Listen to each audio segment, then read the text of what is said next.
Hello again, I am John Bob and welcome back to F1 Manager 24 Creator Team here on the PC. It's round 6 of Season 1. We're still with Nissan. Going to be with Nissan for quite a while yet. But it's our first wet race of the season tonight. We are heading to Miami for another sprint weekend.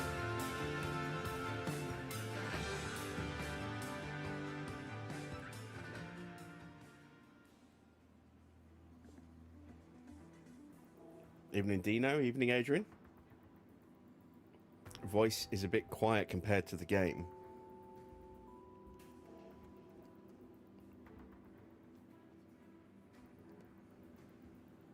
How's that? Any better?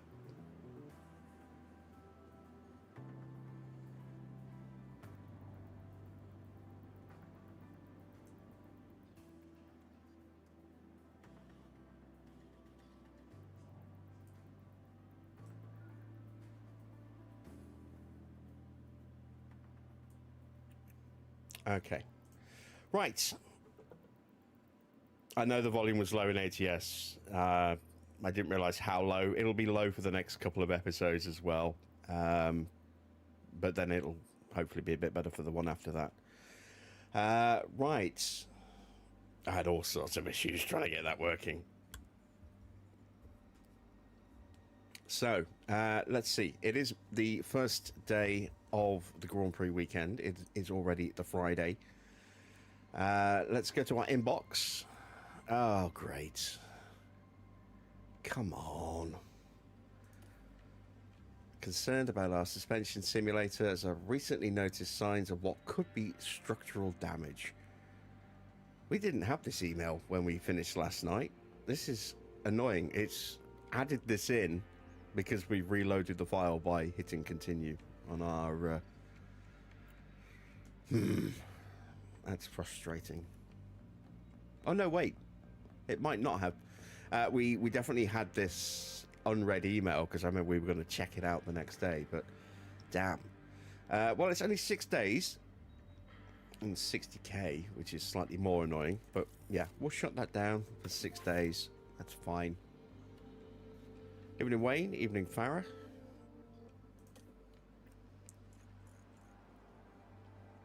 Expected pit stop count is a 1 stop. Well, that maybe depends on the weather. It's going to be wet, but if it stays wet all the way through, then yeah, I can see it being a 1 stop. Maybe a 2 stop for the AI, depending on how hard they push their tyres, how much they overheat them. But we'll probably go for a 1 stop if we can. Try and get some track position. This is the current state of the drivers and constructors standings. As you can see, Charles Leclerc leads by just 7 points from teammate Carlos, but he's on a little bit of a roll now. 3 wins this season. Sainz has the other win for Ferrari, and Max has a win for Red Bull. That is the 5 wins so far. Not sure who won the sprint, actually. Let's have a quick look. Who did win the sprint at China?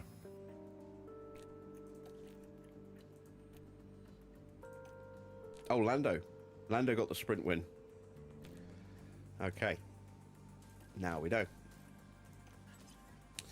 We have our new parts on the car as best we can. Our front wing is 12 days away from being ready to go into production.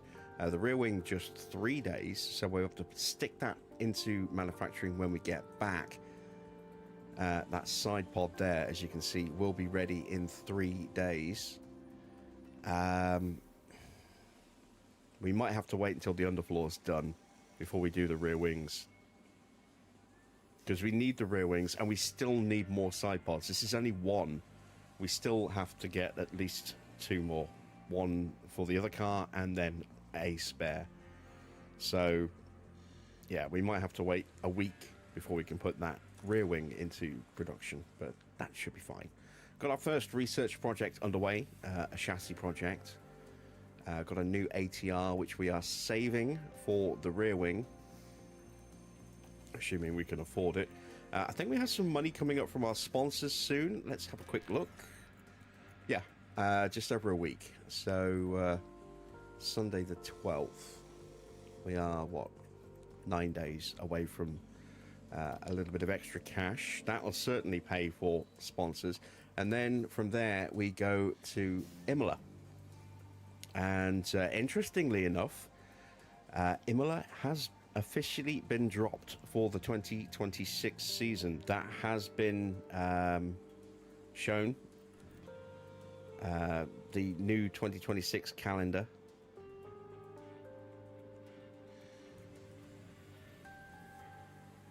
And it is dropping Imola to add in Madrid. So yeah, that's a little bit annoying. Am I echoing through desktop audio as well?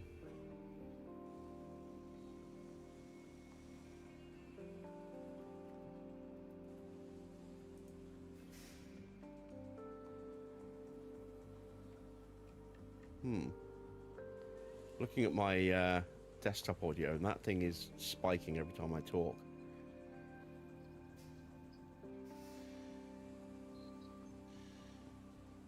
Do I sound echoey?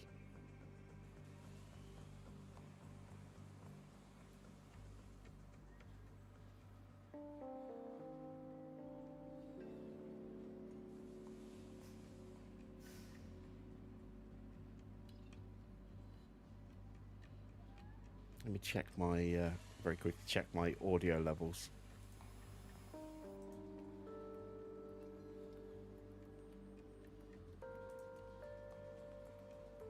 Yeah, I'm on separate channels. Weird. Let me... No, I can't mess with those. Every time I mess with those, it screws something else up. All right. You say I sound okay, so we'll just go with that then. Let's set some targets, shall we? As I say, we have got new parts on the car. This is the wrong thing. I didn't want to click on that. There we go. So we've got both cars running the new chassis, and we have a spare now. We don't have the new front wing yet. We don't have the new rear wing yet. Don't have the new side pods yet. That is still, as you can see, being built. And it'll be a while before we have enough for both. But we do have both cars running the new underfloor now, which is good. And both cars are also running the new suspension. So we've got the side pods to add in, and then the two wings, and then we will have a complete B-spec, so to speak. Our first complete round of upgrades across all parts. Going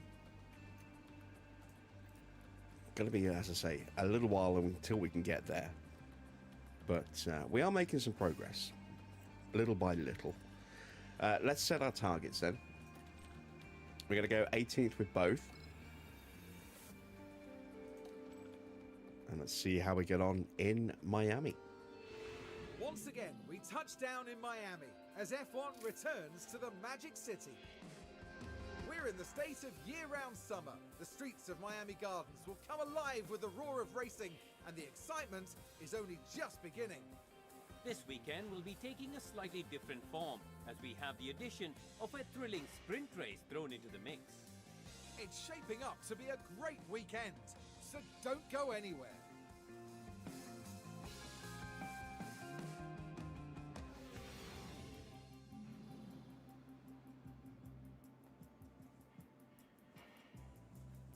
So as you can see, we have moderate rain forecast for Sunday, which means it's probably going to be a majority, if not fully wet race.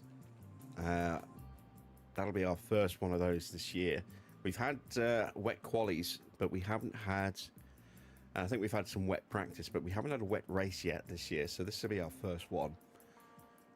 We do have a dry practice session, dry qualifying for both, and then a dry sprint as well. So we'll be able to get the car set up nicely in the dry, and then just hope that we don't bin it in the wet. Let's see. Run plan.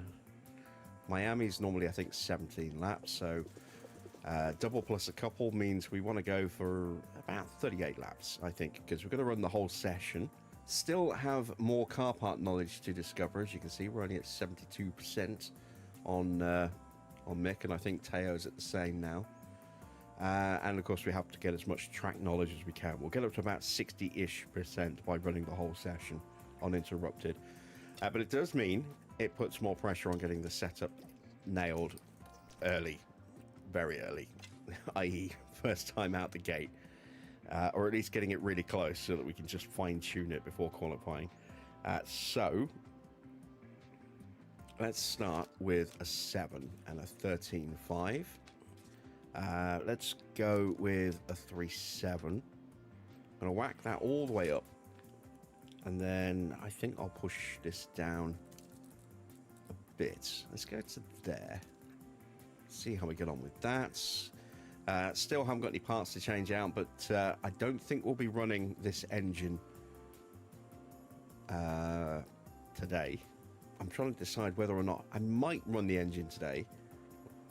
Might change it after the sprint. Might run the sprint and then change it after the sprint when Parc Ferme is lifted. So again, we want 38 laps of fuel. Change our pace settings there. Not changing any parts here. And then we'll go a little different with this setup. We won't go quite as high on the front wing. We'll only go with a 6.5. We'll go with a 13.5 on the rear again. And then I'm going to leave that as a 5.5.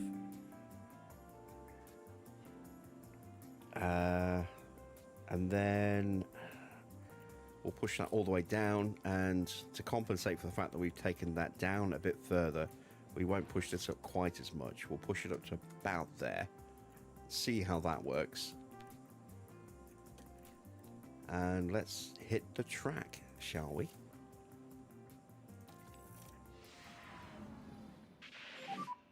Should be green now.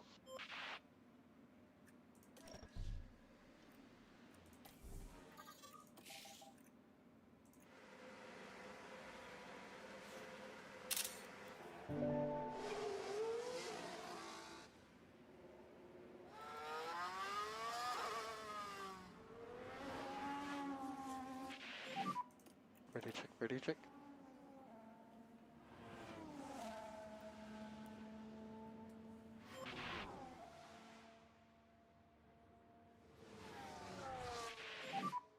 Radio check.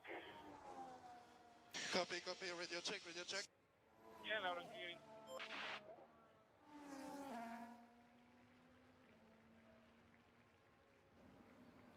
Yeah, it kind of saddens me that we're going to lose another proper racing circuit for another temporary street circuit.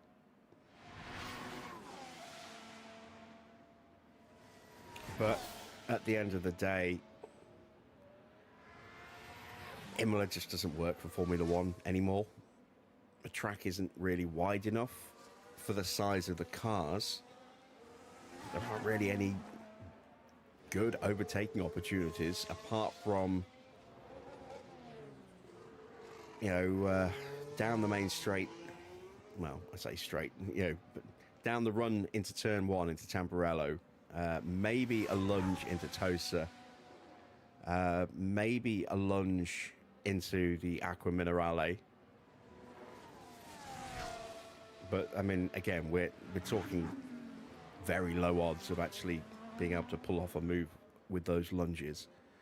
That's pretty much it, I think. So, yeah, a bit of a shame, but I can understand why Imola is being dropped for next year.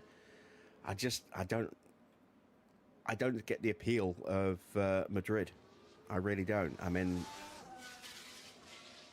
it's just another crappy street circuit, temporary street circuit again. Well, we already have too many of those, really. We need more traditional racing circuits, but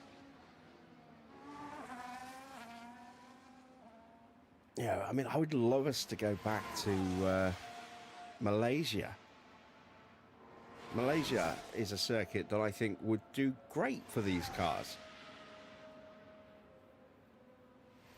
Those long straights, the sweeping bends, the fast sweeping bends, the tight corners. Turn 11, the most treacherous corner on the circuit, where it's constantly getting tighter and tighter and tighter. It's a very wide track as well. I think F1 would do really well there. Unfortunately, it is in a country where the audience just, or the finances just aren't there.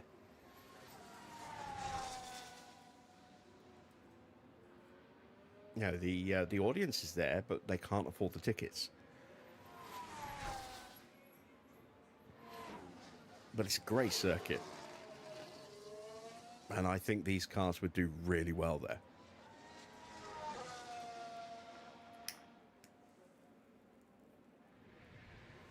And the monsoons with the weather. The weather makes it interesting. Although that is actually less of an attractive point with these cars, because these cars can't handle proper wet conditions anymore. Which kind of makes no sense to me, but it is what it is. In some respects, it makes no sense. In others, it makes perfect sense. It's with them running so low to the ground and it all being about generating that downforce with the floor, it increases the risk of aquaplaning. The tyres just aren't up to snuff for full wets. We've known this for years now, and the amount of spray that the cars kick off now as well is huge. So visibility is a real issue. I'm not fully ready, okay? But yeah, I think it would be a welcome return if we were ever to go back to Malaysia. And, you know, we're still waiting for an African race. You know, Kyle Army keeps getting thrown around. They're talking about building another one somewhere else. I forget exactly where. As a rival project.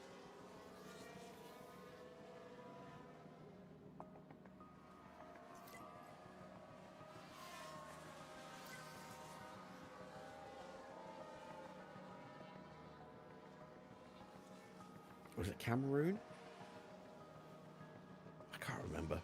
Can't remember the other track that was being thrown about, or the other location that was being bandied about.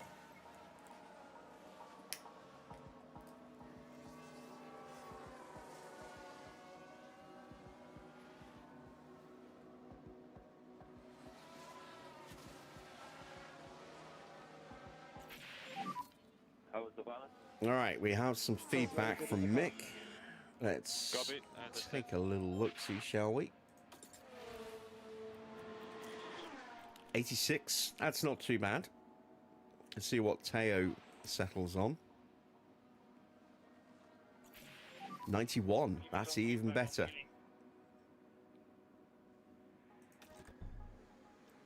Just going to tweak the master volume another couple of points. There we go.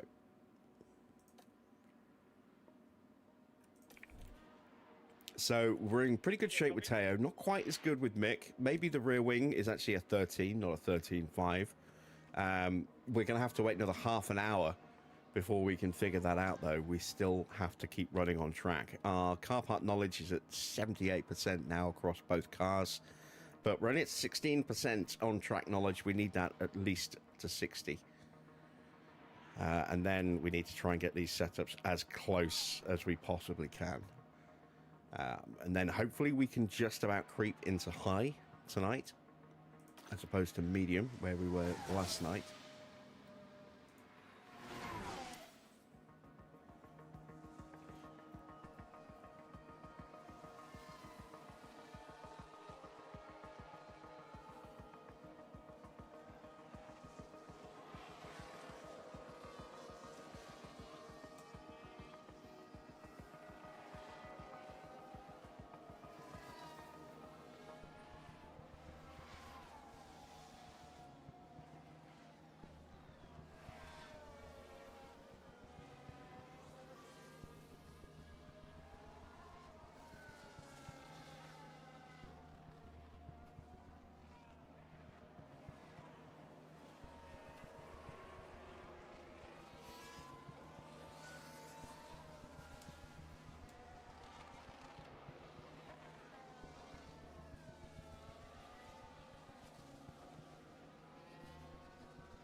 I think our best strategy options for this season, is basically going to be just nursing the tires a little.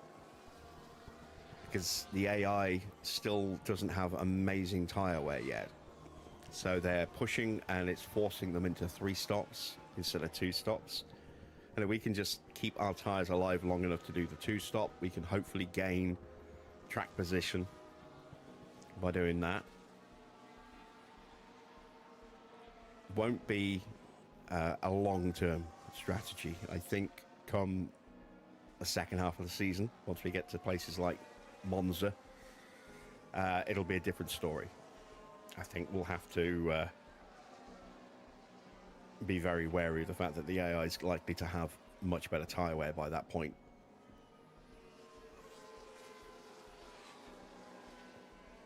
So we're going to need to really just keep cranking out upgrades for the car as best we can, trying to find that extra performance. The end of the race. Given that we only need to drop 2 ATRs into research, we are going to hold that back a little bit till a little bit later in the season, so we can continue to really push the development early on. So we bought green flag. Understood. But we will start chipping away at general research.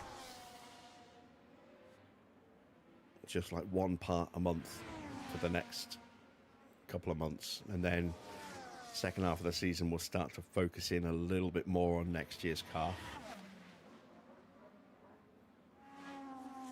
We'll up it to at least 2 parts on research. So the regulation changes, they're not massive for next season. It's going to affect the front wing and the rear wing and those 2 parts only. And dropping a full ATR on each wing should negate most of that. We'll probably need to do a small update on both of them as well. And that allows us to put the other 2 or 3 ATRs we're going to have into the car itself. We'll do a check after this Grand Prix and see how many we've actually got remaining, so we can kind of plan out where our research is going to hit.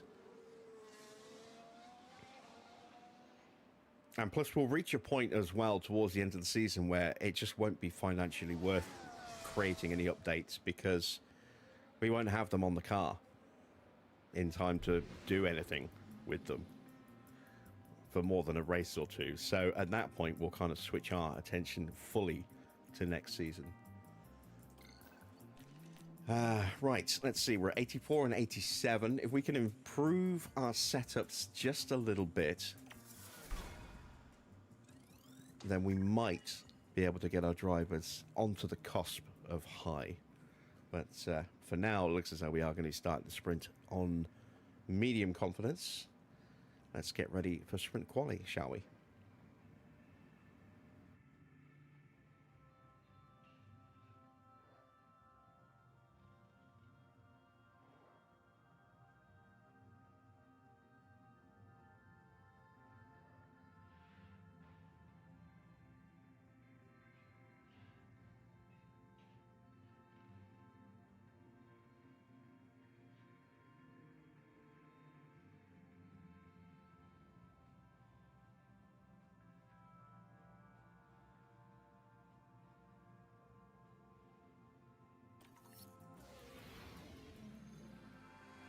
Welcome everyone, qualifying for the sprint awaits us, and we're raring to get going.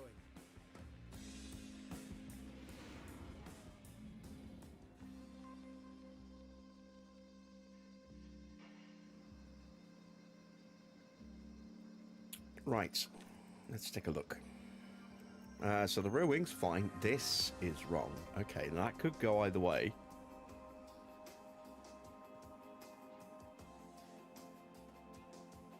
Braking stability is pretty far off as well. I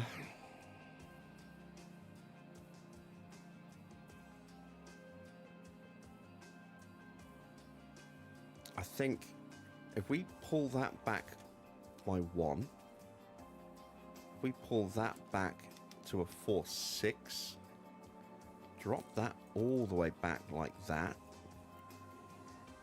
That's a good gap. That's a good gap. Those two are good gaps. That should stay where it is. Let's give that a go. And we still need to make a change here. That's probably wrong. So let's push that up to a 4.6. We need to up this. And we get a minor change there and a minor change there to go along with the 7 or 8% we should get from that. That might be enough. We'll keep our fingers crossed on that. We're going to run these engines for the sprint. Gearboxes as well. And then we'll change them out after the sprint, I think. So let's head into qualifying. Can we get out of Q1? Sweet.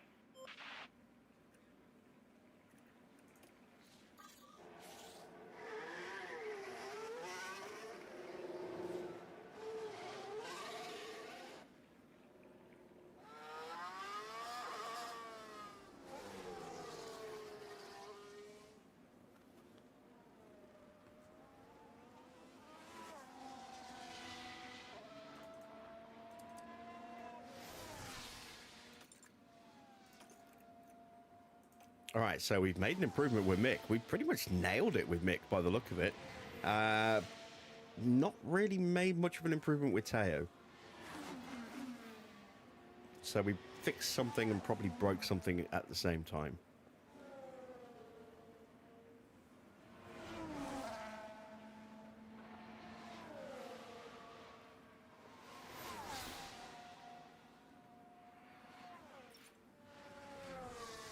Keep getting ads for Royal Kingdom. I don't. I get ads for all sorts of things, but very rarely Royal Kingdom.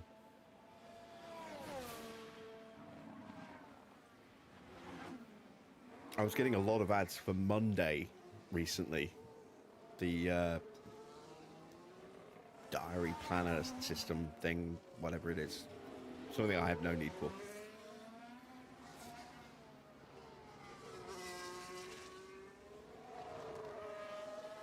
But those seem to have slowed down.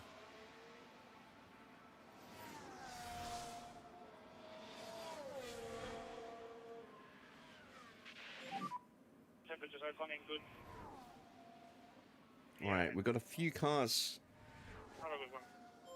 halfway around the track. They shouldn't be an issue. This RB here, is that Sonoda or is it Ricardo? It's Ricardo. He might be an issue. Got a Haas coming out the pits. Won't be an issue for This is a good position Teo. for us, so- Might be an issue for Mick.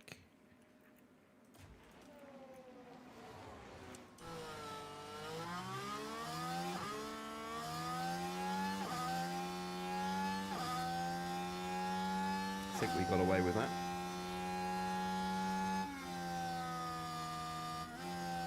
And I think the Aston of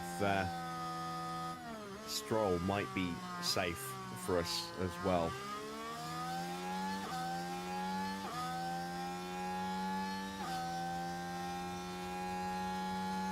$34.1 for both drivers, 33.2 for Max.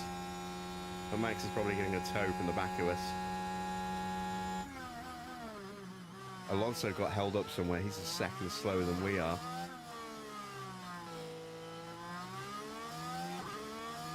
He probably got held up by the Haas. It's a 21.0 for Max. That's only a couple of tenths quicker than us.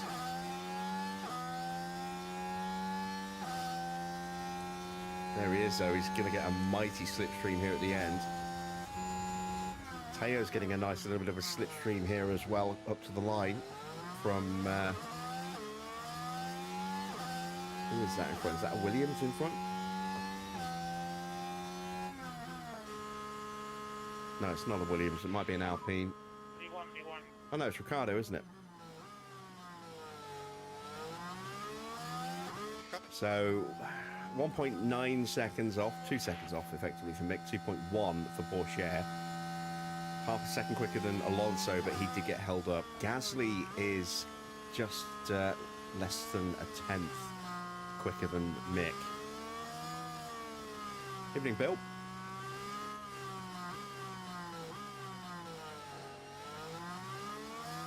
You're going to win the fastest pit stop award this season, then, are you, Farah?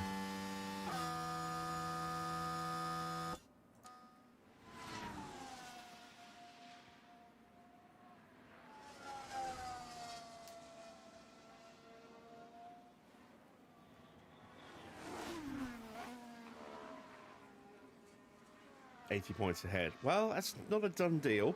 There's 43 points available every Grand Prix.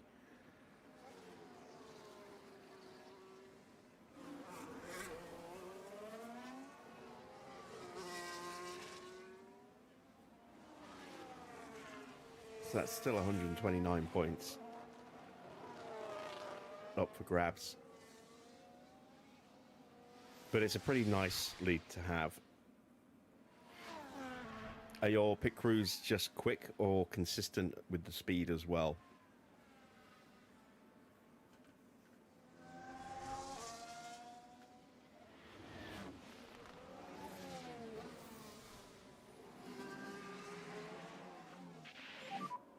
Pit lane.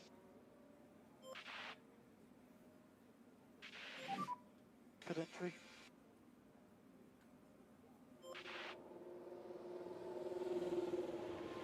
There is that, yeah. You can deliberately sacrifice results for extra pit stops.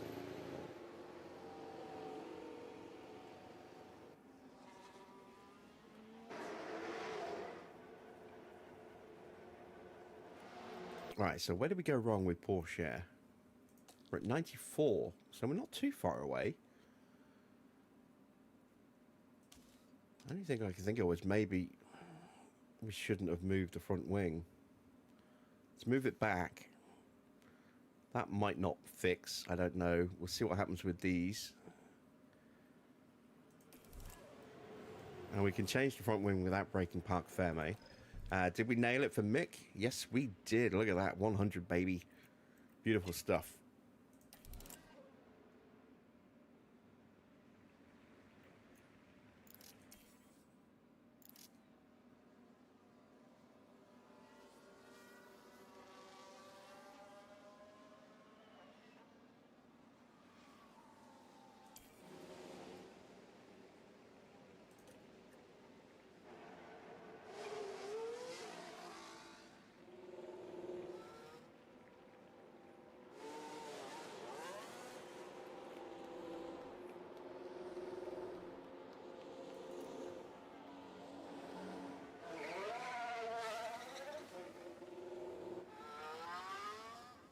So, Mick could well be safe here.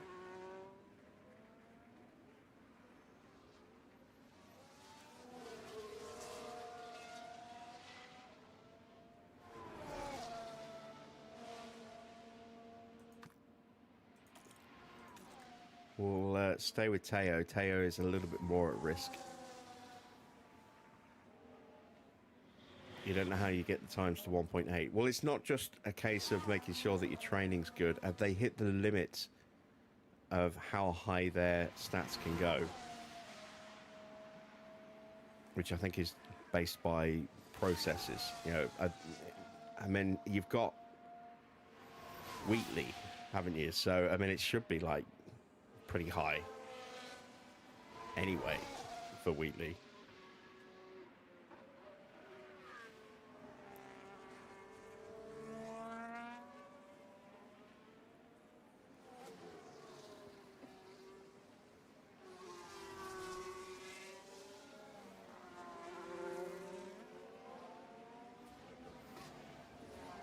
Right, I think everybody who's out on track, or everyone who needs to be out on track, is on track. I don't think anyone else is going to be coming out now, and even if they do come out now, there's not enough time. So we are pretty much as we are. Let's see if this will be enough to make sure that we can get through. Evening, Titan.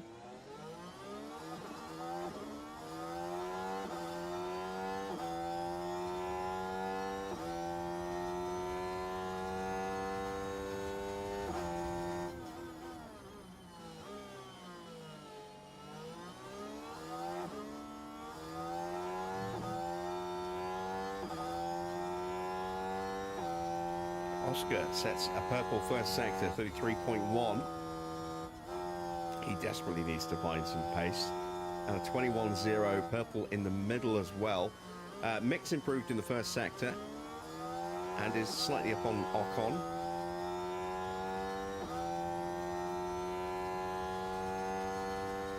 Joe crosses the line. He's improved to 17th, but will be out. 34.0 for Teo. He's improved, but he's still down 3/10 on Mick. Is Mick getting a toe? 21.2 for Mick. That's only 2/10 away from Oscar. It's going to be a good time for Mick here. Oscar goes top at 35.7 in the final sector for a 129.9. 21.5, no improvement in the middle for Porsche. A little bit of a slipstream there, as I think a Red Bull moved out of our way.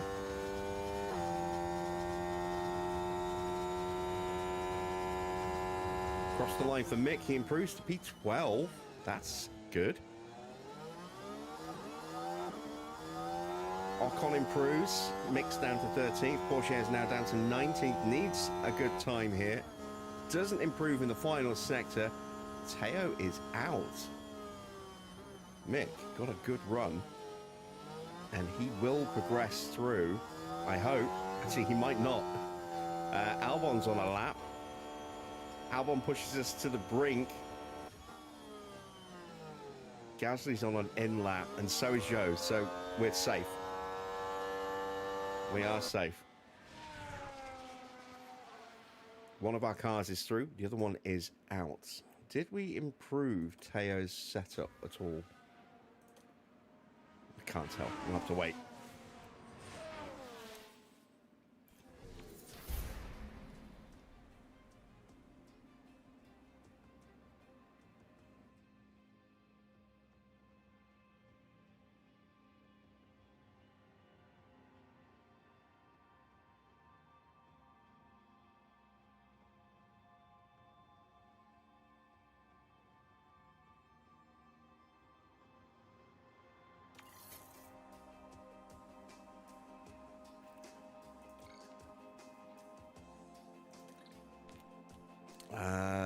Oh, look at that. We maxed it. We nailed it.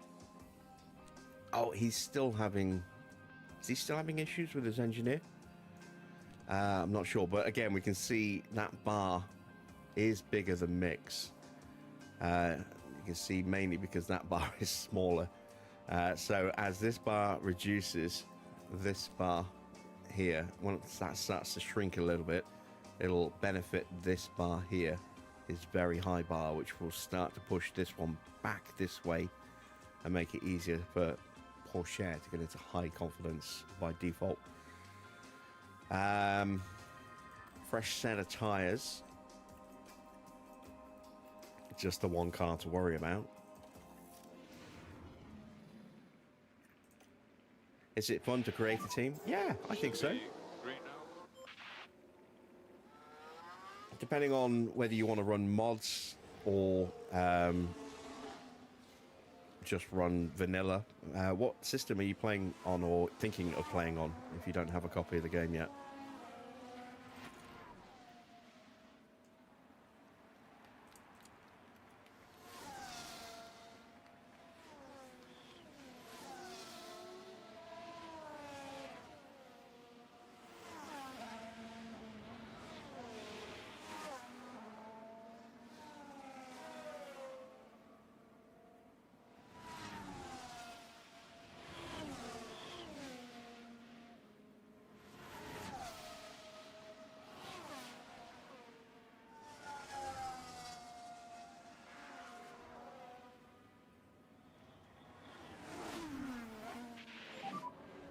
Which one would be better?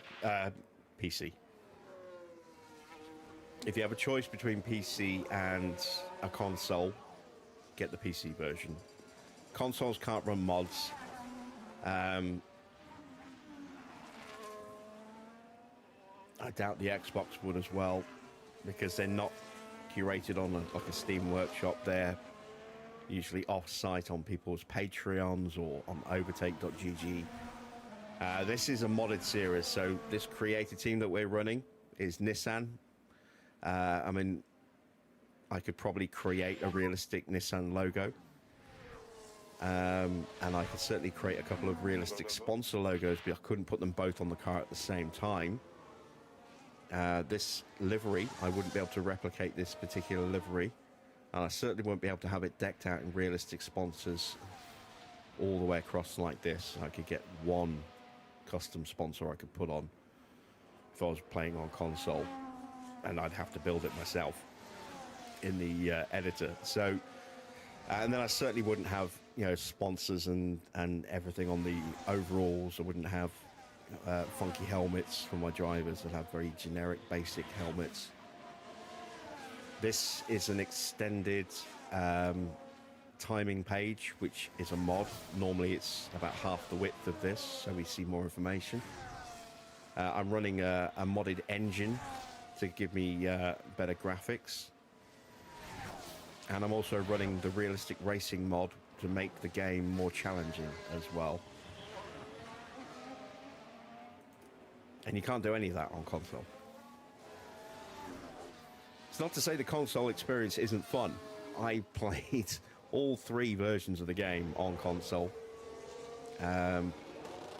Multiple seasons with both. I've done a whole tutorial playlist of how to create real-world manufacturer logos like Cadillac and Ford, and sponsor logos as well, like FedEx and Gulf.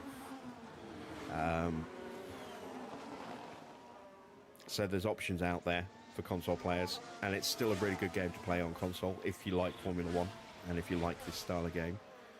But for the best experience, it is PC.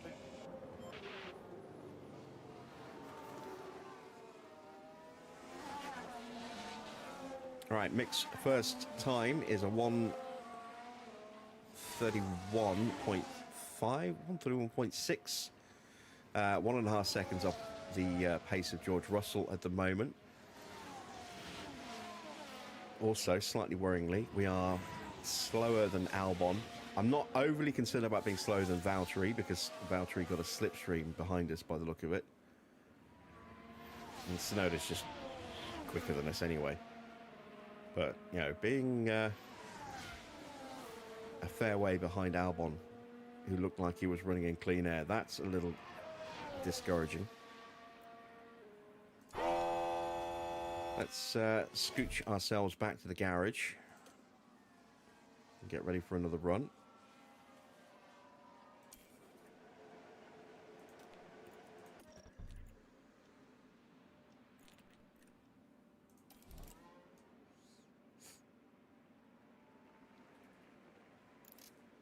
And like I say, I've got a whole... this is my first run, my first season playing this on PC.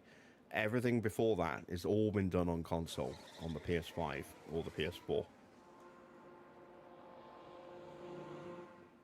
It's all been on the PS5, I think, actually. But, yeah, so you've got multiple seasons, multiple playlists to look at, to get a feel for the game. And if you are going to get a copy, you want to get 2024, not the older versions. It's the most complete experience.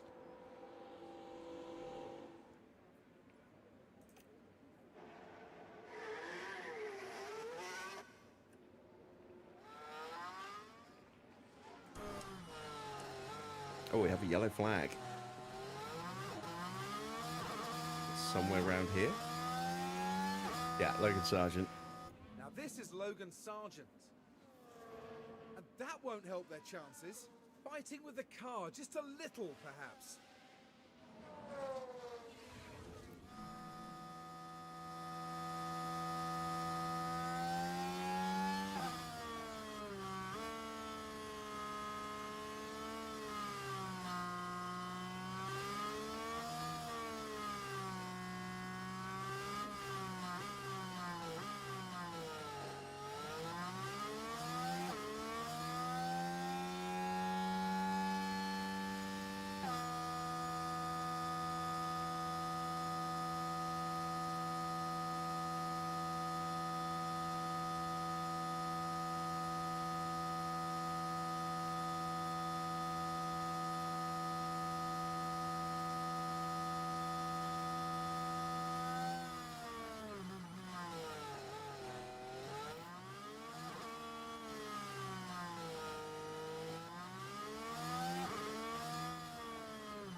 Right, traffic is not going to be an issue for us, I don't think.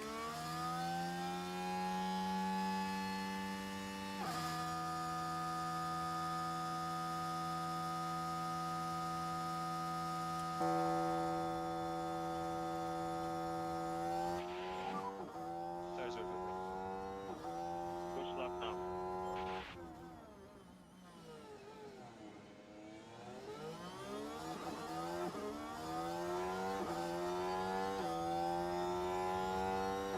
Right, across the line to start our second attempt at a flying lap. Our final attempt at a flying lap. Can we improve our qualifying position? Can we maybe get up a couple of positions? Could we achieve the unthinkable and actually get into Q3? I doubt it. I'll be over the moon if we can, but I seriously doubt it. Actually, you'd be wrong on that, Farah. I've been told that a number of times, mainly back when I was doing a lot of farm sim. People would see my name and just assume I was some, you know, American redneck, country bumpkin farmer. And would be very surprised to hear that I'm a reasonably well-spoken Brit.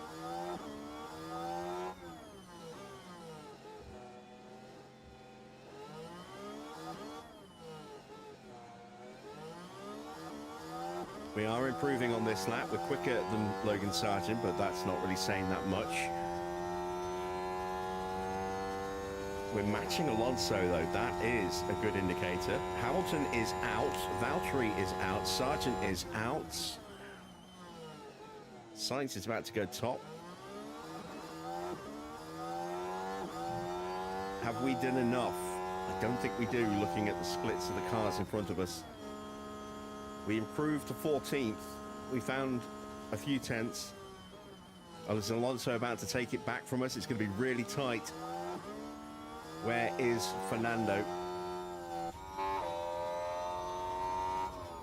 Oh, he pips me. Ah! And we ended up just missing out against Alex Albon by a tiny, tiny margin.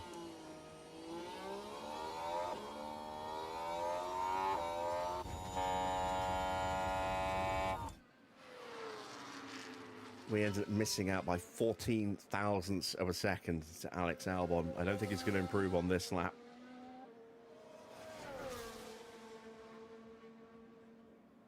No, he doesn't. But we were less than a tenth away from Fernando Alonso. That's encouraging. So there we go. Qualifying is done. We have been knocked out in SQ2 as expected, but put on a decent starting performance. Little worried about Porsche misperforming or underperforming again. Hopefully we can turn it around for him. We're set up for a decent run in the sprint, and then we'll see how the rest of the weekend goes from there.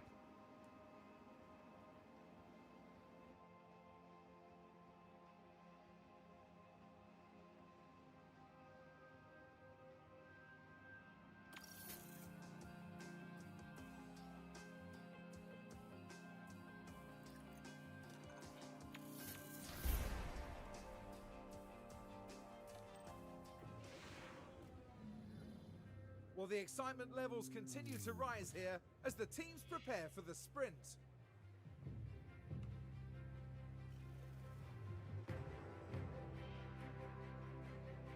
The big draw today is the opportunity to grab some extra championship points.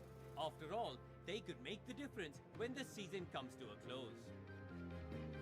But who will be victorious in the Miami Sprint? We'll soon find out.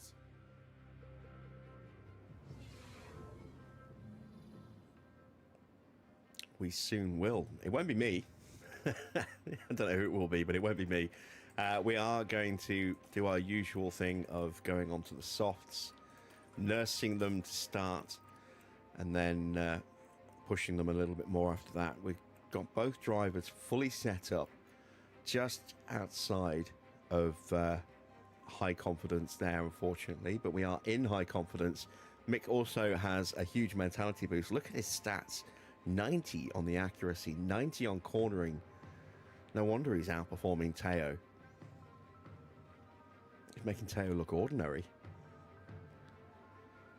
Right, let's throw in one extra lap of fuel so that we can just help protect those tyres a little bit. And still have a little bit of extra pace. And let's send them to the grid for the start of the Miami Sprint. And here in Miami, it's time for the sprint. And it's lights out, and away we go.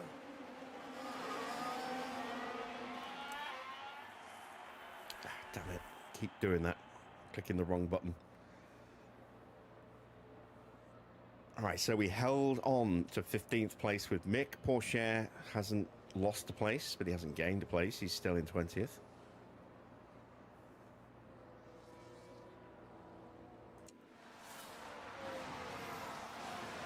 Let's just keep an eye on those gaps here in the opening lap. Opening couple of laps.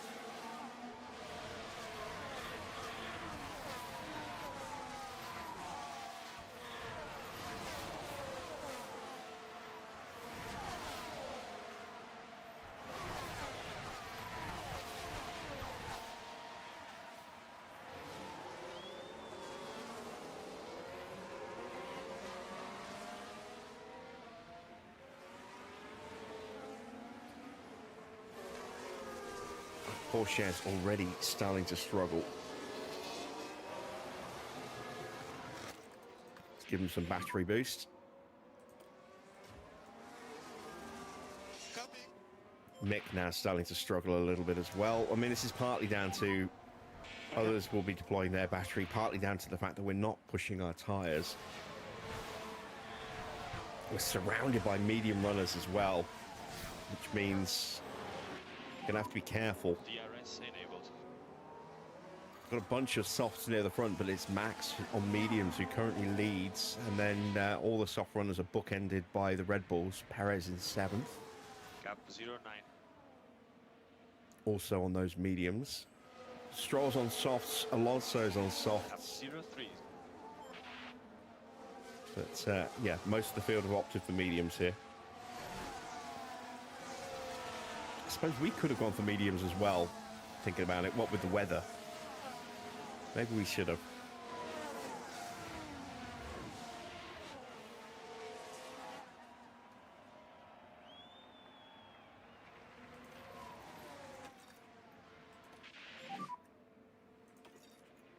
Right, my tyre wear strategy needs amending, because it isn't actually a strategy at the moment. There we go. Copy.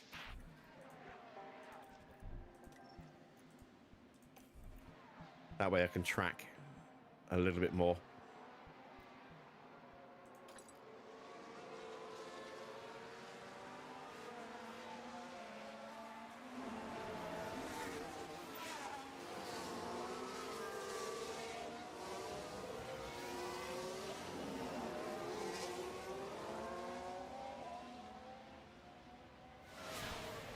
Yeah, I first started uploading 10 years ago, but most of that stuff was just for fun. And I've deleted some of the very early stuff. So I think the first thing on the channel now is Farm Sim 17. I think the very first video I actually uploaded for that was a map tour of Drummond Farm.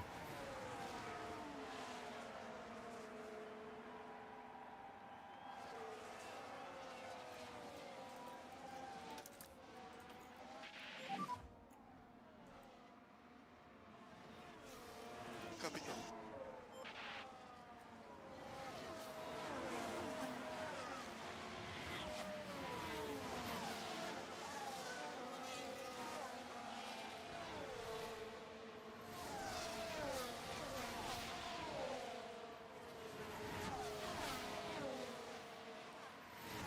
Mick is drifting away a little bit, but I'm deliberately trying to just build up that little bit of extra rubber on the tyre compared to the rivals.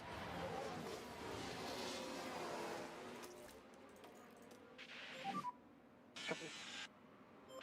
Again, I think it'll come back to us a little bit as the sprint continues.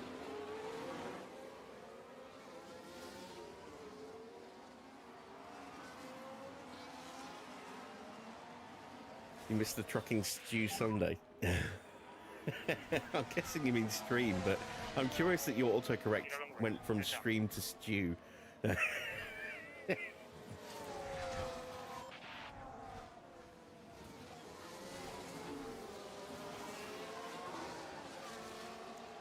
What, Construction Sim 2? That is several years ago now. It's at least 5 years ago, I think. I think it's probably closer to 7 years ago for Construction Sim 2.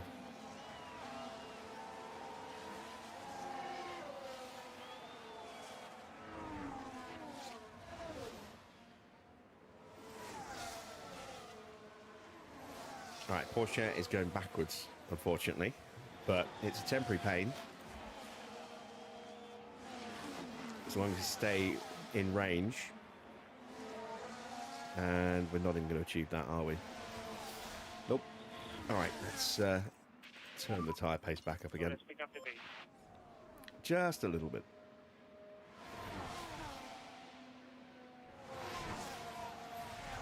Yeah, it's ironic. Construction Sim 2 is still the video that gets the most views every month.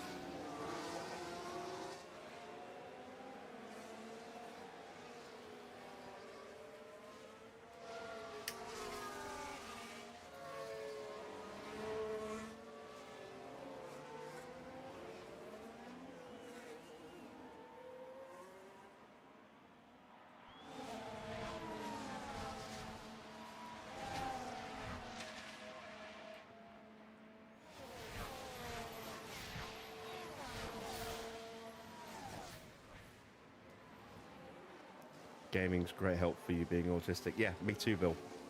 I'm on the spectrum as well, and it really has kept me going.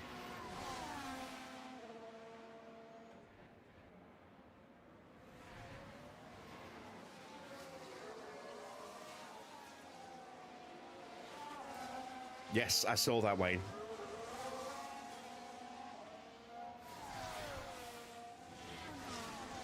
I have considered Tobii eye tracking, but you need a webcam for that. And yeah, I haven't got a webcam. And I'm not going to get a cheap one. I'm going to get a decent one. So that's a way off.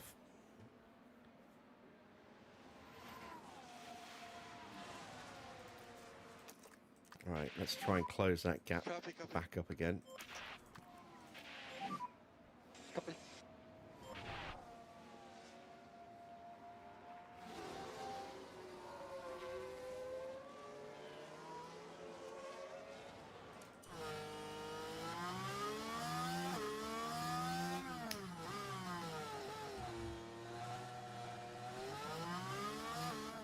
Has anyone here ever used Tobii eye tracking? Is it any good? Because I've seen it for years and years and years. And I've, you know, people talking about it, but I've never actually seen anyone using it.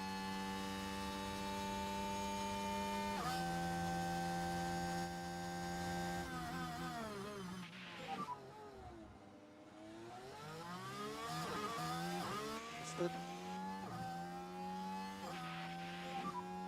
Copy. I remember seeing a lot of people talking about Tobii eye tracking back in the early days of Farm Sim, when I was playing, you know, when I first started playing Farm Sim.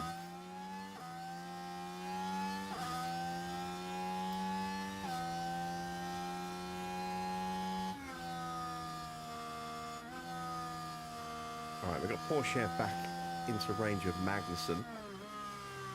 Schumacher still has a bit of work to do to catch up to Albon.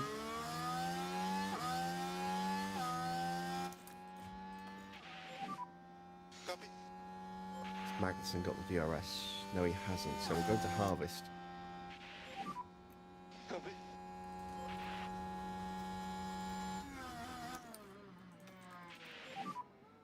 Copy.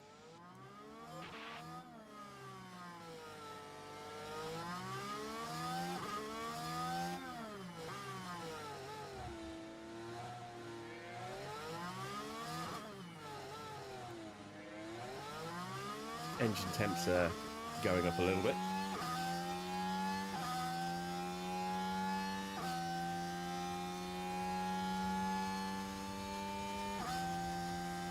Mustang Valley, was that Big Bud Farm?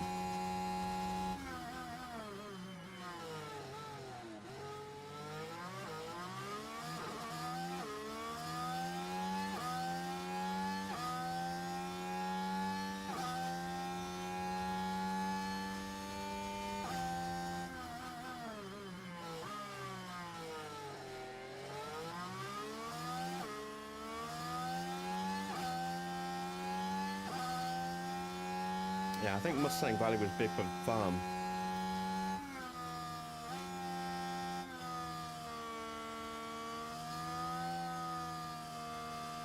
I still maintain the best video series for farm sim I ever produced was Lone Oak. But I did have fun with Big Bud Farm.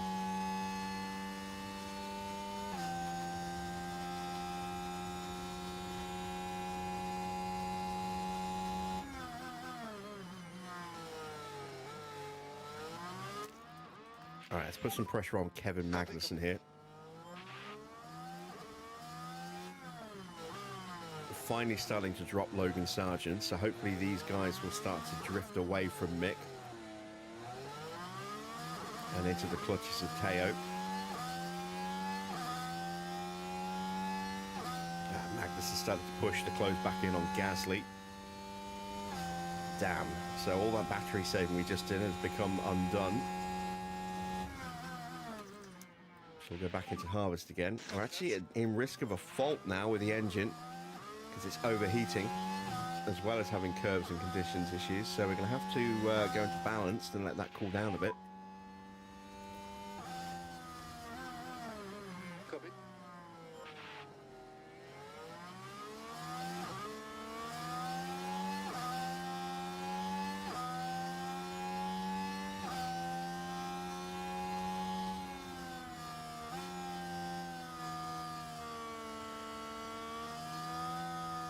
Let's go for it here, if we can. Copy. Before Magnussen gets back in DRS range, and see if we can get a good enough run to have a lunge at the end of this straight.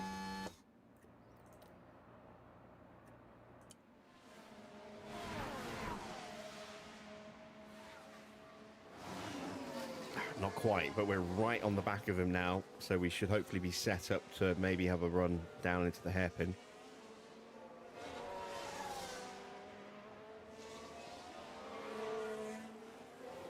Mick's still kind of trading times with Albon, but we are pulling away from Sargent still. Copy. Not expecting great things at this circuit, just given its nature and the dirty air. There we go, we're out of battery, so let's Copy. cool the engine down, save a little bit more tyre, Easy, mate, easy. save some battery as well.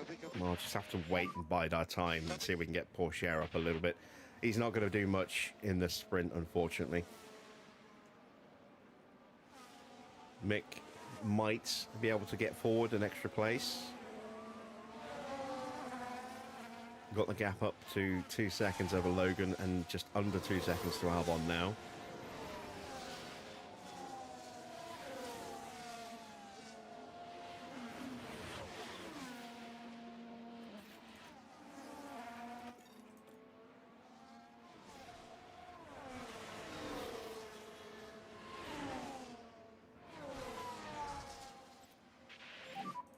Remember, we need the tires for long.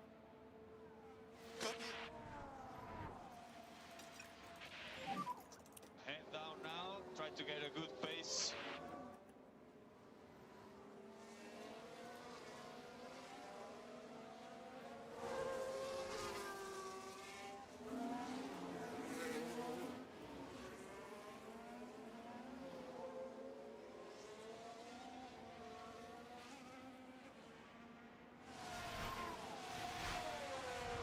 Temperature's starting to come down. We've cleared the fault risk, so we can go back to balanced.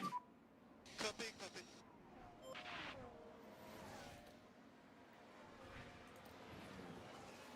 And Hulkenberg's in the pits. I wonder if we're going to see quite a few pit stops then. If Hulkenberg's already in. How's Magnussen doing on his tyres? At 49%. Yeah, he might box soon as well then.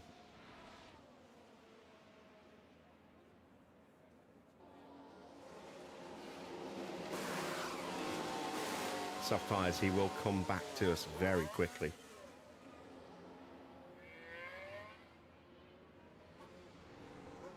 Magnussen's got really close to Gasly, which makes you think he's pushing for an in-lap.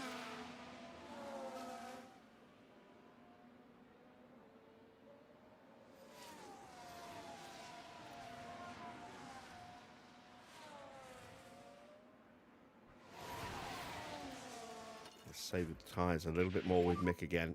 Okay.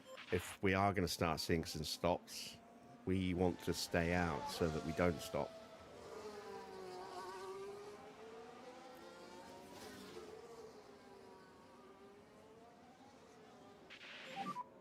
How are the time? Good, it's okay.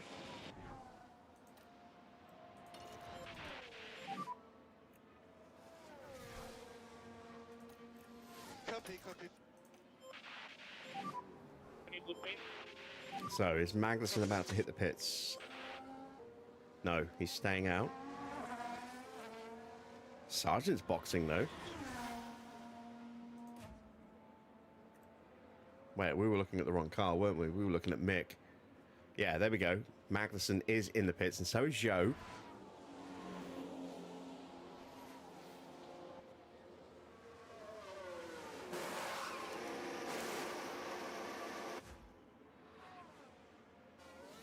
Decent stop, but they were held a long time there. Yeah, clean stops for everybody, but Zhou coming in like that really, really delayed Sargent getting released. And that's dropped him behind Hulkenberg. He would have cleared him and stayed ahead of him had it not been for that hold in the pit lane.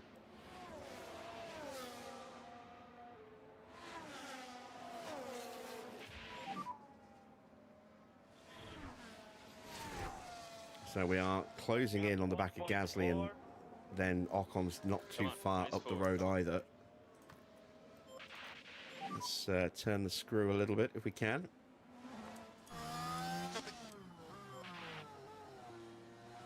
Like to get a couple of overtakes, get that confidence level up here if we can.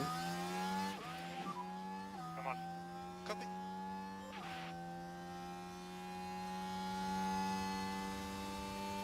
Basically just trying to set him up for a look into turn one now.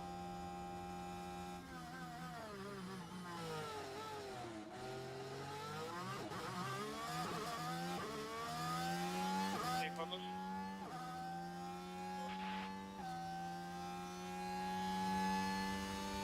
We're just not close enough. Copy that. Copy, copy.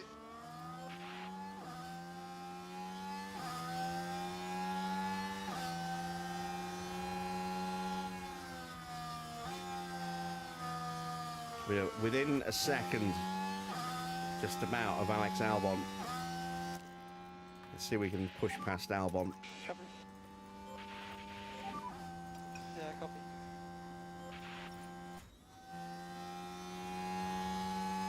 Oh, we've got an opportunity on Gasly here.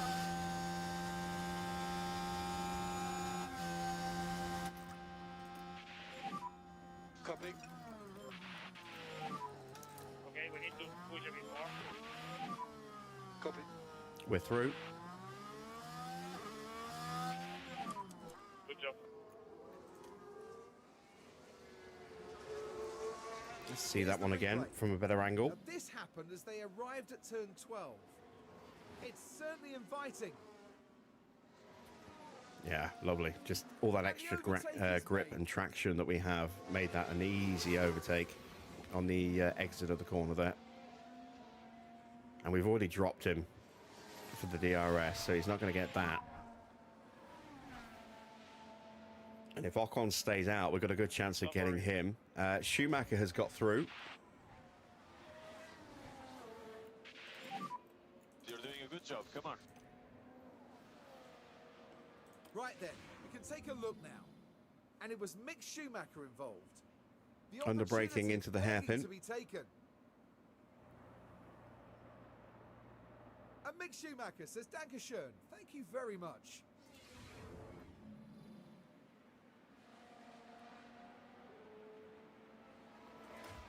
Right, Teo is on the back of Ocon. Ocon has stayed out. See if we can get some more battery and have another easy overtake. Keeping an eye on that temperature, getting a little high again.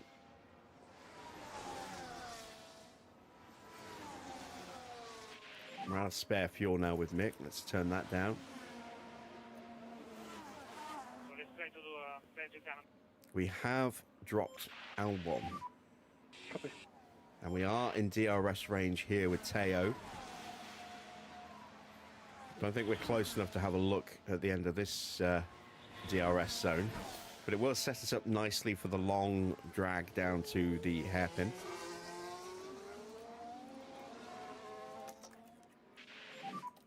Copy.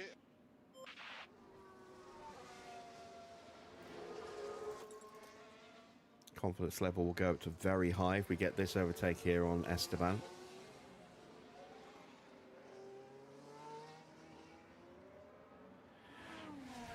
We have the overspeed, we have the extra grip, we have the attacking mindset with Porsche at the moment. Will he have a look? Yes, he will. 0.2 seconds left. Gets the move done. Oh, he actually gets into peak. Just gets into peak confidence. Lovely stuff. Great job, mate. So 16th place now. I'm starting to think we're not going to see any more stops. I'm guessing everyone else is going to try and go to the end. So we've got both Alpines now as a buffer to the guys that did stop. Hulkenberg's only 3 seconds behind Gasly, and he'll be closing in very quickly. Everyone else will be closing in quickly as well. You can see the lap times there, 1:32.5 for Sargent and Hulkenberg. That's, yeah, nearly 4 seconds quicker than Gasly on that last lap. And we are actually closing in on Valtteri. Alonso's just got past Valtteri. So there's a chance for Mick to catch Bottas and get into 13th. I think Alonso is maybe a little bit too quick.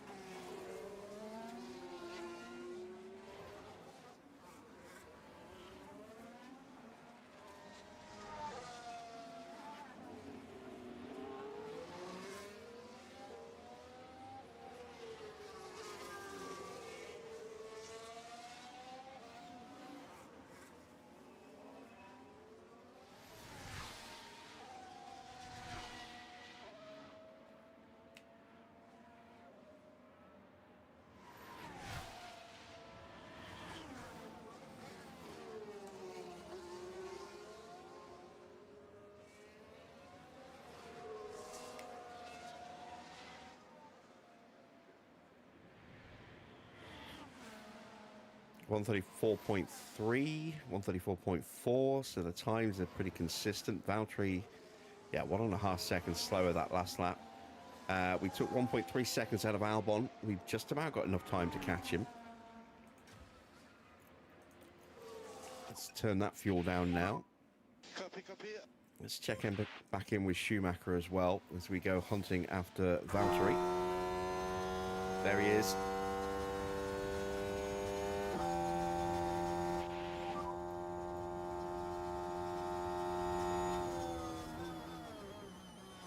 Evening, Shushi. How do I have the tyre wear interval and last lap time all on the screen at the same time? I'm on the PC, so this is a mod. This is the extended UI, which is available on overtake.gg.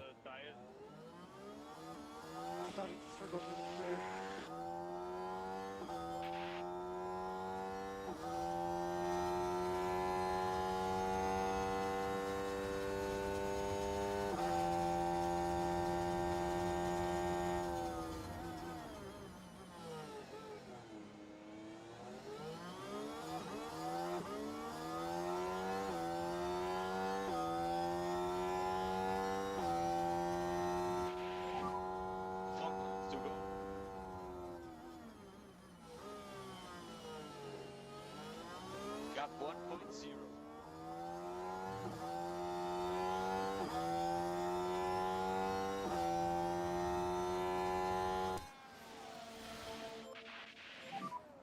Gap 0909. We're going to get ourselves nicely onto the back of Valtteri here. Copy.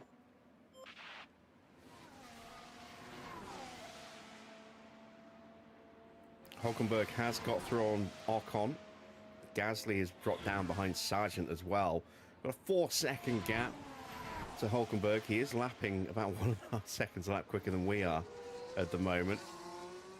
We are still taking time out of Albon. Took just over a second out of him on that last lap. But here we are, about to make a move on Valtteri.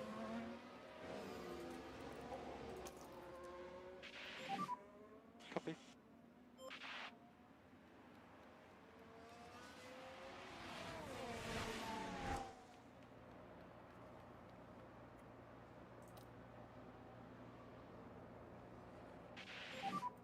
Gap 06.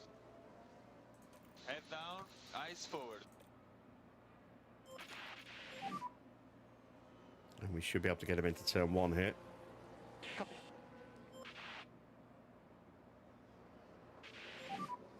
Three laps to go. Copy. Oh, not quite. Not quite. All right, we'll stay tucked up. We'll get him on the next lap. There you can see, once again, losing about 1.3 seconds on that lap to Hulkenberg. But we have taken another 0.6 out of Alex Albon. 3 laps to go. I think we could probably get away with actually turning Porsche's tyres up, and Mick's as well for that matter.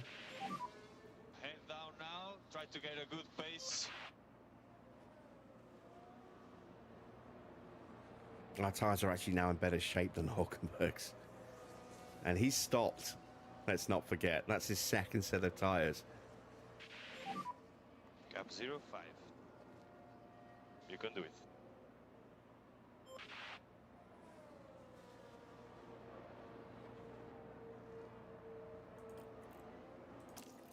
All right, this time we'll try and punch through.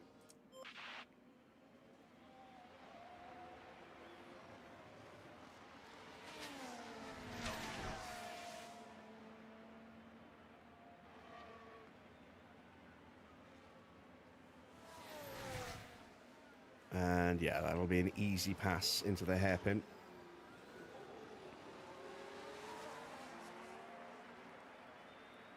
Just got to be careful we don't lose the place Copy. into turn 1.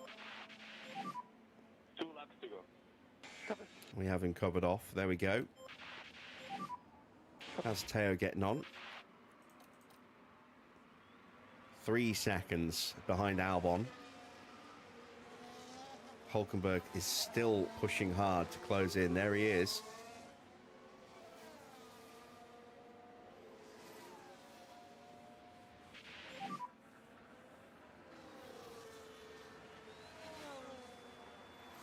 Yeah, copy.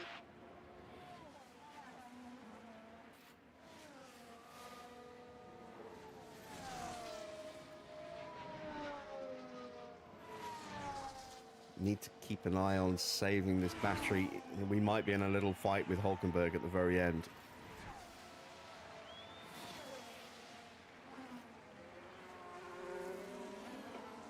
It's a fault for Sonoda. Danger braking is pushing like.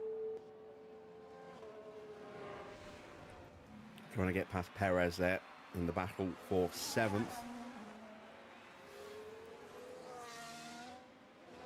I think Hulkenberg's done. We've actually stretched the gap a little bit this lap.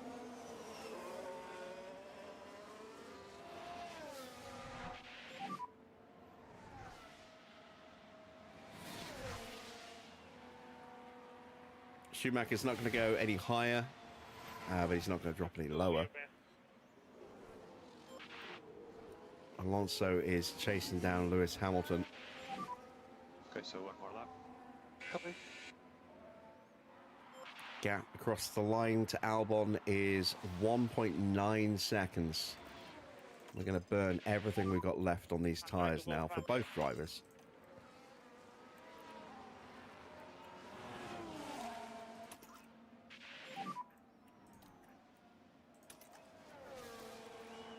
Copy. Copy, copy.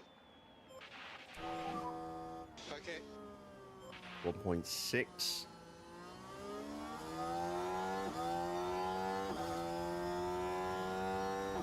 We might get him at the very end of the lap here.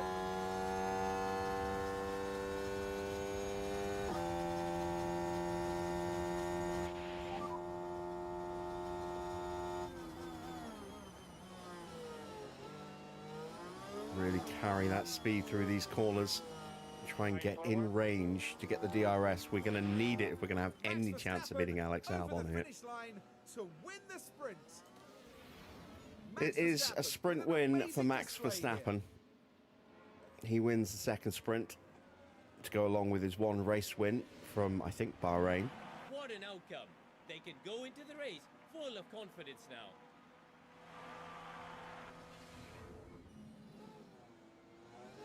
Can we get the move done here at the death? We're outside of DRS range, so I think probably not. Just don't quite have enough left. Mick's going to bring it home in 13th place. Another excellent result, given where our car sits at the moment. Sargent has caught and passed Hulkenberg at the death.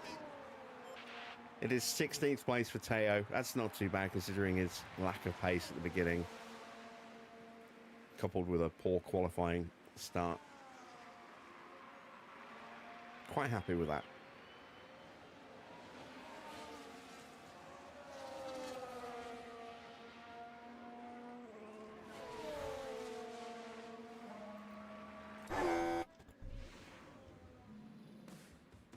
And it's a finish outside the points in today's sprint for Mick Schumacher.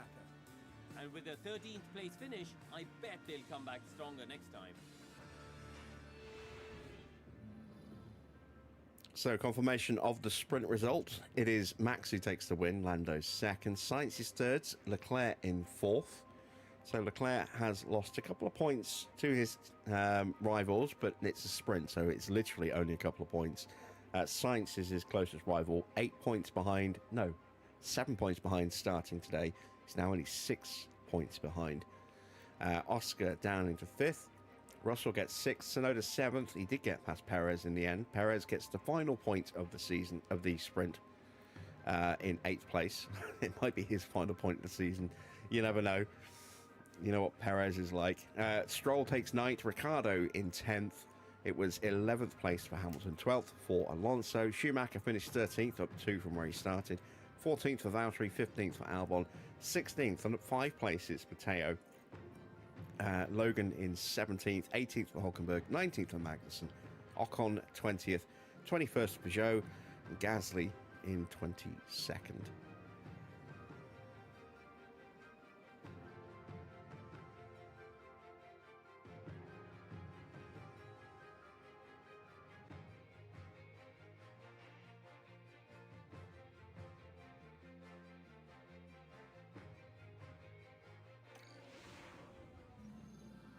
Our weekend continues with qualifying as the drivers fight it out for a strong grid position. Qualifying consists of 3 periods, with the slowest drivers eliminated after each one. With the pressure mounting, who can secure a strong starting position for the race? Now, Karun, you and I were actually just talking about that man there, Max Verstappen. How do you think he'll be feeling today?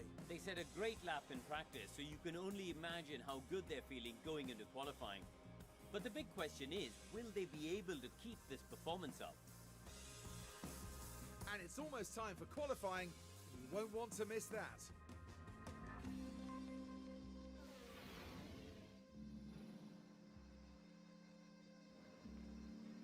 Evening, Victor. All right, let's start getting ready for qualifying, shall we? We are going to swap out our powertrain now. We're going to go to a new engine and a new gearbox, but we're going to keep the same ERS. And those other parts are now relegated to practice status. Let's do the same for Teo. And I do hope that we can maybe stand a chance of a point if we can have a good run, given that we're going to be running new engines and a lot of the grid still will be on their original powertrain, so we'll be running into some issues. We had decent pace with Mick. There you see his stats and Porsche's pace stats. If we can get a good qualifying, that could really help us as well. We'll start with our first run on the mediums.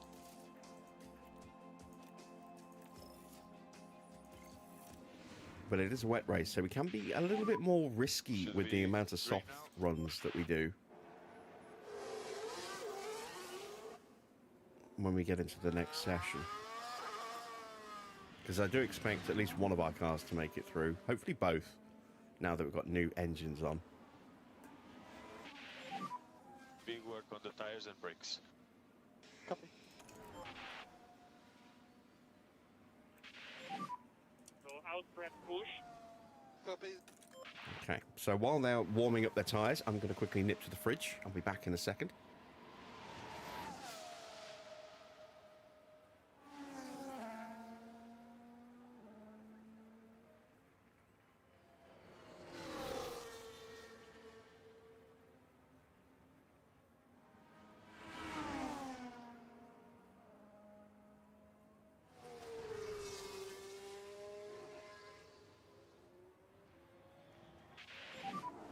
This is a good position for us. Go on.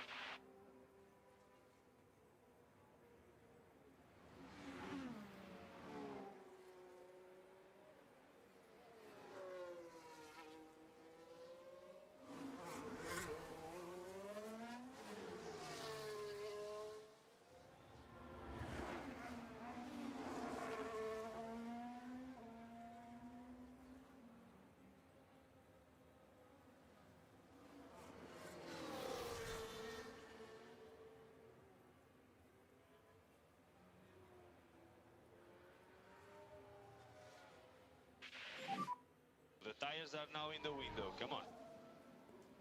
Right, flying lap about to commence. So we have got Russell, Laps looking okay. who's potentially going to get in the way. Not worried about Perez, Go for it. and definitely not worried about Gasly. We got traffic coming out the pits. Can Teo clear the pits before that car comes out? It's going to be tight, but I think we're going to do it.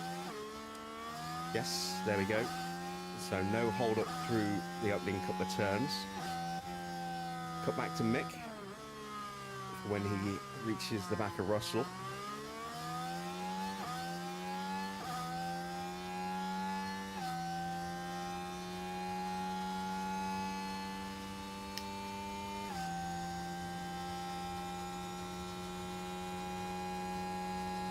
Porsche is 4/10 quicker in the opening sector. That's a surprise.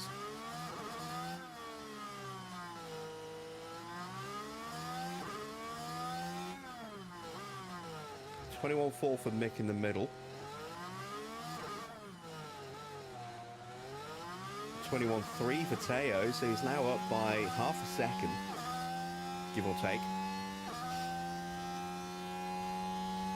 Russell's now starting to push.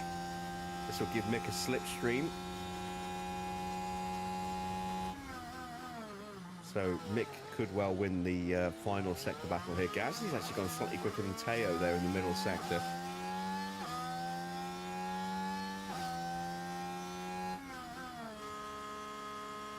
.36.5 across the line for the final sector, making a 132.2. Teo, a 131.6. Remember to keep following He was your even left lane. quicker in the final sector than Mick. So Porsche has suddenly found a bit of pace. Very, very surprised, but very pleased to see that. Both drivers knocking on the door of peak confidence. We'll get them back to the pits and we'll slap on a set of soft tyres and see how we go with those.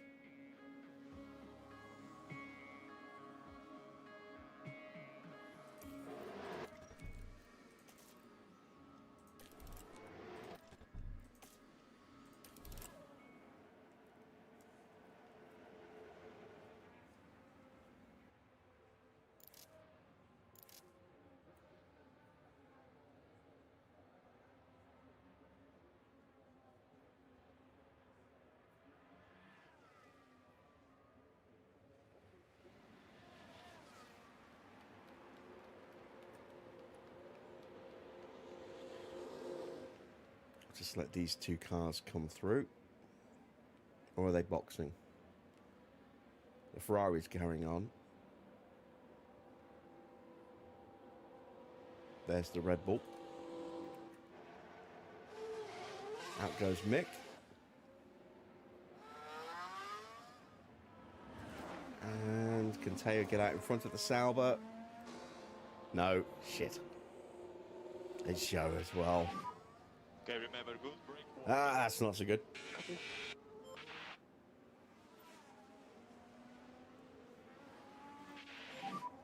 Work as much as you can on brakes and tires. Copy. Yeah, apparently the game, or the YouTube thinks that this game is F1 2019. Not quite sure why.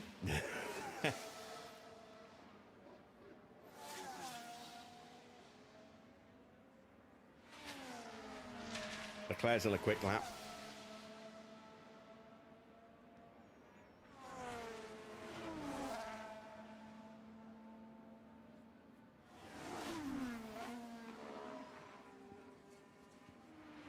Goes past one of the RBs.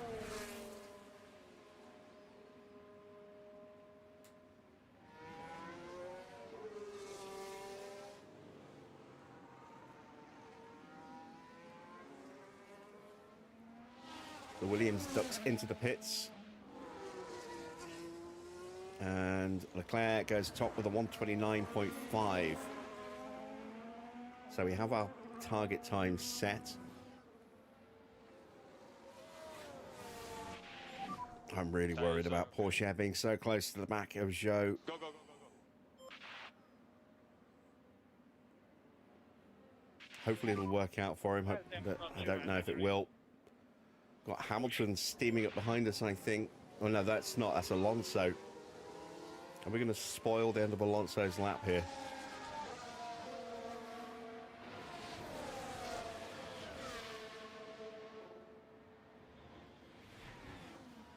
Apparently not.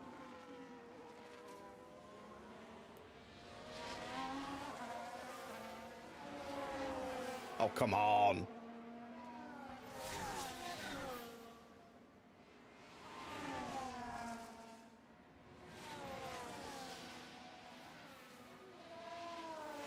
So, mixed in a 33.6. That matches Hamilton in the first sector. Let's see what Teo does.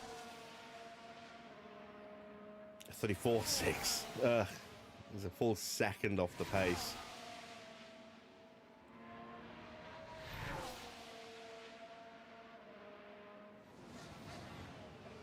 When he gets the dive bomb, now he's free to continue the rest of his lap unimpeded.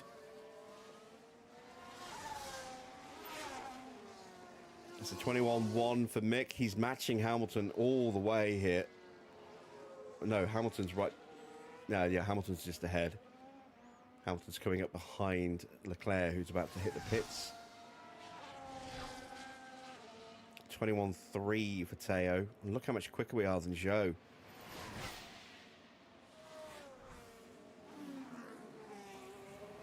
And Mick's up to 11th. He does go quicker than Hamilton. P11. That's the new engine Very, very slow in. and the new gearbox. Porsche's in 16th place. And had he not been held up, he'd be up somewhere around here as well. Up around 12th or 13th. So that's encouraging. We'll send them back out for another run. Same tyres. And just hope that we can get them out in a bit of clear track.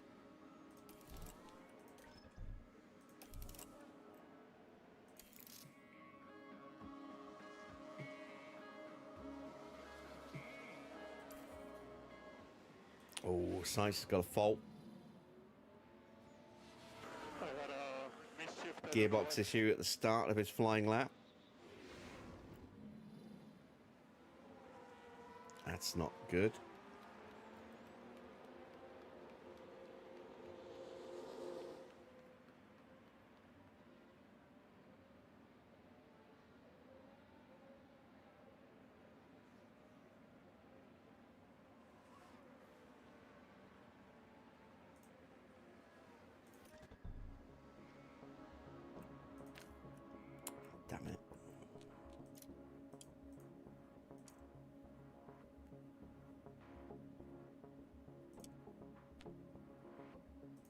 Don't want 2 laps of fuel. Send out Teo while we're reconfiguring Mick.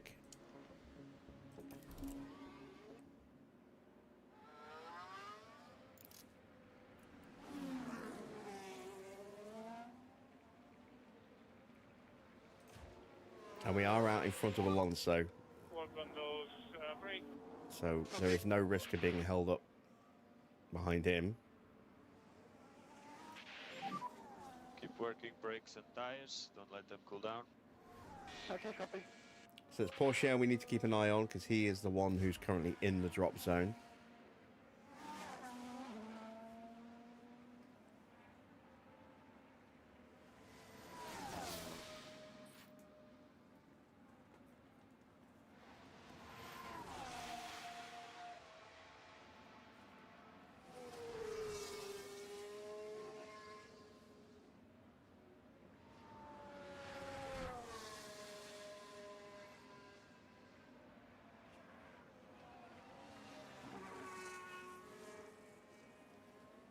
Strong final sector for Sainz. Goes purple, but didn't have a great rest of the lap. So he's a second off his teammate. Has that gearbox issue.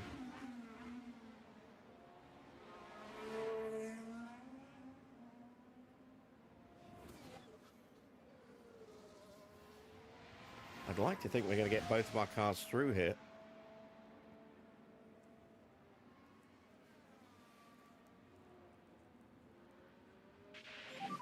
Albon is done, so he's on the brink of elimination here.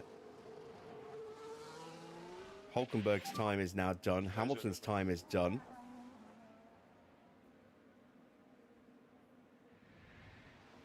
Let's go. Come on. Eyes forward. Sargent's on a lap. Albon now peels into the pits to free up Mick.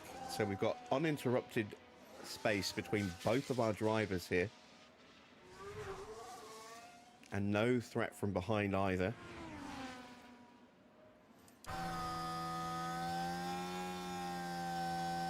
Let's sit back and enjoy the show. See how we do.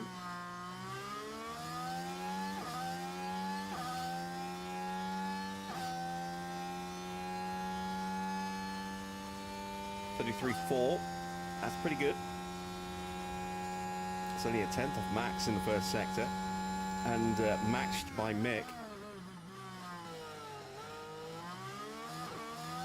Evening safety clock. Ocon jumps up to 13th. And we are quicker than Ocon at the moment. 21.1 in the middle is down by a tenth, but we're still up by 3 tenths. Schumacher matching Ocon, so he's up by 3 tenths at the moment. It's only 2 tenths between Porsche and Ocon at the moment. It's all going to come down to this final sector. 36.0 is our target. Well, actually, we want to go slightly quicker than that.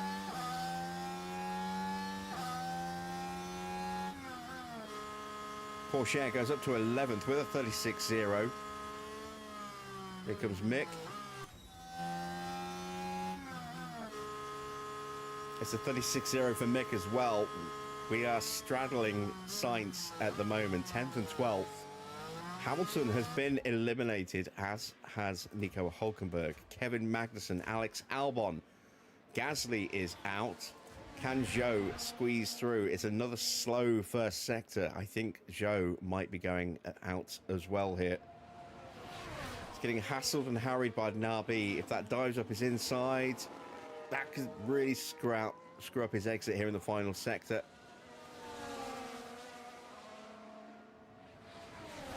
That's got to be Ricciardo. And Zhou is out. So it's Zhou, Gasly, Albon, Magnussen, Hulkenberg, and Lewis Hamilton eliminated in Q1. Both of our drivers pretty comfortably through in the end. 3 tenths clear for Porsche and about the same for Mick Schumacher.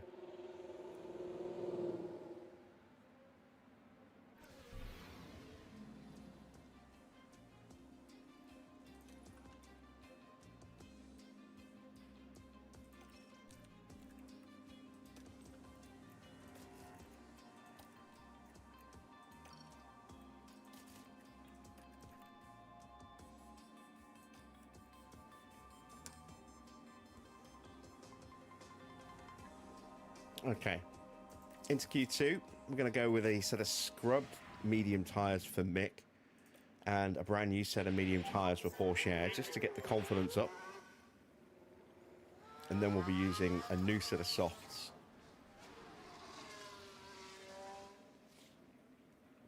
Both RBs coming out straight away. That's fault on Science's gearbox is now translated into some permanent wear. So if that goes orange, that is going to mean a pit lane start So just work on for time here. Sainz in the Grand Prix.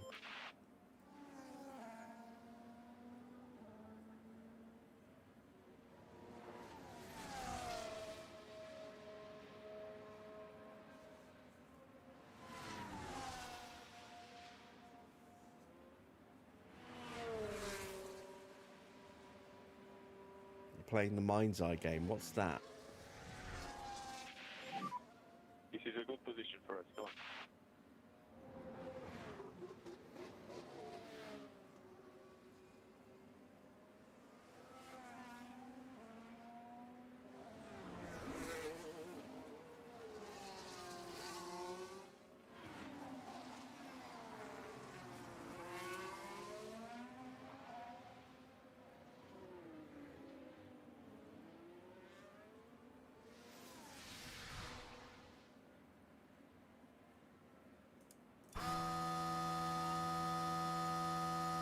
Stroll is leaving the pit lane. He might be an issue in the first sector for Mick. Will be a potential issue in the middle sector for Porsche.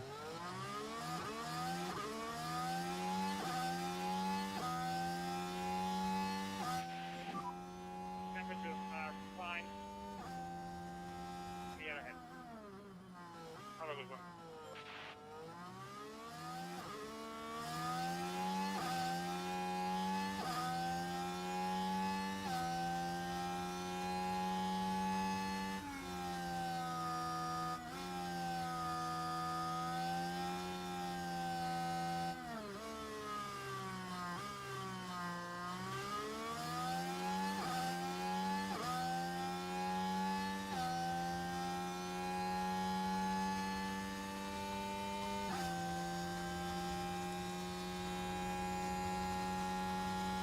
All right, 6 cents down on Yuki. No surprise there.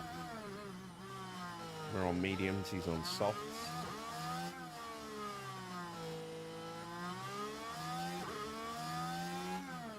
.33.5 for Porsche. He's up by a tenth, but he's on those new tyres, albeit still mediums.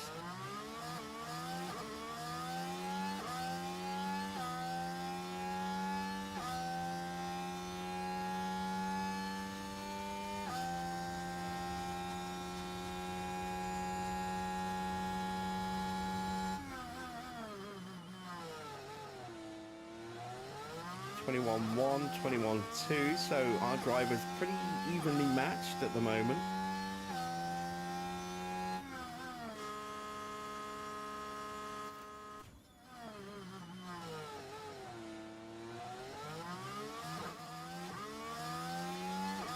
Did Stroll impede us at the end there? 35.9, I would say no. Maybe even benefited us slightly. A couple of tenths quicker in the final sector. 1.5 tenths quicker overall over Schumacher. But that was all about just getting the confidence up. We need to slap the soft tyres on if we want to make some real progress. Evening, Harvey.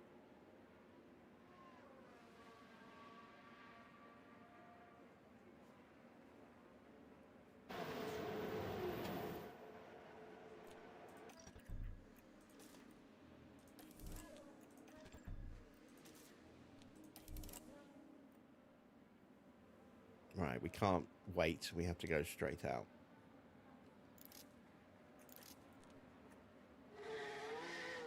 Otherwise, we won't have time for another run after this.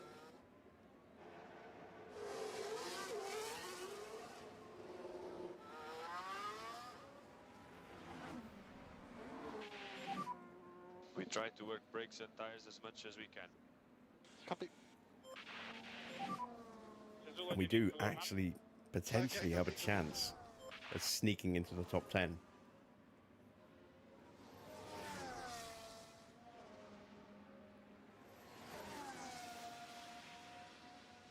Which would be awesome. I would love it if we can get our first point tonight.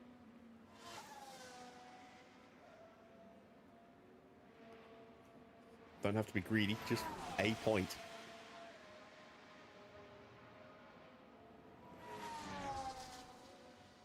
Just to give us a little leg up on a couple of the teams around us.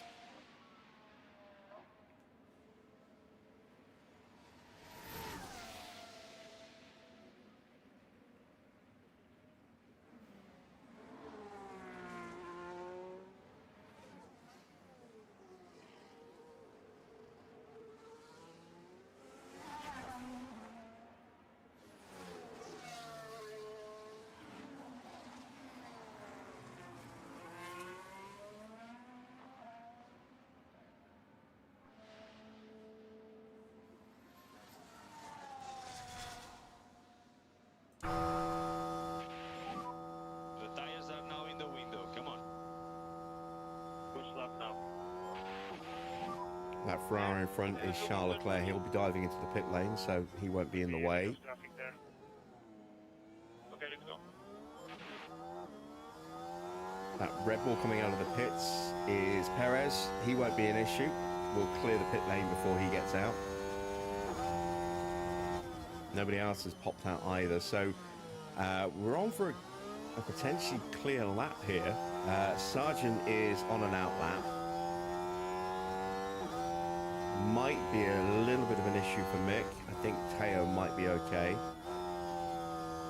Sainz on a good lap. Goes purple in the middle.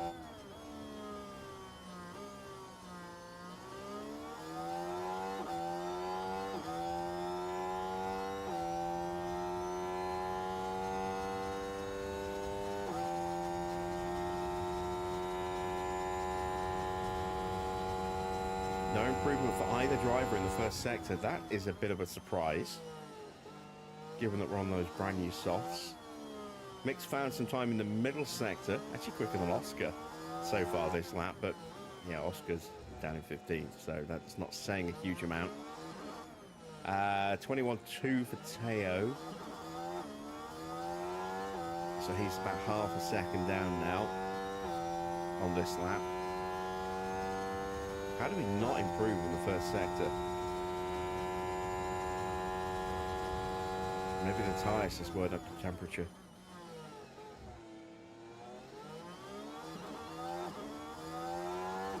Across the line, Mick gets up to 10th. Currently P10.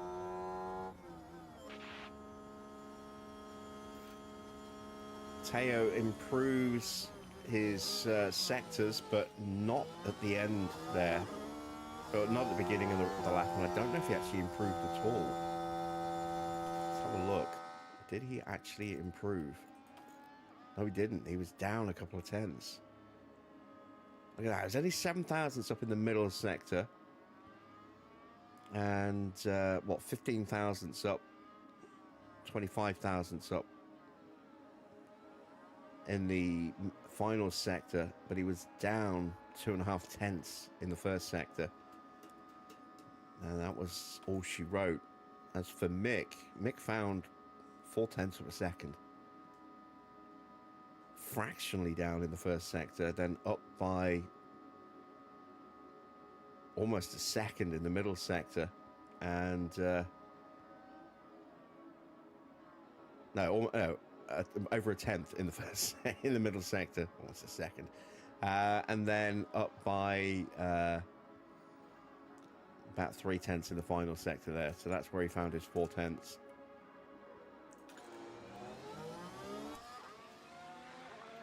Sargent pops up to P9.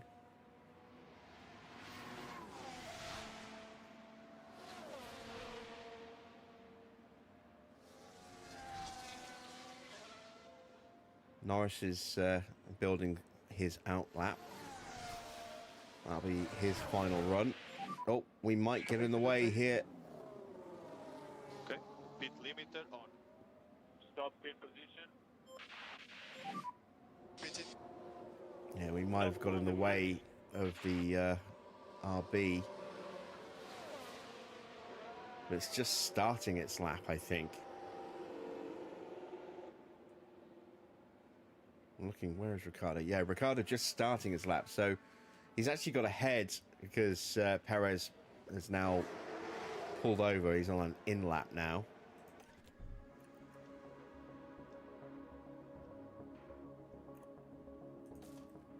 Let's go with another brand new set of tyres.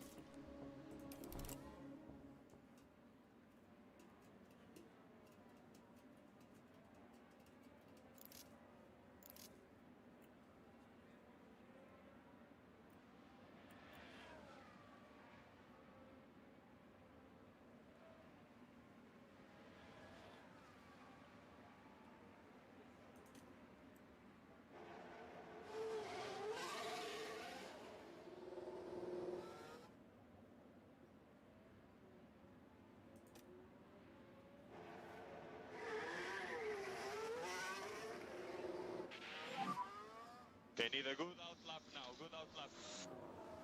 Yeah, okay.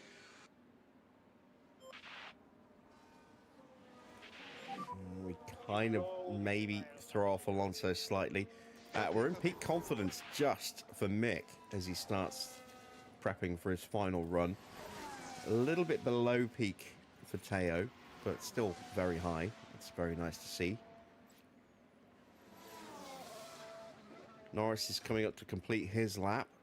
He needs a good lap. So does Piastri. Piastri's way off the pace at the moment. He's coming out behind us.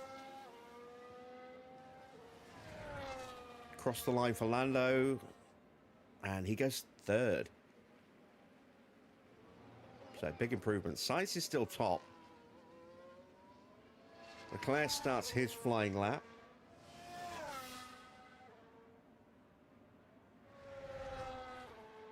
Perez is into the pits now.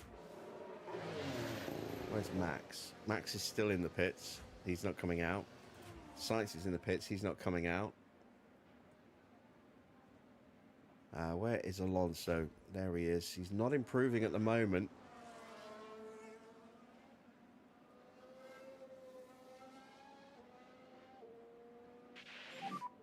Tires are okay. Okay, let's go, let's go. Alonso stays in ninth. Go for it.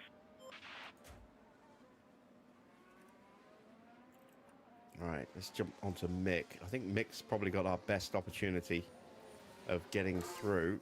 Oh, no, wrong button.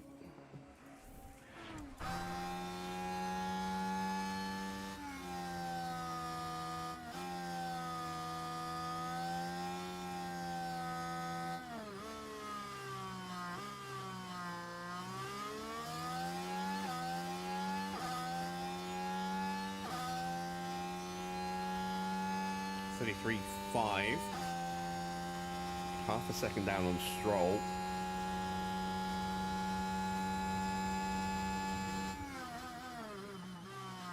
Leclerc moves up to fourth. Stroll goes seventh. Alonso now in danger. Have we done enough? 20.9 in the middle. That's a good improvement there. Porsche did not have a great first sector. Better middle sector, but again, he's lost time in that first sector. I think we might get Valtteri. I don't think, and we might possibly get Sargent, but we're not going to get Alonso. We've got to find 0.6 of a second.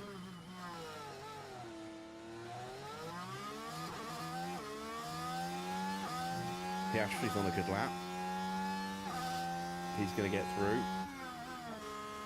We go 11th. We're going to get bumped down to 12th by Oscar Piastri. Teo again struggling on the soft tyres for some reason. I don't know why.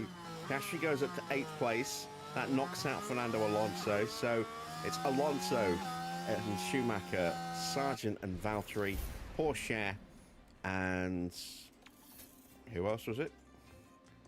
And Ocon eliminated at the end of Q2. Let's see who stuck it on pole. It was Lando. Lando's stuck it on pole ahead of both of the the Red Bulls and both of the Ferraris. Oscar in 6th place. Sonoda's 7th. Russell is 8th. 9th for Stroll. 10th for Daniel Ricciardo. Let's get ready for the Grand Prix.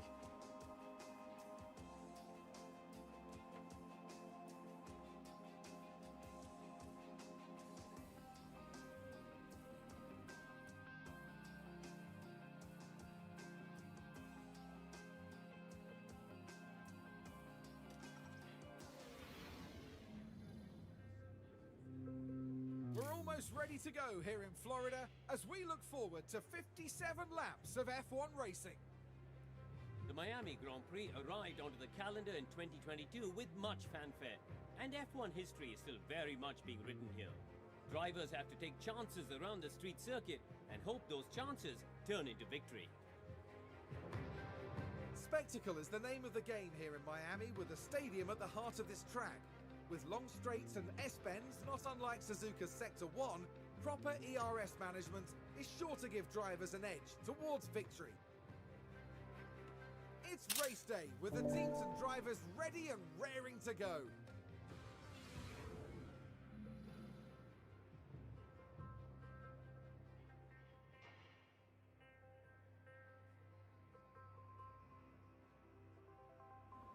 Okay, so the forecast is moderate rain, but it looks like we're starting in the dry. Let's just take a quick look at the race starting grid, see if there's anyone getting penalties, bumping people further down. Doesn't look like it. Sainz is still up in the top 5, so his gearbox is going to get worse at some point during this Grand Prix. So don't expect an amazing result from Sainz today. Good chance for Leclerc to stretch his lead a little bit. Oh, it's going to be dry, wet, dry, according to this. Oh, no, don't delete, edit. So let's take a look at the track graph. Let's see, this is interesting, but I think this is probably more realistic of when the weather's going to do its thing, given that both of our drivers are looking pretty similar. So we're looking at lap 23, lap 50, and lap 23, lap 49. So do we go with the mediums at the start? I think we do.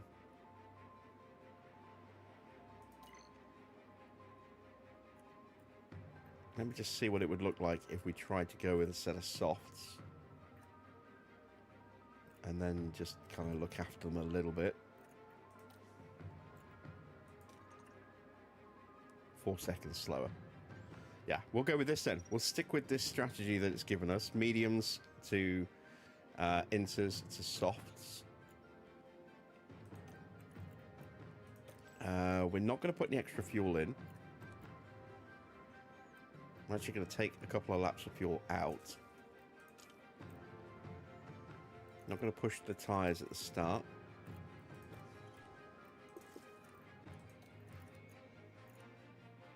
Might not even push the inters. Or at least not to start with. We'll wait and see how the tyre performance is doing. Did I just see? Look at that. So this is down to our sponsors. Mixed development rate is being affected this sponsor period. That's why Porsche has been having problems with its pace, staff performance rating, and driver development rate both being affected by the sponsors this month. That's why Porsche has been slow in comparison to MIG. Okay. Well, we're starting in 12th and P15. We also have a chance, maybe, depending on how things go around these pit stops and how the AI uses its tyres, combined with us using new engines this weekend for the Grand Prix, we do maybe have a chance with Mick of sneaking a point. Let's see, can we get our first point of the season? Let's send them to the grid for the start of the Miami Grand Prix and find out. Final checks are being carried out by the teams, and it won't be long until we get this race underway.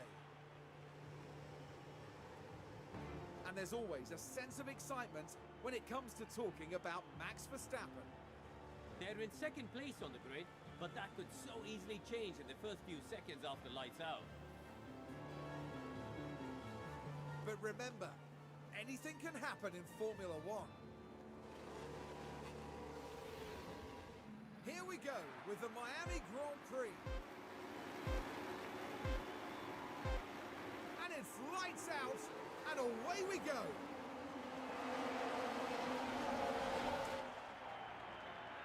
All right, Alonso, Hamilton, and Perez starting on soft tyres.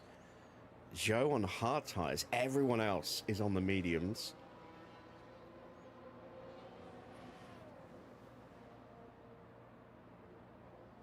We have held positions so far.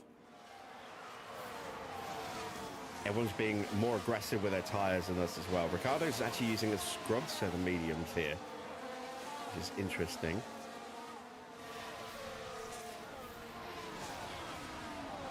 Might have to use the battery early this time. Do not want to drop out of the train, because this is our chance to maybe steal a point, and we have to be with the points runners to have any chance of doing that. Oh my god!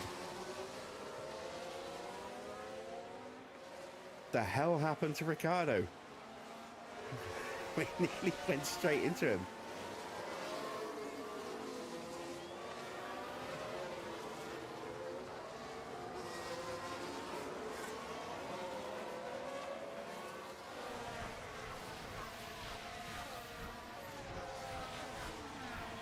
Porsche is down a position. He's down to 16th. Ocon has jumped him.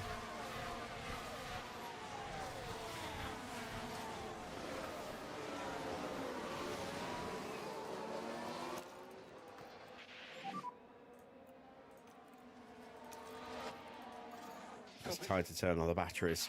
Mick's going to have to push, which means everyone behind is going to suddenly speed up, and if we don't push Porsche as well, he's going to get left behind. Really don't want to use the battery, the tyres. Just want to try and rely on the battery and hope that's going to be enough. I'm not so sure. Gap 0.5. I did actually mean to do Mick first. I clicked on the wrong driver. I clicked on Porsche first. And yeah, we're about to get dropped. Can we stay ahead of Logan Sargent though?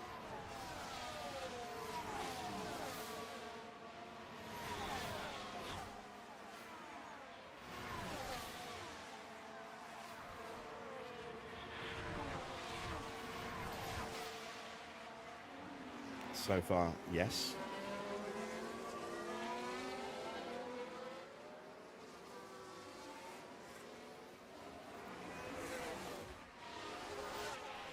Hamilton's got me on those soft tyres. Yeah, no worries, mate.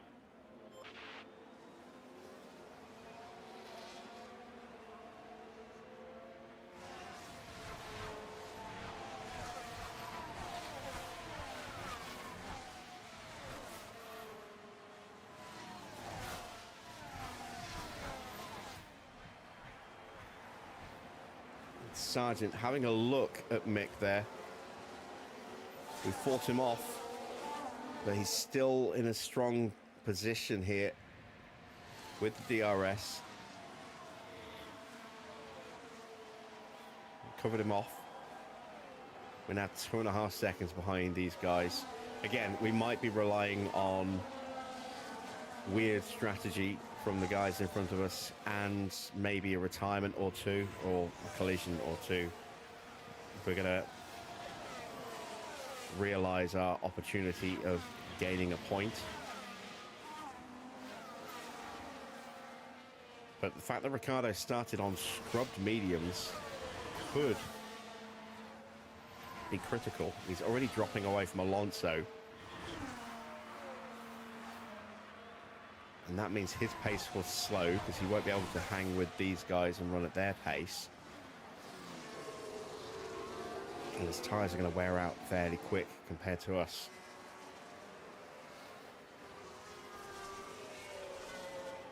In theory. Porsche is dropped Hulkenberg is going to have a look at us into the hairpin.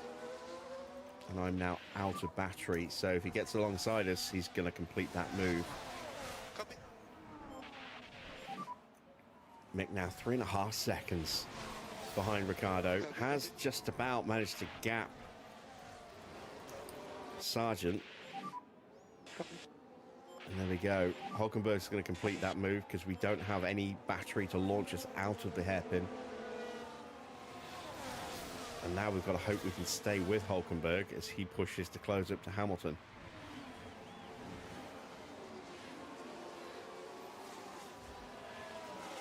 Let's turn our attention back to Schumacher.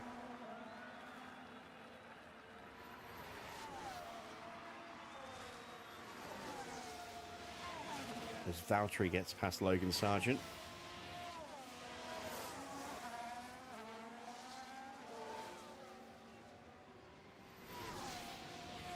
When are we supposing to stop? Lap 23, lap 22, 23, somewhere around there. It's way too early, I think, to get any information here. Yeah. According to this, it's lap 26. We've got enough spare grip on the tyres if we don't push them to make it to lap 26 without too many issues, but I don't know if that's actually going to be where it needs to be. Valtteri is now comfortably past Sargent and right on the back of us. So Valtteri held his battery in reserve and is now deploying it.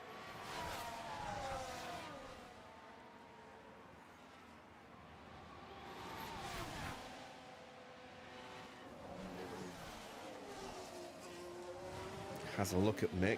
Mick keeps him behind. Valtteri will have another attack here into turn 1.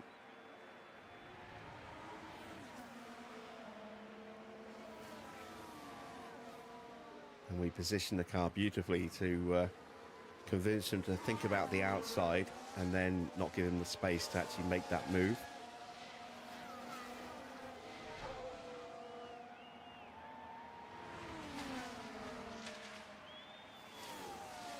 Hulkenberg is eating his tyres again. He's down to 77%. Magnussen at 75%. That Haas is so harsh on its tyres.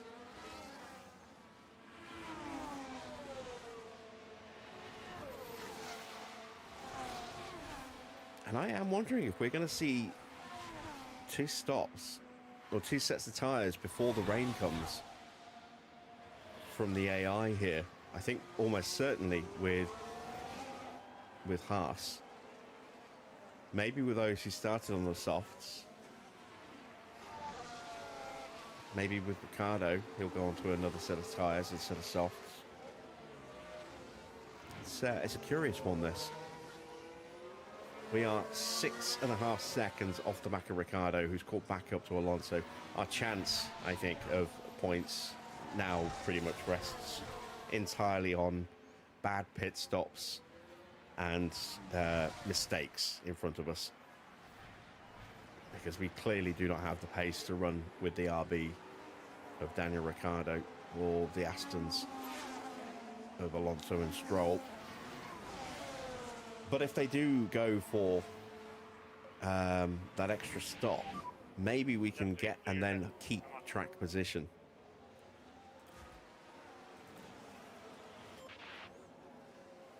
Magnussen has jumped me as well. I'm down to 19th place. Copy, copy. Gonna need to get some battery in the car. We've got Albon crawling over us now as well. It's not been a good start to the Grand Prix for Théo Pourchaire.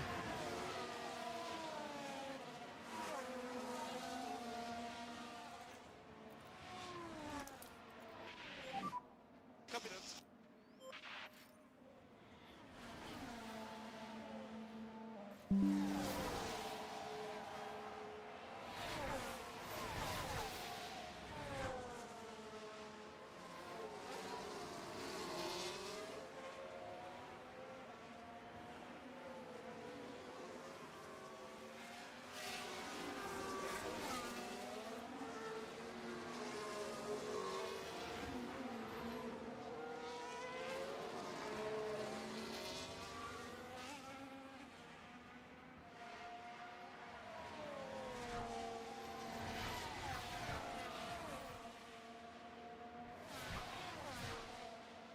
We've slipped out of range again. Damn it, we're just going backwards with Teo here. Everyone's using their tyres much more aggressively. And we are struggling as a result.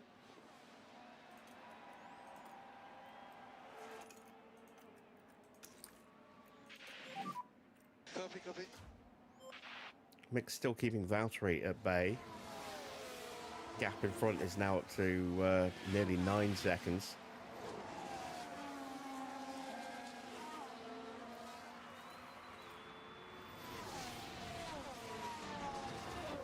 Yeah, Porsche is struggling.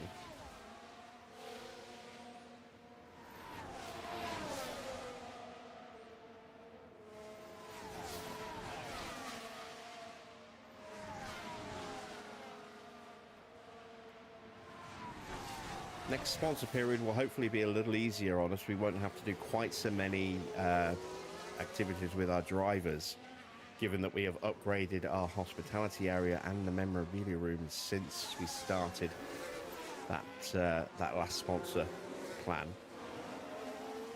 So theoretically, that will mean we can get away with doing a little bit less engagement going forward.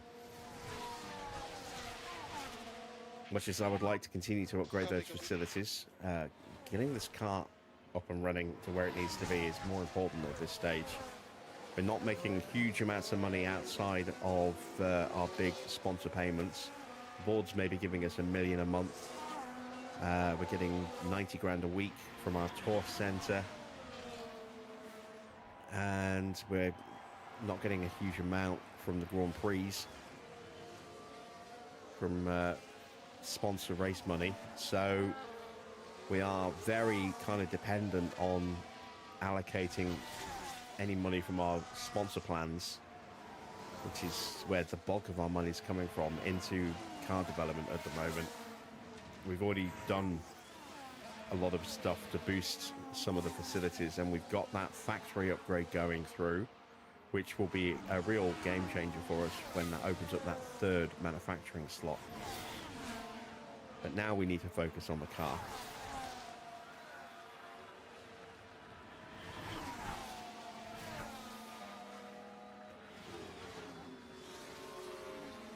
Not just for this season, but for next season as well.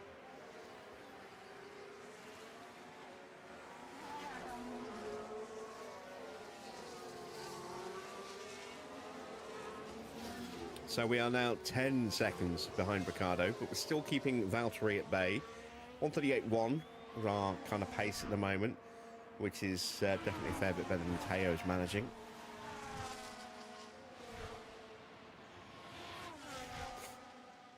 Let's see what Hulkenberg and Magnussen do about pit stops. Those are coming up very soon, so they are definitely going to have to stop again. Sargent probably as well. I think quite a few cars are going to stop again. Look at Perez at 46% on his softs. He's definitely going to have to stop again before the rain hits. We are going to try and go straight through to the rain. All of these guys here, Sainz down to Stroll, they're probably going to stay out. Valtteri might try and stay out, same as Ocon. Zhou will probably try and stay out. Gasly might have to box, but we'll see. He's got a fault at the moment. I didn't even see that pop up for him. What is the issue for Gasly? Battery. And look at his engine temp. Engine temp at 122 at the moment. If his engine's not in great shape... Oh, it's 96%. I was going to say, if his engine's not in great shape, that's really going to hurt him, but he's on a new engine this weekend.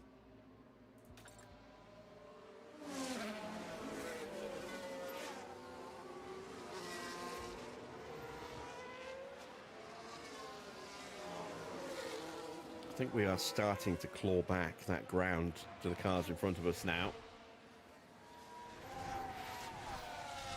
Porsche's pace has picked up a bit, a 138.0 last time round.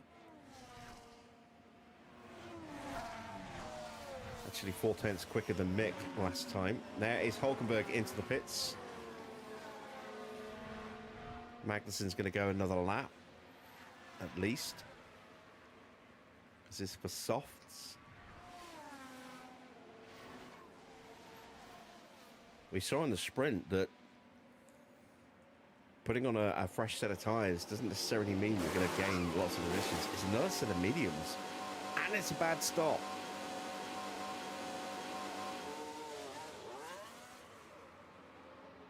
So definite problems there for Hulkenberg.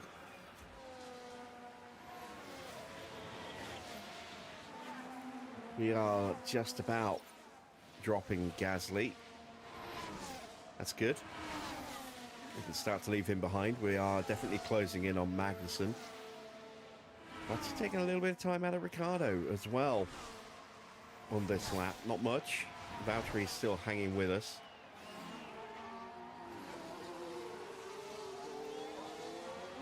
I'm going to try, actually, and break away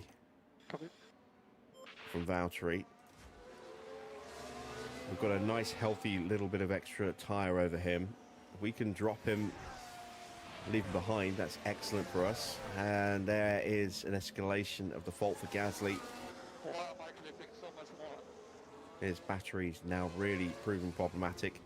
And that's good for us as well, because that means he's now going to drop quite a way off the back of Porsche pretty quickly. And will hopefully act as a roadblock for the cars behind. And eventually, maybe Hulkenberg as well. Albon gets through. Gasly not really able to put up much of a defense, and he's into the pits. So Gasly's come in.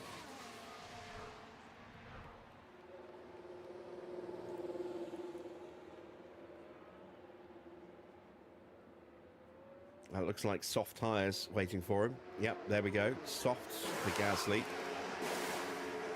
Looks like they're trying to cover off Hulkenberg. They're not going to get out in time.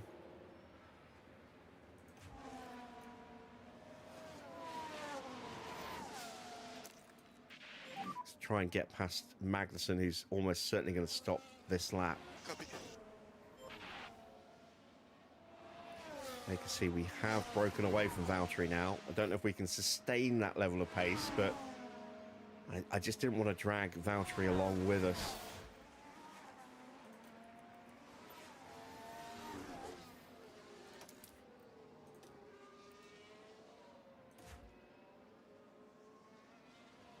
Can we get through on Magnussen before the hairpin? Perez into the pits. Copy. He started on soft. Is he going soft again, or is he going mediums? He's going mediums.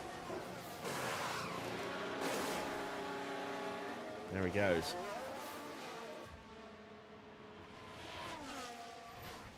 Magnussen is scampering for the pits.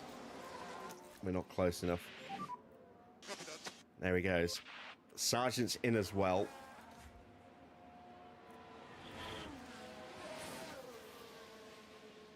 There is K-Mag just behind.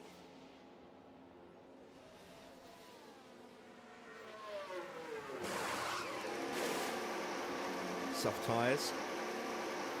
Had to hold him while Magnussen pulled in. There's another bad stop for Haas. That left rear proving problematic. Oh man, really problematic. Holy crap. He lost a ton of time there. So this was Magnussen pitting. Look how much time he loses here. And there we see the problem.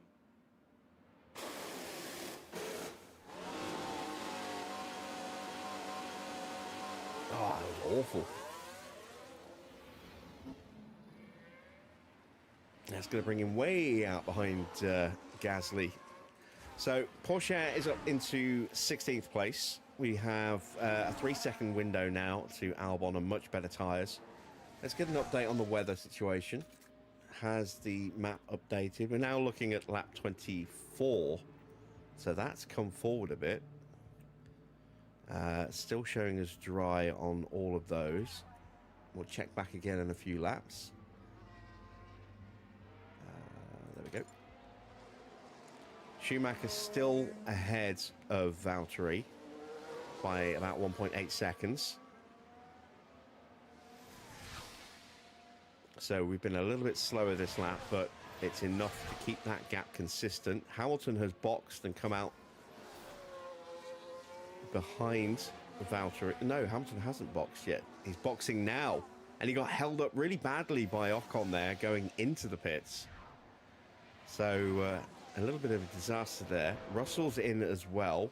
Russell's out on a set of softs. Right behind me. Stroll's out on a set of softs. Everyone's stopping.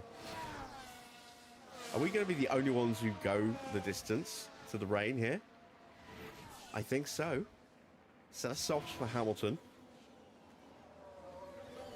We're only looking at like another 10 laps. I think if we can play our cards right here, we might definitely have that chance of a point with Mick. There's no point going defensive.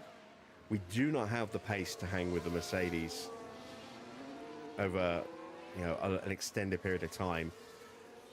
He gets through, and now can we stay with him just even for a lap, just to get some DRS and break away from Valtteri again? I don't even think we were able to get the DRS. Valtteri was. Yeah, we didn't get it. Valtteri did. That's not good. Damn. Where's Teo? There he is. 3 seconds behind Ocon. Alonso into the pits now. New fastest lap for Checo. Alonso's going to come out behind Mick, but ahead of Porsche.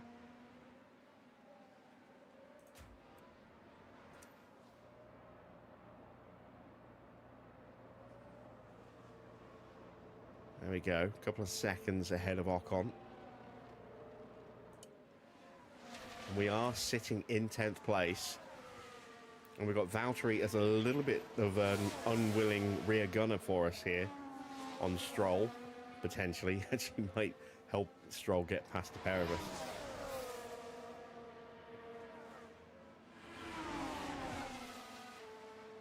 Can't see Valtteri keeping Stroll behind for very long. He has got the DRS to help. Oh, he's developed an issue. And there is Stroll diving up the inside. What's the fault for Valtteri? I lost the Gearbox issues.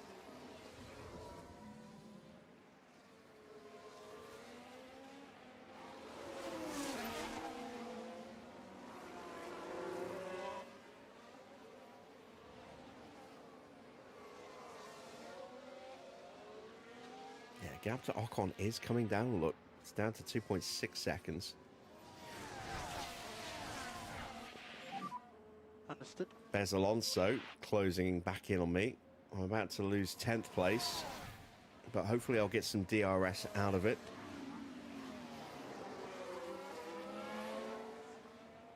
That's the DRS detection point. Valtteri's into the pits. Just focus ahead. I think we are the only ones who are going to try and go the distance. Well, the only ones of most of the field. I still think Norris is going to go to the end. Well, the start of the rain. But yeah, a lot of cars boxing early. There we go. Valtteri comes out. Behind Hamilton and Sargent, maybe? There's Hamilton, there's Sargent. Comes out right behind Logan in 20th place. Still got Alonso behind me.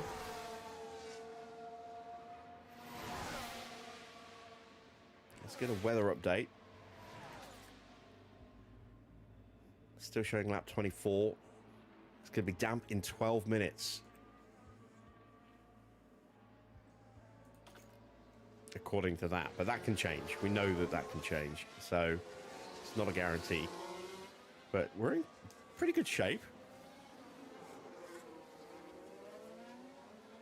It's certainly paid off for Porsche doing this strategy. And you have to say it's kind of paid off for Mick as well. We're only a couple of seconds away from Stroll at the moment. That's about to change. But we're not too far away, as Alonso drops us down into 12th place, that, you know, maybe we could get a nice little undercut if we can judge the switch to inters correctly. Ocon's into the pits. Ricciardo's into the pits. He's out on a set of softs. Will he beat Porsche out? I think he will just. Yes, he will. But Ocon has dropped us, dropped way down the order. He's down to 20th. 21st. Comes out behind his teammate. So it's going to be hard for him to get the best out of those tyres because he's down to 22nd. Magnussen's jumped him, so it's really not worked out for Ocon. It's a lot of cars he's got to fight through just to get back up to where he was, which is where we are now. And it's not that many laps until it starts to rain.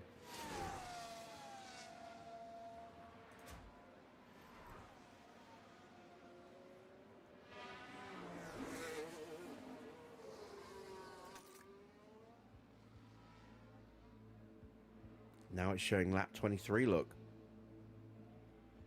And it's a pretty steep climb as well, so this is going to be a case of both cars having to box on the same lap, I think. We've got a comfortable enough gap to do that. They're nearly 10 seconds apart. So that's not an issue. Unless we have a stop like Kevin Magnussen's, you know, we can even afford a little mistake on our stop with Mick and still not affect Porsche, but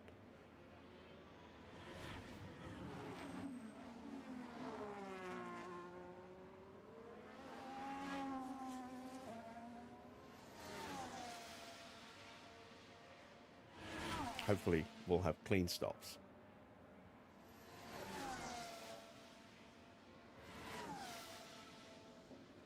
And as I say, depending on when the rain starts to fall, if it starts to fall as we're coming to the end of the lap, we're straight in, we're straight out as the tyres are hitting the track at the perfect conditions. All those cars in front of us, if they're not that far ahead, will have to go all the way around the lap in conditions that are rapidly deteriorating on the wrong type of tyre. And that might give us a little bit of an undercut.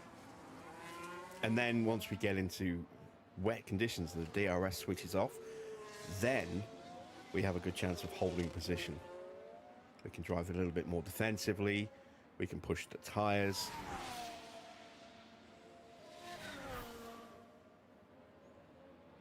There's no DRS to help ease cars past us. Got Ricciardo closing in quickly. I think he probably will get us before the pit stops. New fastest lap for Fernando Alonso, 134.0. He's lapping about 2.5 seconds quicker than the race leaders at the moment, but is a long way behind them. How far behind is he? Starting to feel the front a bit. 30 seconds behind them.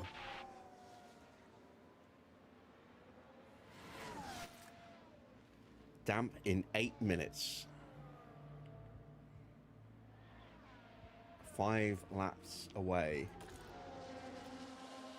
I could maybe get away with turning the tyres up.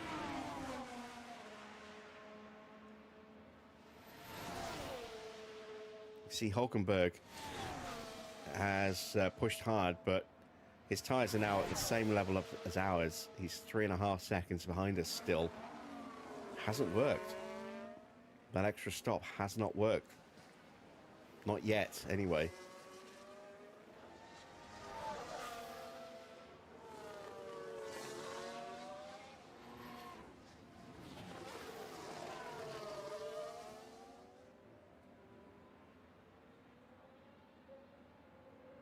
It's going to be an easy overtake for Ricardo. Really easy overtake.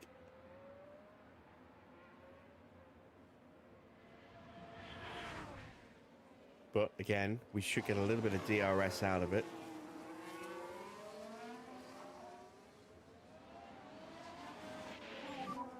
Come on.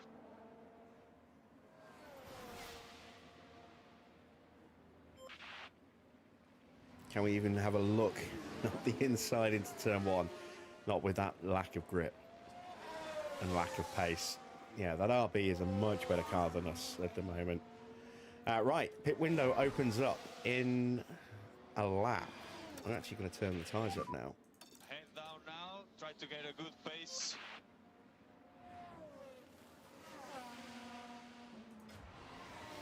Hamilton has caught the back of Hulkenberg. Hopefully these two will slow each other down. Give Porsche a chance to try and stretch that gap a little bit.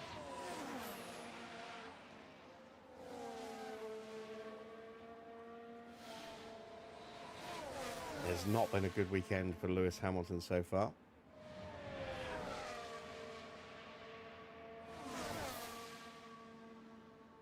Not been a great weekend for Mercedes in general. And Hamilton's through, and that was pretty effortless in the end. He's only a second and a half behind me. He's going to be all over the back of Teo very, very soon, and he's just going to drag Hulkenberg with him. So Porsche is going to be under some pressure.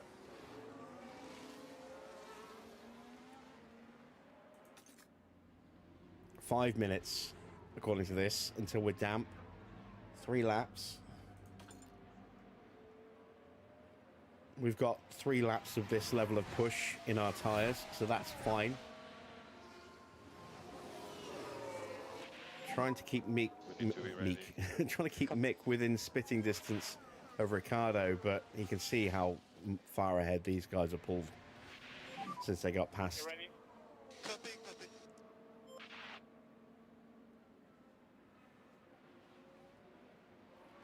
It's now all down to when that rain hits.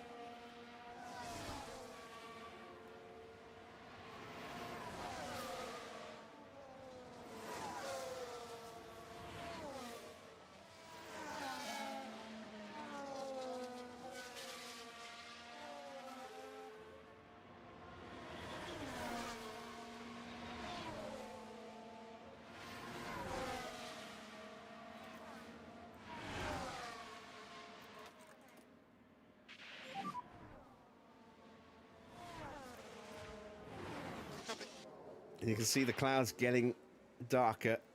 The cloud cover definitely coming up. You can see now the rain's only 4 minutes away. That's 2 laps. We're going to turn the tyres up even more. Copy, copy. Push, push. Copy. Big push now.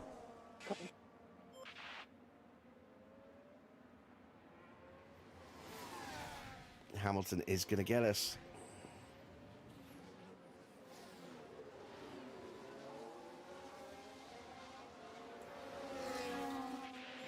So down to 14th for Teo, but Hulkenberg is still not close enough to do anything to us. Copy, copy.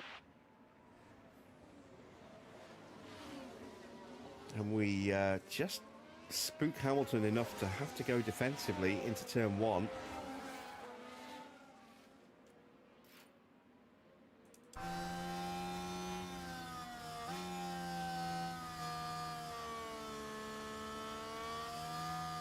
Bottas's gearbox is getting worse. I lost the gear 6. It's the second time he's lost 6th gear this Grand Prix. Evening, Mike. Don't quite get the DRS, and Hulkenberg's pushing. He might have actually got it.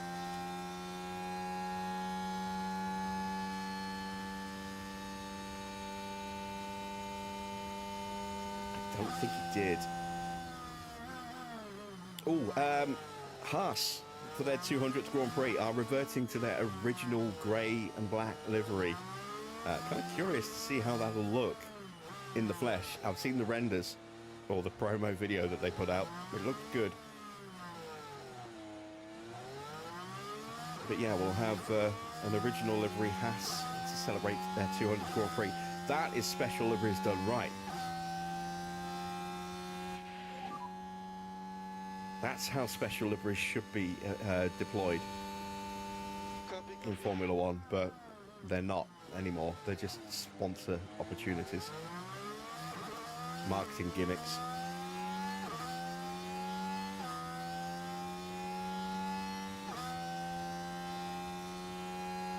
So we're going to have to fight Hulkenberg off until the rain falls. Hulkenberg's tyres are almost gone, and we are on full push with ours, so that's hopefully going to work in our favour.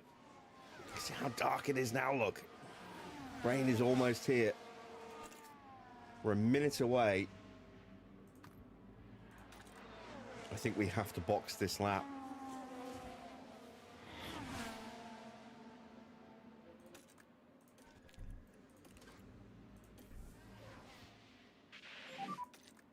Box. I stood box up.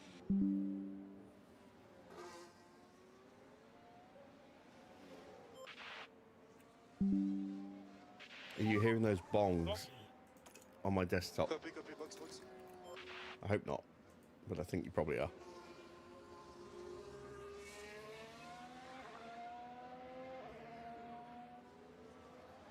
Oh man, it's so dark.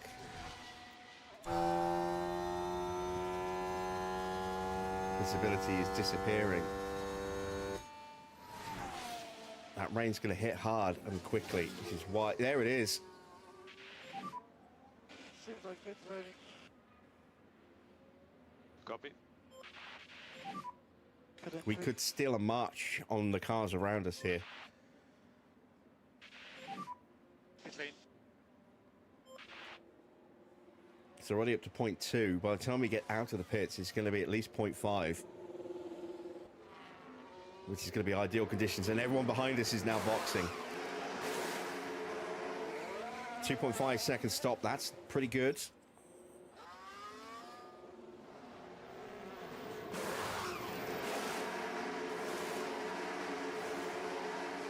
.4 seconds for Porsche. That is not so good. But we have stayed ahead of Valtteri. Yeah, there we go. 0.5 as we're out of the pits. What was the issue, Let's talk us Pateo? through this one, Karun. So the pit stop starts well enough. That left rear was a little That's slow where coming things off. went wrong.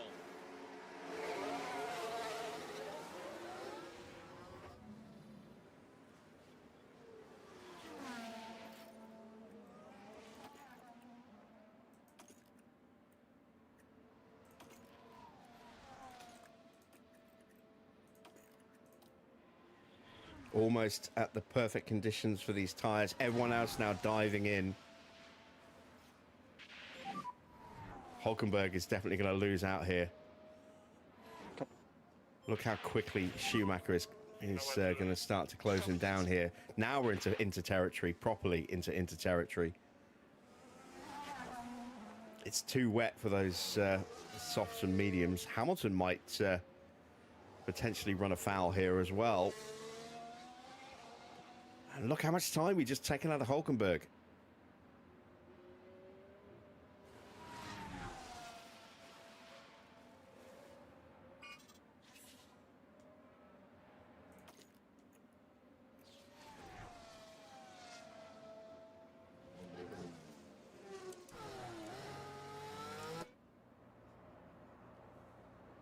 As we go past the pit lane entrance, let's calm those tyres down because they're already melting. Cool down. We've got a yellow flag. Copy. We've got past Hamilton and Hulkenberg. Where is Porsche going to come through? It's going to come out ahead of Hulkenberg, I think, but behind Hamilton. Try to keep the tires cool. Copy. DRS is long gone. Copy. That switched off as soon as it hit 1 mil. It's still rocketing up. We're 14 seconds behind Stroll. We are 20 seconds. No, 17 and a half seconds behind Ricardo and points. That's not a horrendous gap. And if we are careful with our tyres and again can time it right with the potential switch to dries here at the end, it's not a guarantee it's going to go dry. This suggests at the moment that it's actually going to stay wet enough, but both drivers thought it was going to go wet much earlier than the radar initially suggested, and they both thought around lap 50 that it would go back to slicks. Fault for Leclerc. Yeah, right. It certainly looks like they've developed a fault. No idea what the fault is.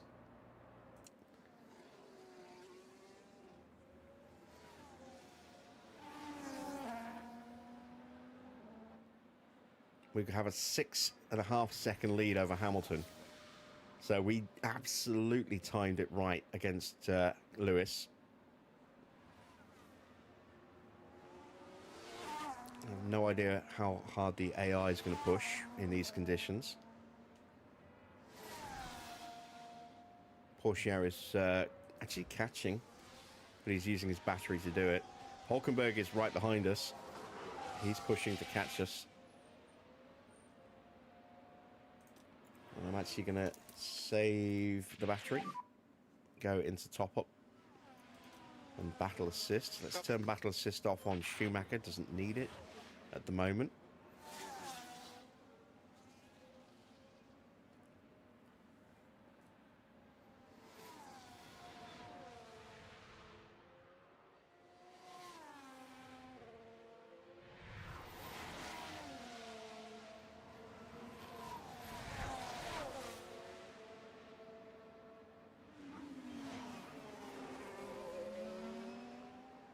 And let's see, we can overheat Hulkenberg's tyres a bit here.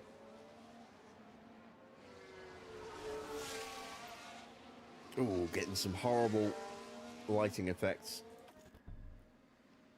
with the rain.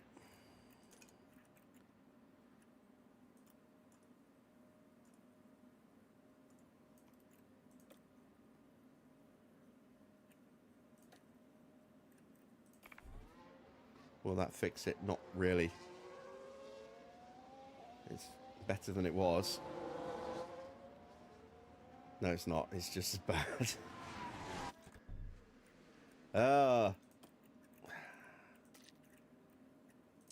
Let's try Tau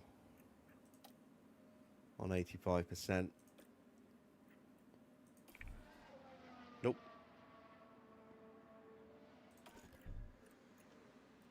Really don't want to have to try something else. Let's try FSR2.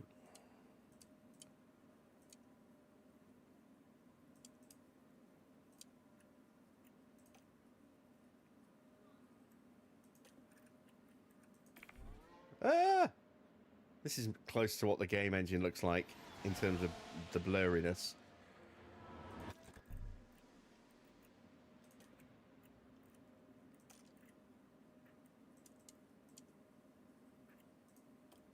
Let's try it on quality. No. That's really bad. This is what I hate about this engine, is just sometimes it proves really, really temperamental. This is apparently going to cause some issues.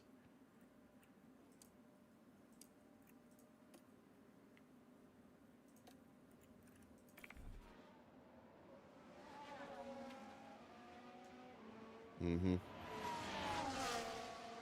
not sure what causes this, so I don't know what settings I need to look at dialing down.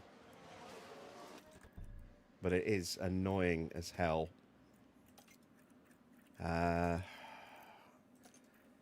So I think I used to run TSR manual quite high to try and avoid that, but it really hurt the frame rate.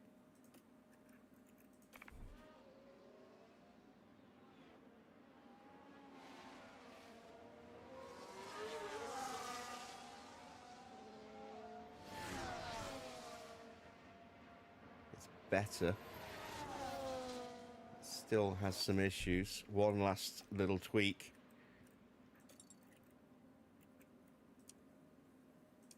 Let's try Tau at 95.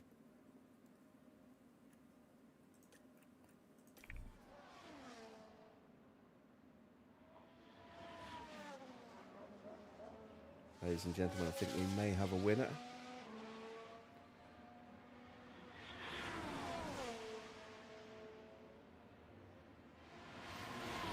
There's still some little flickers here and there, but it's better than it was. Let's see if we can push it all the way up to 100 and see if that gets rid of the issue completely. Fingers crossed. Or has that just made it worse?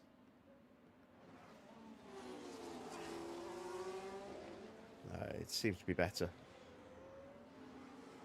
We're getting some pretty bad ghosting, but the ghosting is preferable to being blinded by the scenery.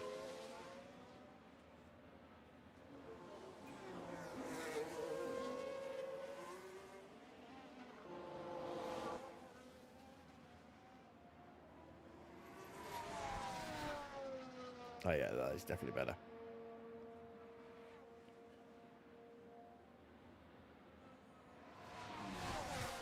The frame rate's actually holding up as well, which I'm surprised at. Maybe it's because I'm running windowed. As opposed to full screen.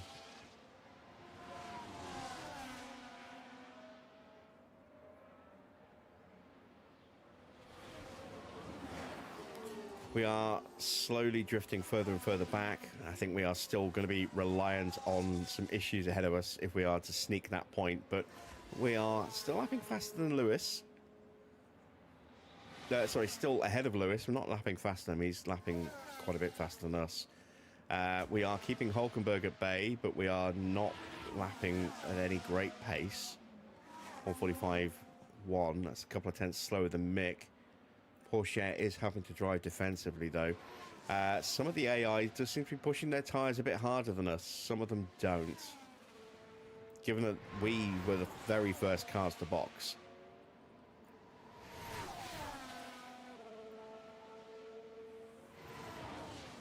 It might have more of an impact as this stint continues. Let's take a quick look at Hulkenberg's car. So his engine temps are fine. He hasn't got the greatest gearbox. His battery's fine. His engine's fine. His tyre temps are getting high. 105 degrees in that dirty air. So we are ruining his tyres for him. And that Haas does a pretty good job of ruining its tyres on its own. So, yeah. Sorry, Nico.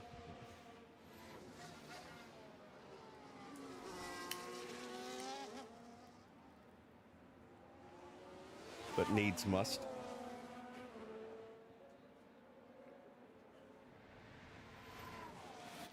Confidence levels have reset back down to where they were. I'm going to go back to medium.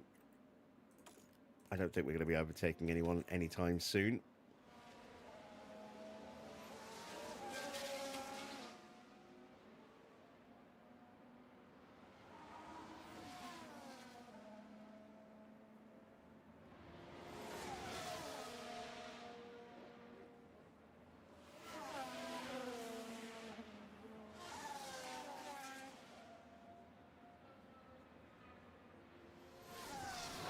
This is running really smooth. This is still running at like 60 frames a second.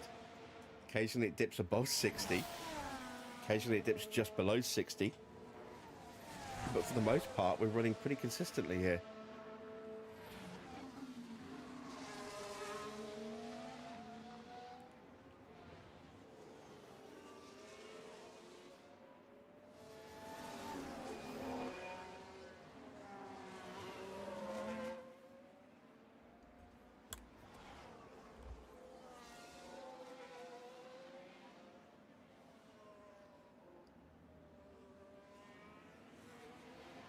Hamilton is now less than 3 seconds behind us. He is closing.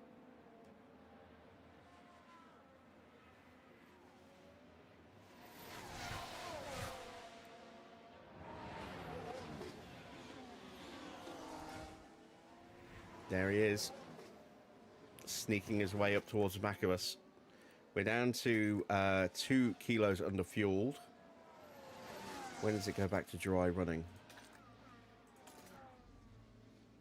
We said potentially around lap 50. I'm going to try and just go through this wet period without fuel saving. We're using Renault engines, so they're pretty fuel efficient, and fuel efficiency definitely plays a factor in slower pace like this in the wet weather. You can see we're down to just 1.9 kilos. We started, what is it? About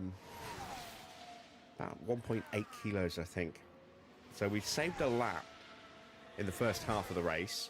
Now that we're in the wet, we should be able to save that other lap pretty quickly in comparison.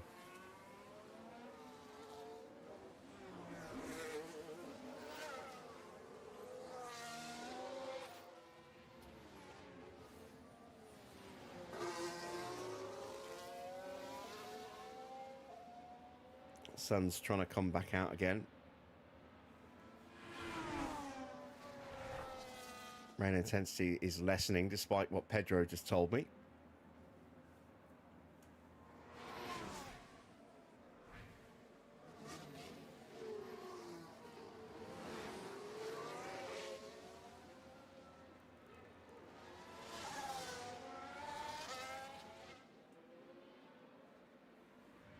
Hamilton is now just about a second behind us.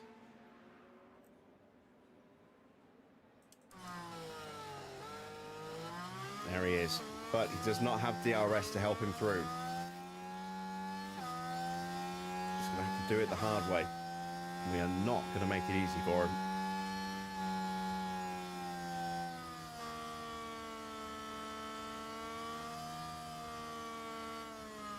Where are we in the championship? 9th. We haven't scored a point yet. But this is probably our best performance this season so far in terms of running order at this stage of Grand Prix. That being said, we are running brand new powertrains for this Grand Prix. And quite a few of the other cars are still on their first engine.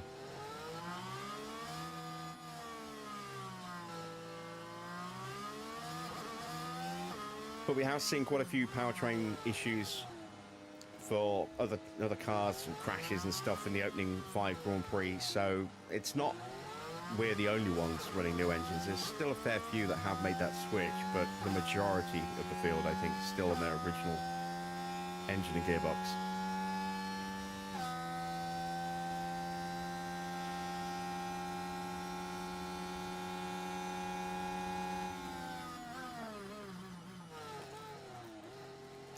Damn, didn't have battle assist on. I thought I did. Hang down now, try to get a good pace. I need to get back in front. Can't believe I had battle assist off. Come on. I remember turning it off. I just thought I turned it back on again.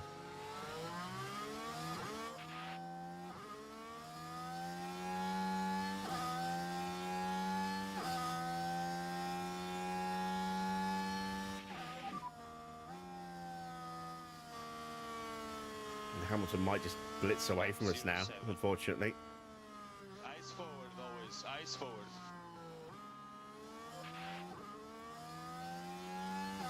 Hulkenberg's still stuck behind Porsche, and you can see that his tyres definitely starting to suffer now, as are Valtteri's. Gap 1.4. Hulkenberg's tyre temps are still way too high. That was the last time we checked. They were 105. He cooled them down a little bit, and they're just creeping back up again. 90 is kind of too hot for these tyres, really. We are close to that with Schumacher. 100 is definitely too hot.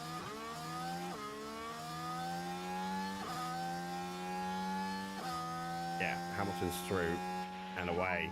We're not going to be able to stay with him, unfortunately. We just do not have that Come on. pace that Mercedes do.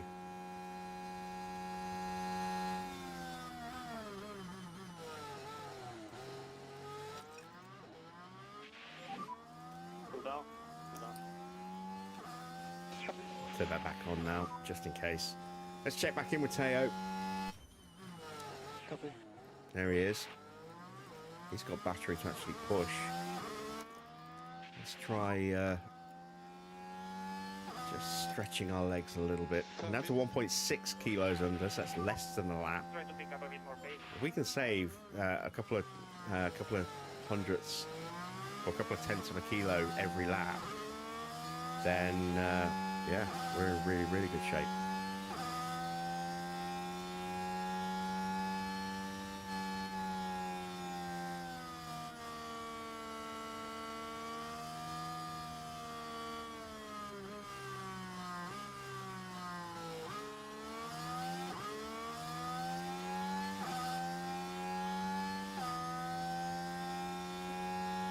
We are giving Hulkenberg's tyres a little bit of a breather by stretching the gap.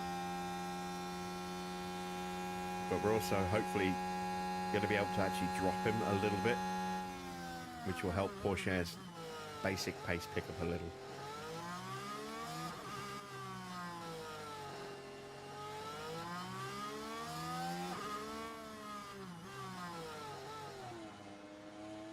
Starting to get a little wetter again.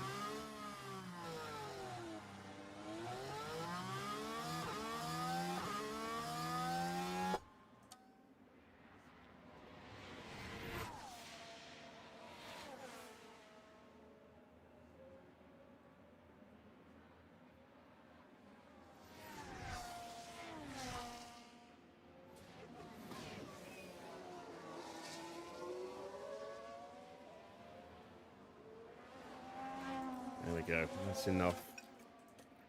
Going to the rear. Let that battery slowly recover. Stop the tyres from getting too hot. Copy. And if Hulkenberg wants to push up and destroy his tyres again, he is more than welcome to.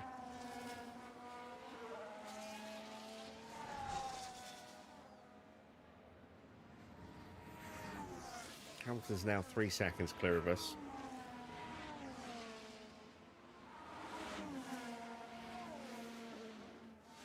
I was about to switch Schumacher into defensive running when he got past us, and it was that point I realised, oh shit, he doesn't have battle assist on, and as soon as he got alongside us, that was it. That was curtains.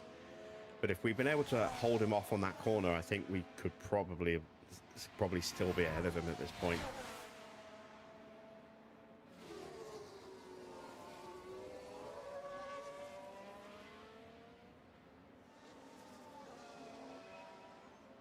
Sainz's gearbox is still hanging on in there.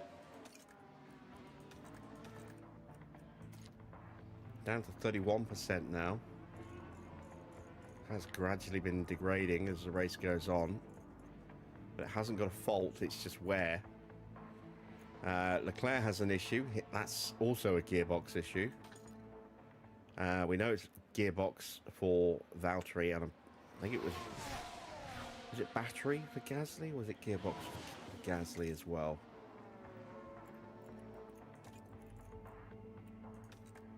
It's battery for Gasly.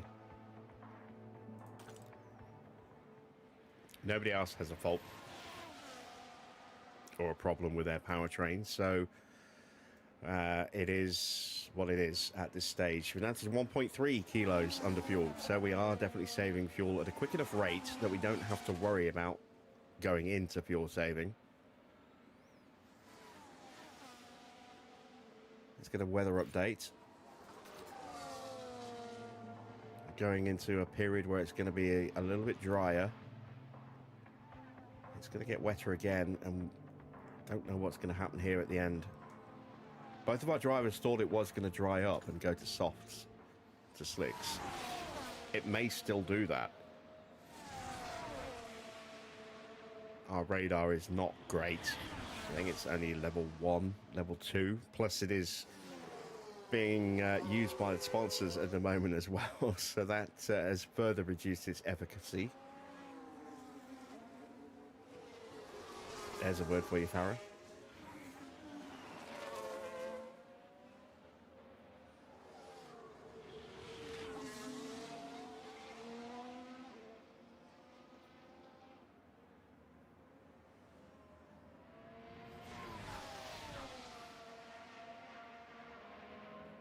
And you can see there is a very clear delineation of pace from Mercedes and RB up to us below. So Haas have probably got a quicker car, but they are eating their tyres at the moment. So they're having to make that extra stop, and we are able to pretty much stay ahead of them as a result of that.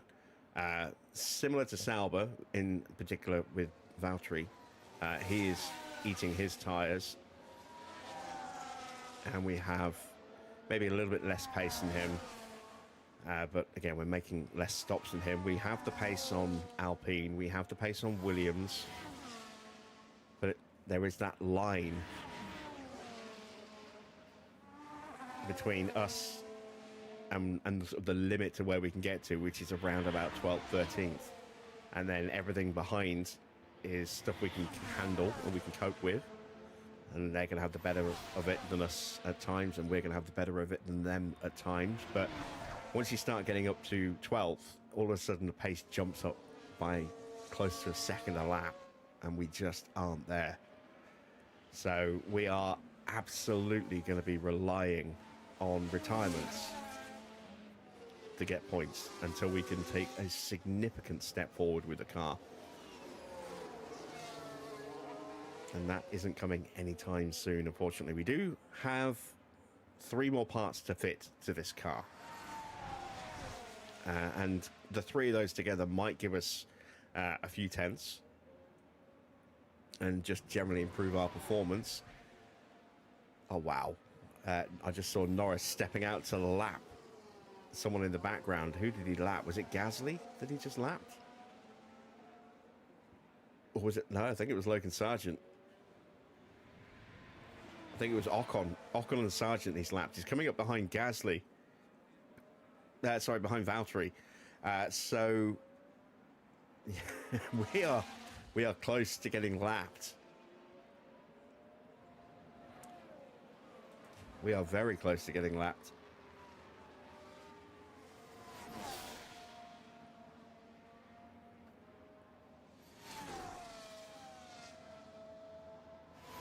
Hamilton's not pulling away anything like what he was earlier, but he is still edging ahead. The gap's up to 5 seconds now. Porsche is doing a bang-up job here of holding up Hulkenberg and frustrating the crap out of him. And as I say that, you watch Hulkenberg immediately get past me.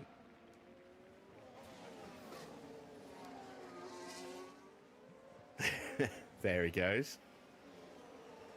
It's not over yet. Copy.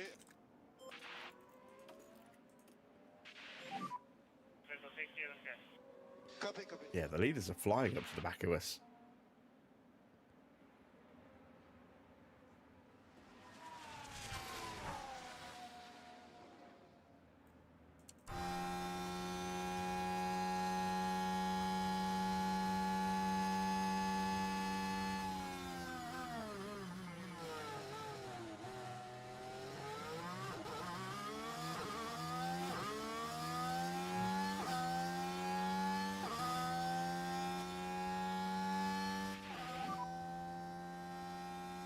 Just don't have pace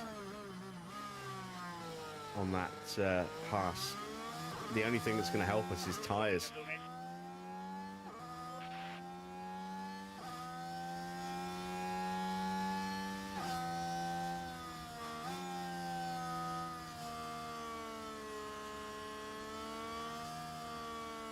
I wonder how much mix pace will improve if I push his tyres. Track is getting drier though, so I don't want to overheat them too much too quickly. Now is probably not the right time to actually take that risk with the track in the condition it's in. I was keeping an eye on it dropping, thinking we've got to stay close to Hulkenberg in case DRS suddenly switches on, but it seems to have plateaued here. So let's ease that down again. Try to keep the tires cool. Copy, copy. Okay, copy, copy. We're going to see Norris any moment. There he is. There's Lando.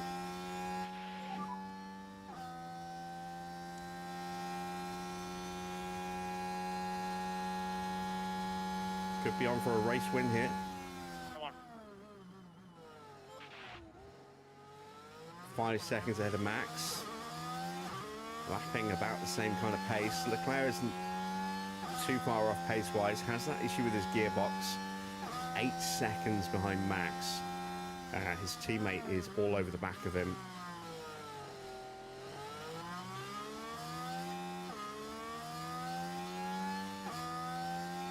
And that was a really good lap for for Norris. Not a good lap for Max, but Max was... I nearly fell off my armrest there. Max is having to fight through traffic. Now he's clear. Now his pace should pick back up again.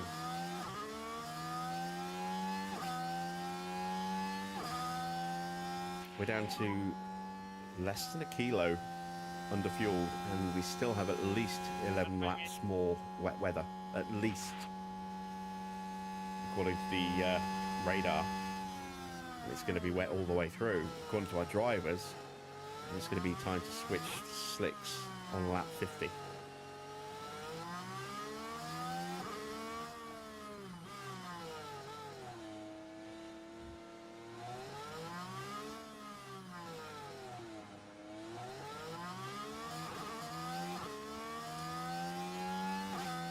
Norris is definitely getting closer. He's doing 1:38.9s. We're doing 1:41.2s. 1.5 seconds a lap, nearly.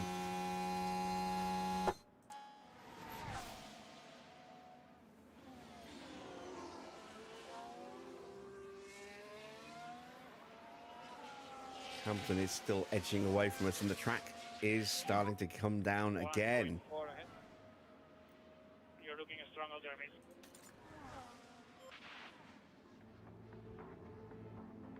He's flirting with giving us DRS here.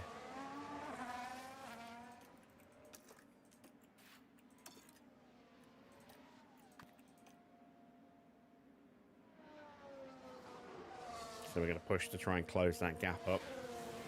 This might be our... there we go. DRS is active. This might be our best chance of getting back in front of Hulkenberg.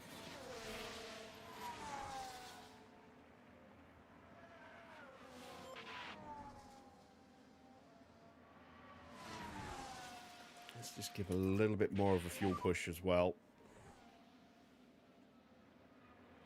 Okay.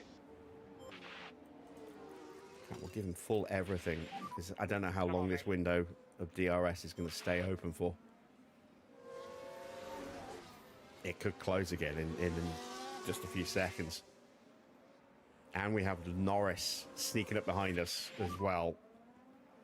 We want to get the move done while this DRS is definitely available to us. If we get pulled over and blue flagged by Norris, we might not get another opportunity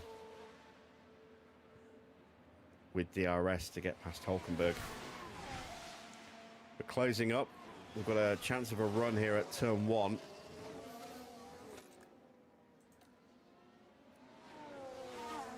Can we get him?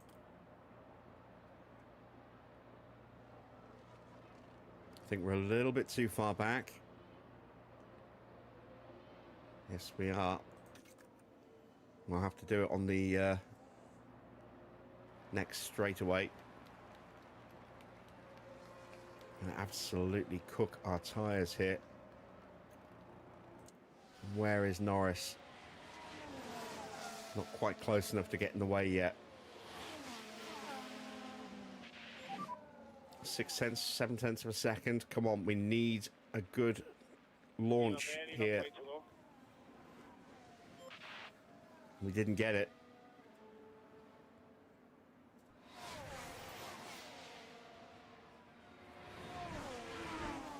Closing up. We need now to stay close through the Mickey Mouse section.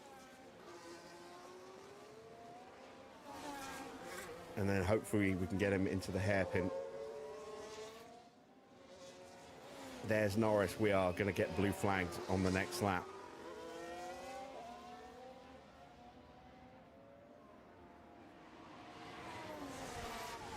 We are out of battery. This is our last opportunity.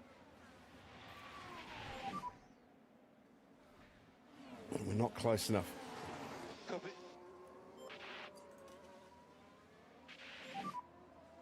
Can we maybe make a move into turn one? Copy, copy. No, we can't. All right, so Copy. let's calm everything down.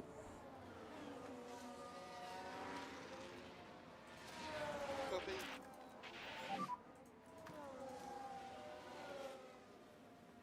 Copy.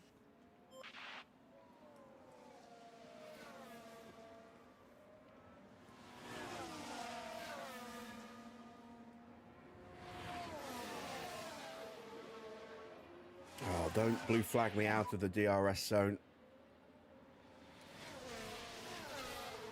Did we still get the DRS? I don't know. Yes, we did. Thankfully.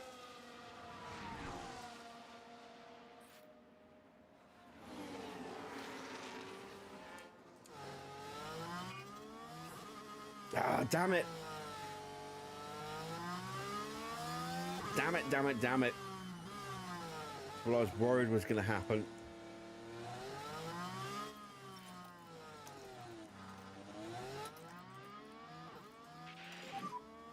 Copy. Hulkenberg had to lift to let Norris through there. It's going to close us back up, but we're still too far behind. Ah.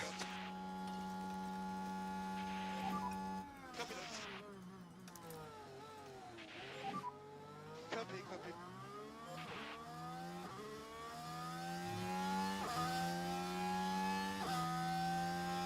Oh, that's super frustrating.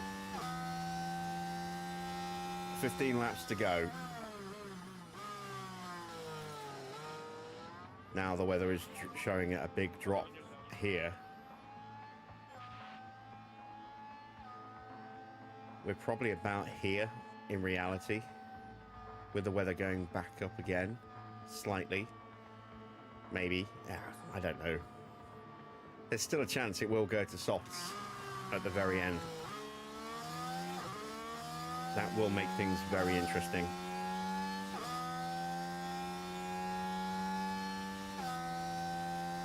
Depending on how many laps are left, it might be better to stay out.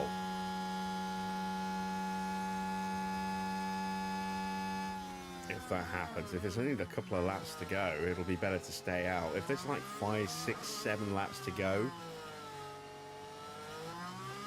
for Mick, it's definitely worth making that move. There goes Verstappen. We've got another 11 seconds till Leclerc comes through.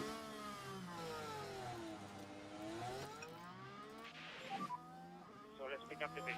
This might give us another potential opportunity at Hulkenberg, depending on where he gets blue flag.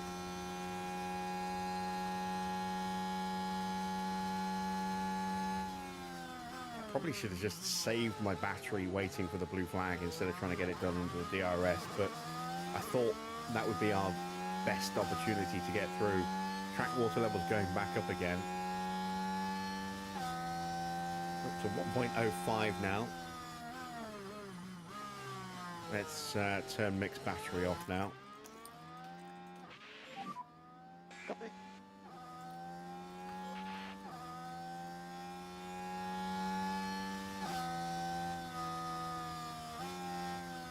You can see the battle for third place, both Ferraris and Oscar Piastri, all kind of in sequence there.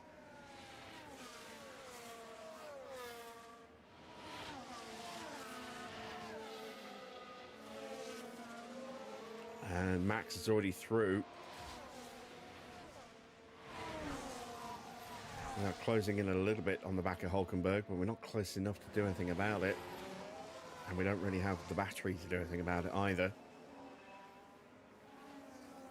Hopefully our opportunity will show itself again. We do have a fair bit of extra tyre, as you can see. An extra 13%, depending on when our tyre clicks. over Hulkenberg.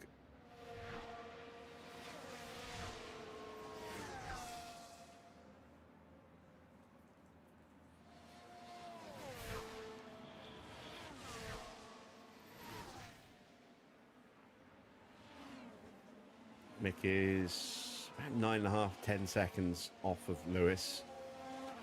Again, still lapping slower, unfortunately. 141.9 for Hulkenberg. It's slow because he got blue flagged. We did a 140.4. That's at 1.5 seconds. Water level is definitely going back up again. Trying to do a magic cannon. Just all we can do now at this point is wait for another opportunity and try and grab it. I thought we might have at least a retirement in this Grand Prix. So far, nothing. Not even a yellow flag, let alone a VSC, a safety car, or a red flag. There's not even been a single yellow flag that I can remember. In fact, let's take a look at events. Yeah, there we go. Not a single yellow flag. Everyone's been well behaved today, annoyingly.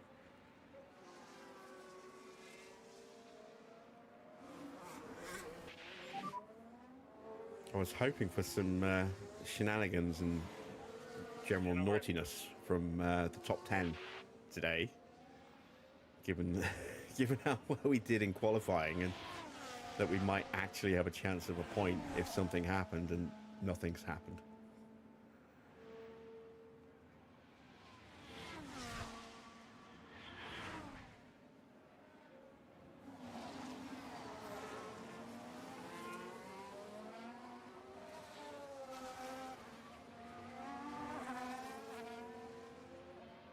.141.2 for Schumacher. Track is definitely getting wetter, which is slowing everyone's pace down. So 141.0 for Hulkenberg and 141.5 for Porsche. Gap is starting to creep up, and the Ferraris are closing in. They're just coming out of turn one now. We're going to get lapped again, or blue flagged again, before this race is over for the Ferraris and Piastri. And I think this time, if we don't get that change in tyres, we'll probably just wait for that.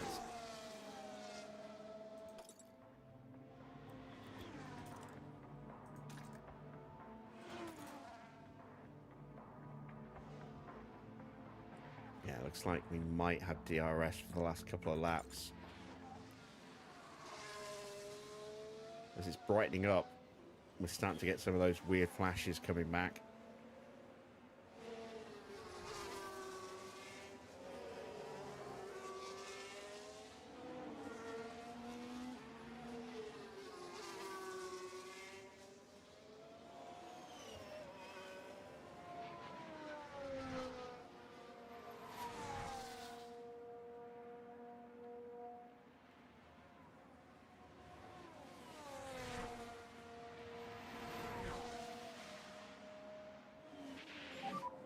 Eyes forward.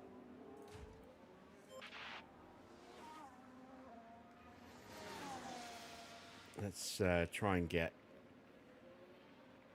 a decent screenshot here. You ready? Copy.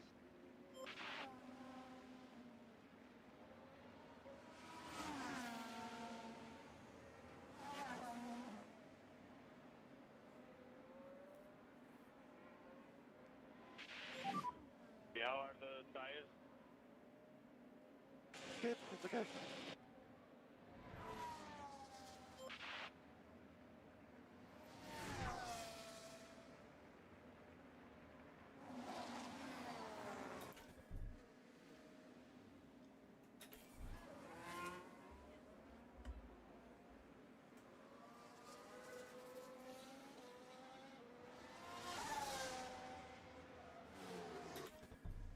There we go.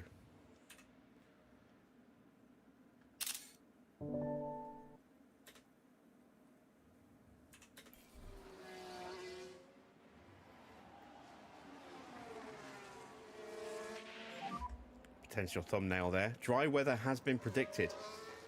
Copy. Yeah, it is going to dry off. The question now is how quickly is it going to dry off? It says 7 minutes. That's only a few laps. We're going to start pushing the tires again. Head down now. Try to get a good pace. Look at the gap we have over Logan Sargent. 29 seconds. Where is Logan? He's there. Okay, between those. Ah, wow, that's a huge gap. A lot of cars in between. Well, you know, blue flagged cars going through between us. We've got the 3 cars there of Sainz, Leclerc, and Piastri. Sainz now ahead of Leclerc. We also have Perez, Russell, and Sonoda. And then there's Alonso, who is in P9, closing in on the back of that group of Valtteri and co.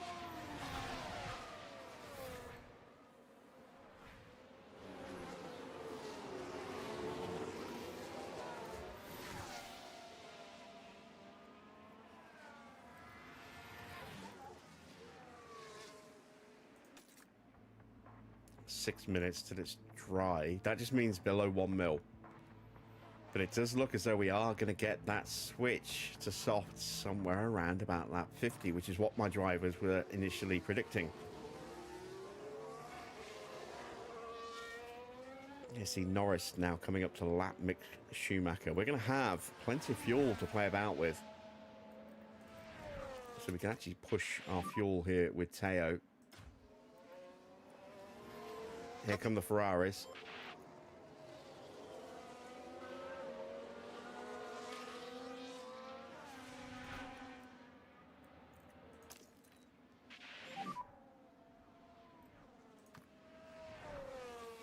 Copy. Now we're getting that horrible speckling again.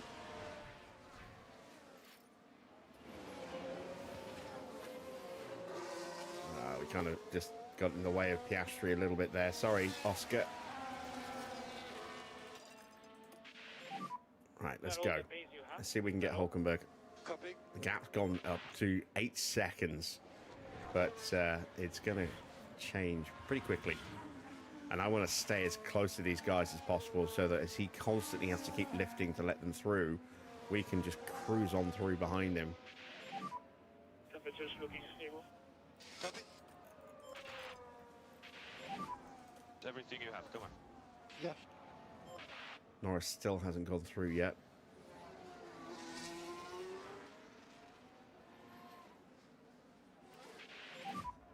Copy that.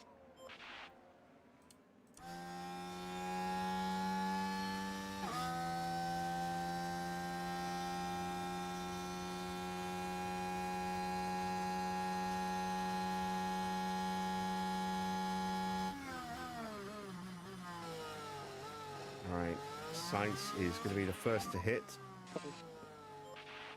And he is potentially going to do it on the exit of the Mickey Mouse section here. Not quite close enough this lap.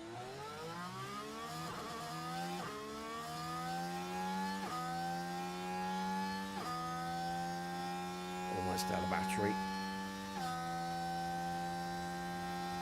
Just about staying with Piastri, just about.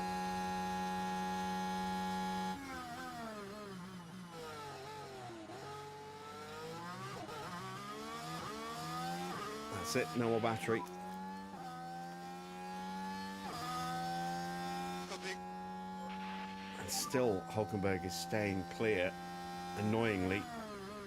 Copy. It's too early.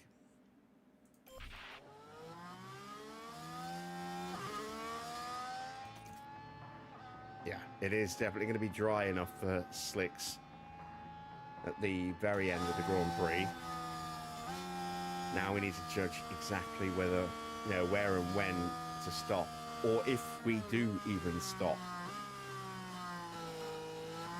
Might not even stop. Is Norris right behind us? Yes, he is. So we're about to get blue flagged for Lando. Copy.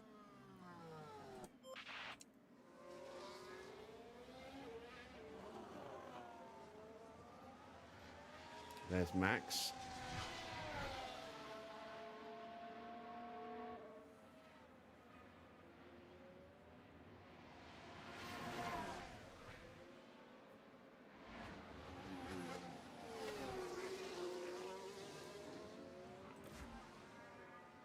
Hulkenberg is starting to have to lift.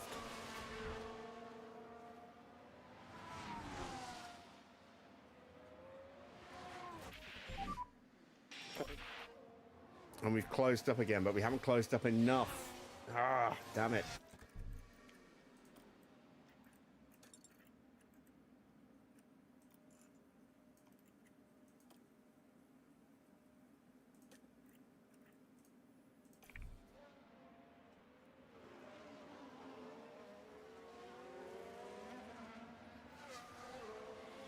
We did close the gap back down to about a second and a half, but not enough.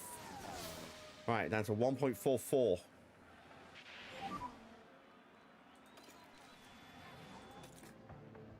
Dry in a minute, so we might be boxing at the end of this lap.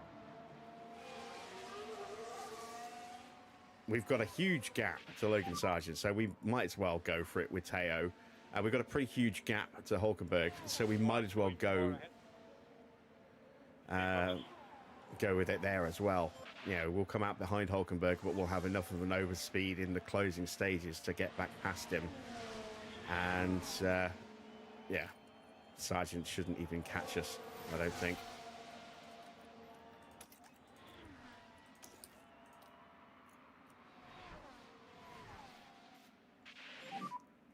Copy. Yeah, I really like the extended UI, Mike. It makes a huge difference, especially in qualifying when we can look at the sectors like that and see not just who's on what, you know, who's on a personal best or flying purple sector, but we can actually see the times as well. It's really useful in qualifying.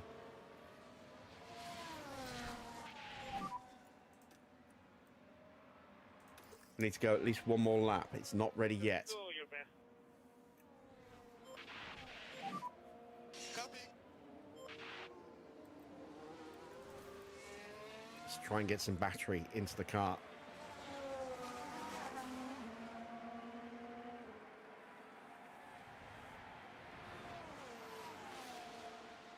Oh, there's that ghosting, look.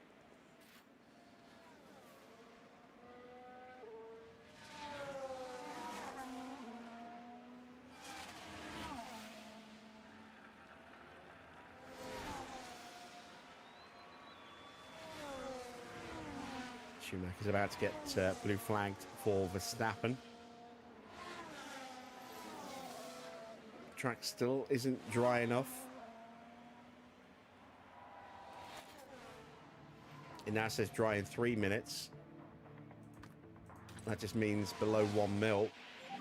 But it also means that, you know, in 3 minutes when it does the next update on the weather conditions and its next check, it'll be below 1 mil. It's going to be below 1 mil in the next 30 seconds.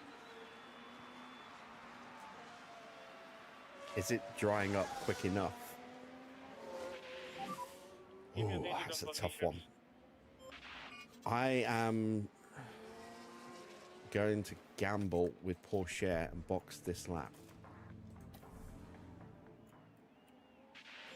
And we'll do the same with Mick Copy. Box. as well. Mick's going to go one more lap. That's fine. Box. That's fine. Copy for box. But Porsche is going to box at the end of this lap. Copy. Pit lane. Oh, god damn it. So is Nico Hulkenberg. Copy. I was hoping Hulkenberg was going to go one more lap.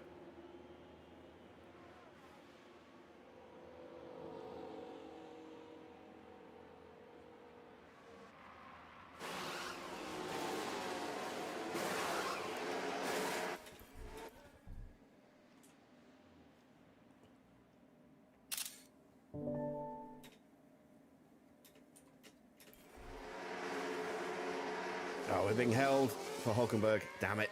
We almost jumped him. 2.5. That's not bad. It's not bad for a pit stop. The speckles are still there. So we just need to drop that down a little bit more.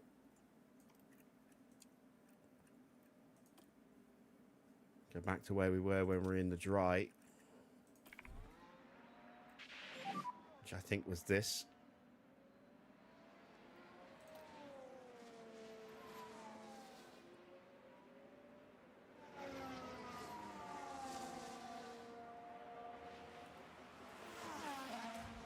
There's Mick. 6 laps after this. It's a 40-second gap. I mean, we could theoretically try and stay out, Don't but worry. given how far behind we are, these guys, you can see there's Stroll exiting the pits now. There's Hamilton, you know, pulling up to his pit box. By the time we would get round, Oh, it looks like a pit stop yeah, issue. by the time we get in front of those of Hamilton, he would just blitz past us on the next lap. So we'll stop again. It also gives us another chance to improve our pit stop times as well. I see Norris boxing. Max potentially held slightly for us there. Sainz coming in as well in the background. Let's get another awesome pit stop screenshot.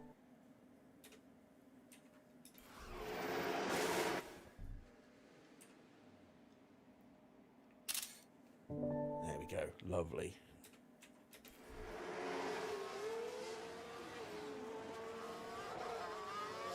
$2.7. Ugh, that's not good. Right, Hulkenberg has absolutely just gone for it, so we might as well do the same. We are 17 seconds behind Hamilton. All right, Teo is going to go gung-ho on this lap. Will be 5 to go next time around. Need a big push. Copy. Okay, copy. Got George Russell ISM. and Checo Perez coming up to lap me.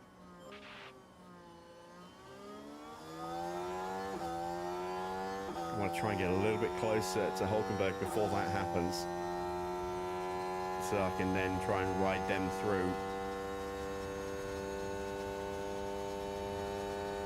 Don't know if we're going to get back in front of Hulkenberg. Probably not at this point. But Mick is comfortably going to finish in 13th, which is still an excellent result for him as well. Ford should be happy with that. I'm hoping they'll be delighted with 2 cars finishing in the top 15. There's no way Logan Sargent's going to catch us. 31 seconds behind us.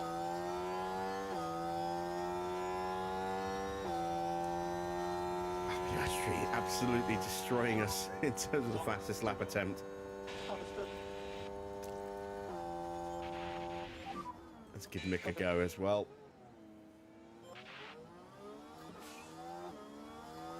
.133.4 for Oscar. He has got through past both Ferraris. So Ferrari aren't even going to make the podium, it would seem. Leclerc's only just boxed now. He's just in front of us on track, actually.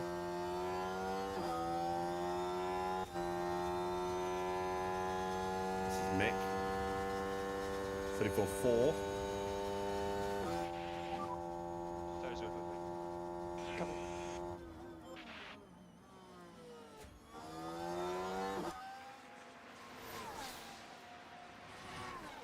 Yeah, there is Charles Leclerc. Max is absolutely flying right now.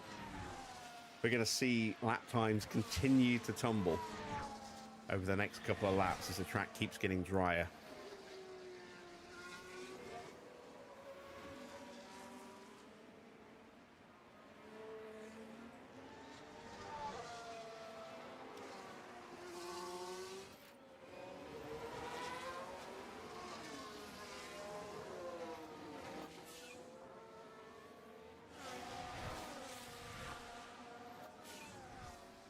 And Leclerc coming out where he did means that we might actually 3 laps to go. Come on. Wrong was that battery again. So we might have had a chance to get past Hulkenberg. It's 2.5 seconds gap. He's about to get blue flagged. He has been blue flagged. And the gap is now a second. We can stay in range of him. Get some DRS. It's whether or not we can actually get across the DRS line before we get blue flagged now. Don't worry about that now. Mick did a 133.5, a 133.4 for Teo. Let's save the rest of Mick's battery. In fact, let's make sure he's got enough for a full flying lap. And let's give him a go at the flying. Let's see if we can get the fastest lap. We won't get the point for it. Oh, Leclerc's got a fault. Quiet, big vibration.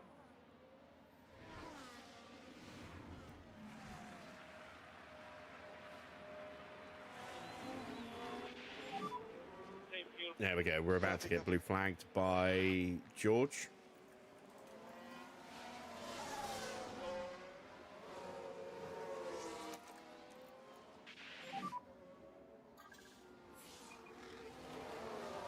Copy, copy.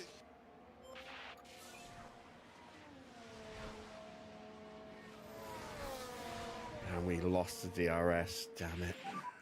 2 laps to go. Copy. Final lap because we have been lapped. Copy, copy. Copy. And I think our chance of getting Hulkenberg is gone again. Frustrating. Very frustrating. Copy. Where is Schumacher? There he is. Copy. 16.5 seconds behind Lewis. 18.5 seconds ahead of Nico. Kind of in no man's land at the moment.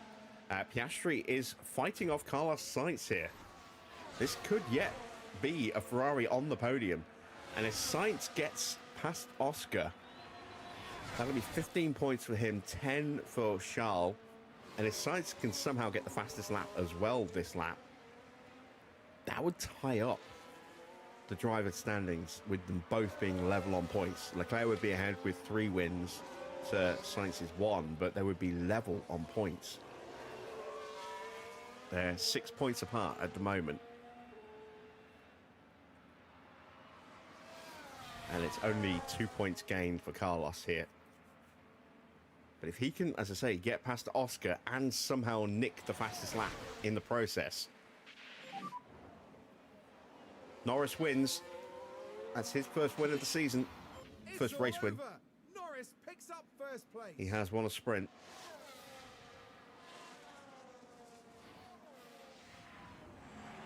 And you can hear just how happy the crowd are for them too. They're on their feet. It's the end of the race. Piastri is just going to hold him off.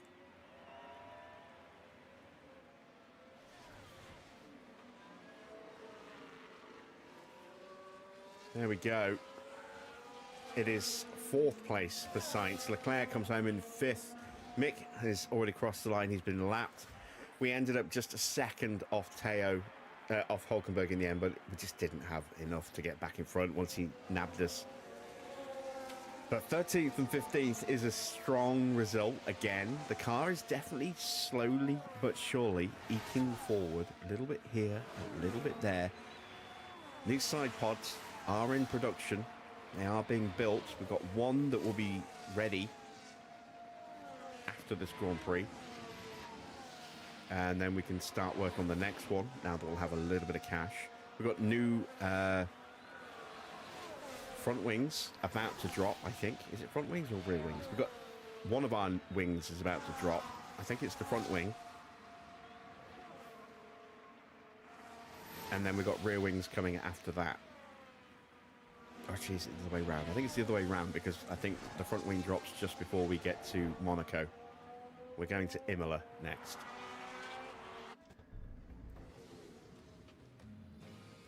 Today, Lando Norris has made the team's dream a reality. An inspired strategy from the team there. What a well-deserved win that was. But just look at this. The overwhelming excitement for those celebrating this achievement. Lando Norris certainly loves a podium, heading up there now to celebrate again. It's a really emotional moment to be up there celebrating your first win. Oh, there's some booze. And after a hot and sweaty Miami Grand Prix, I think this is as good a time as any to cool off. Apparently some people not that thrilled with Norris winning. Wonder if it was the Red Bull mechanics. Well, Karun, how do you think they'll be feeling in the team garage at the end of that? It was a strangely mixed weekend for them. We saw one driver put in a strong performance, but it was a different story for the other. Definitely positives there, though. And with that, our weekend in Miami now draws to a close. Now the teams will be looking ahead to Imola, where the season progresses with the Emilia-Romagna Grand Prix. Get ready for some fierce competition. Confirmation of the final standings then. Lando took the win from Max Verstappen. Oscar got up 3 places to take the podium away from Carlos Sainz at the end there. Charles Leclerc, finishing down in 5th place, has lost another 2 points to his teammate. So that gap is now down to 4 points from the 7 it was at the beginning of this weekend. George up a couple of places to take 6th and 8 more points for him and Mercedes. Checo down 4 places into 7th. Then it's Yuki Tsunoda ahead of Daniel Ricciardo. The 2 RBs, once again, showing that they are, good enough for top 10 pace. Fernando Alonso gets into 10th place for the final point and beats out his teammate by about 4.5 seconds in the end. Hamilton, after a poor qualifying going out in Q1, does recover 5 places. Finishes in 12th, though, still a long way away. Though at first stint, having to fight his way through the back mark, the back of the pack, certainly ruined any chance he had of getting into the points today. What a good good race for Mick. Finished a lap down, but 13th place, and that was on pure merit across the whole weekend. Not a single yellow flag in this Grand Prix. We were not helped out in any way, shape, or form today. This was down to the car, the driver, and the strategy all working well together. Nico Hulkenberg up 4 places to take 14th, splitting our 2 drivers. We couldn't quite get Porsche back in front of him at the end. But 15th place for Teo, pretty good. 16th place for Logan Sargent, 17th for Ocon, 18th for Gasly, 19th for for Magnussen, 20th, down 6 places for Valtteri. He had all sorts of problems with his gearbox in that Grand Prix, ruined his chances, along with, poor tyre wear as well. Albon down to 21st. Zhou once again is in 22nd and was the only driver to be 2 laps down at the end. Let's take a look at the Drivers' Championship then. It is a 4-point lead for Charles Leclerc.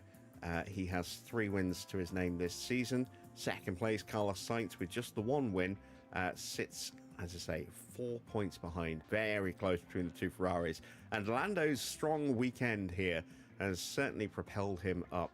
First in the Grand Prix, second in the sprint. That's given him 32 points and has closed the gap to Carlos to just 13 points.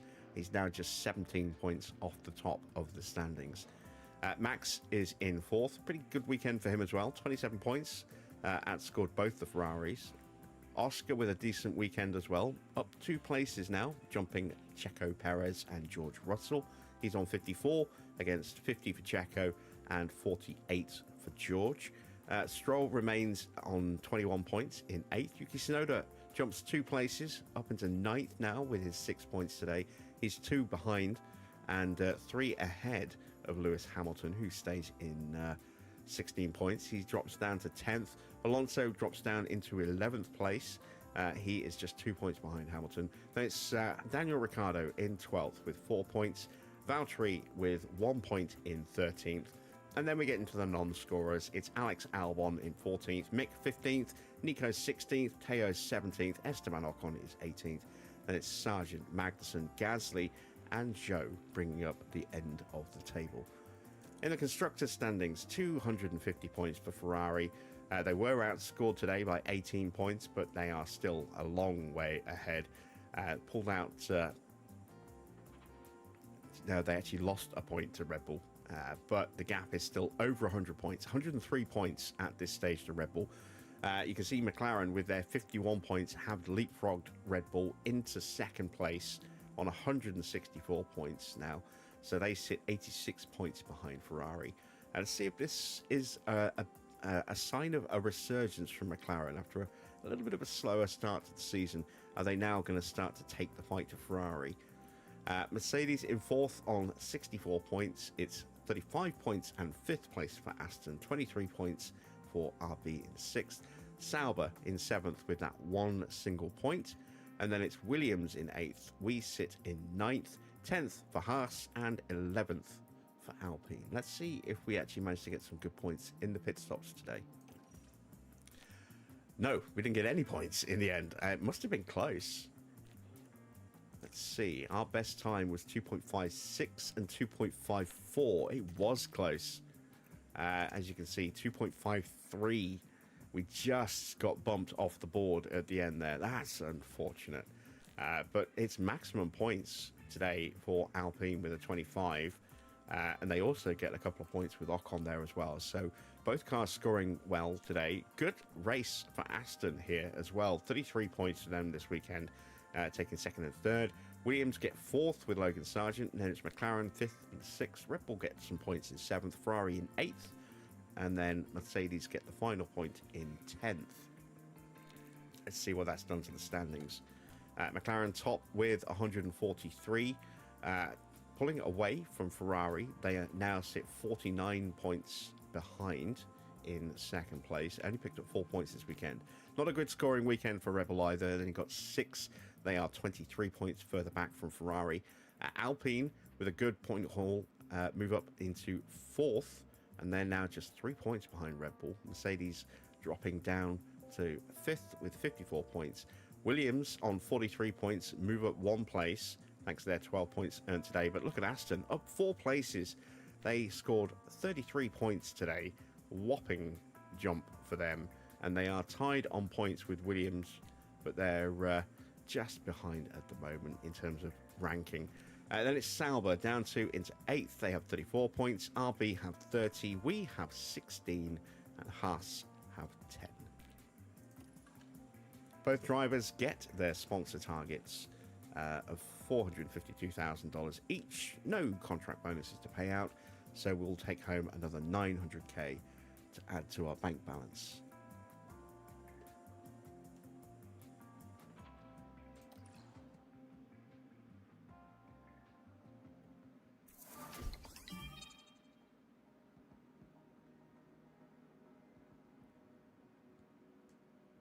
Okay, Aurelian Pallier goes up by an overall rating point. That's good.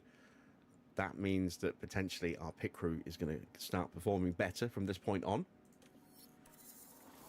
The rear wing is now ready to go into manufacturing, but we are not going to manufacture that just yet because we need to build another side pod. Well, actually need to build 2 side pods. We've got 6... How long we got? 11 days until Emilia-Romagna.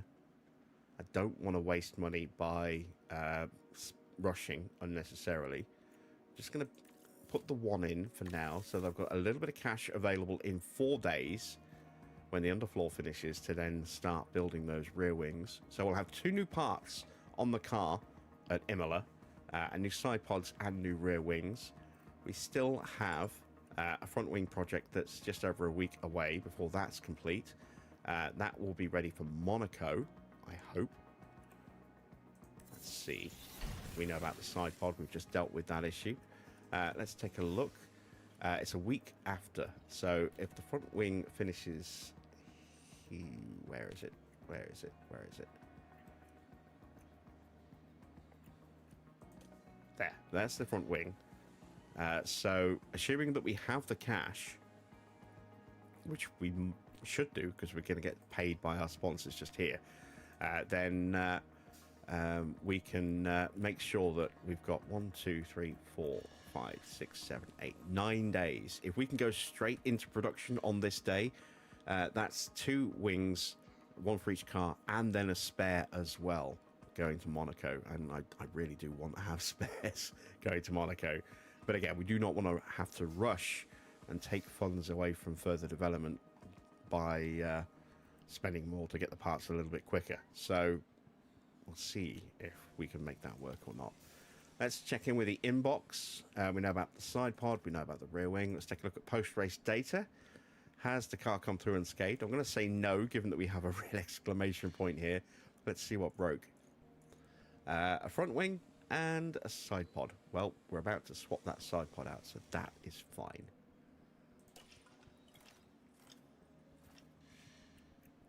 Now, did our suspension sim need to be complete shutdown or not? No signs of structural damage. Damn. But at least it is not going to cost as much, and it was only shut down for 6 days. It's been given the all clear. We don't have much going through in the way of projects at the moment, so that's fine. It's back up and running again. Let's fix the car, put a replacement front wing on there.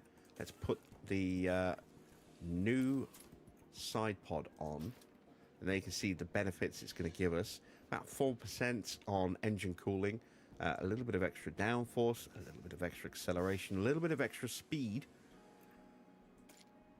and yeah, airflow in the middle was actually really strong. Terrible at the front, but really strong in the middle. 15th in engine cooling, and still pretty bad in drag. Okay. So let's advance time a little bit more.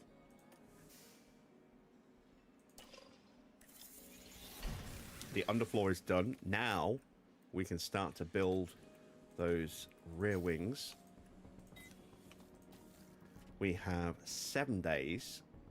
We've got enough money for 2, but not enough for 3. Okay.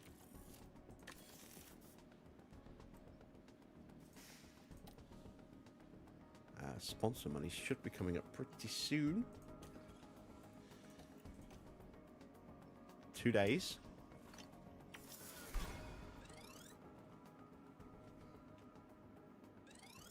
And that's another 5.27 mil. Very nice. Did we have a compulsory this month? I don't think we did. Oh, we did. A race day for another 1.6 mil. Lovely. So we're back up to nearly 7 mil. We're immediately going to start to spend that money because kind of need to. But we're going to start cracking on with car development again. Let's see.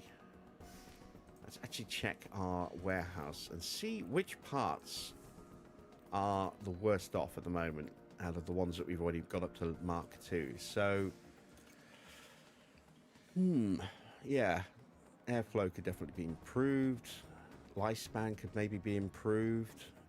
Engine cooling could be improved a little bit. Delta on the DRS isn't too bad. Drag isn't amazing. Let's take a look at the new side pod.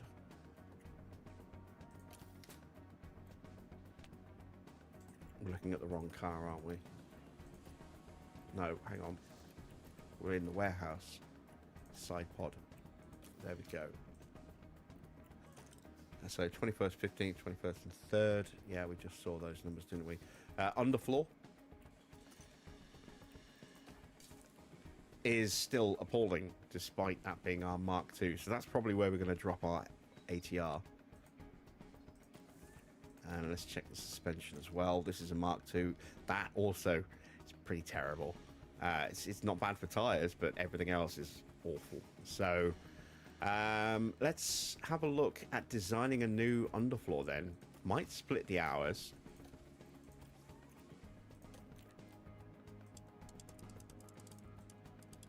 Let's have a look at what it would look like with half the hours to start with.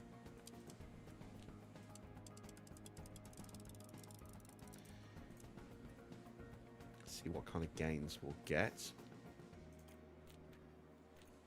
So we can take a little bit of life out of it. It's 4 to 7. I don't really want to drop down any further than that. We'll stay it there. Let's have a look what that's going to give us. A little bit, actually. That's not too shabby at all. Let's increase airflow up to 4.5. Let's just bump these slightly. That keeps that above 4% gain.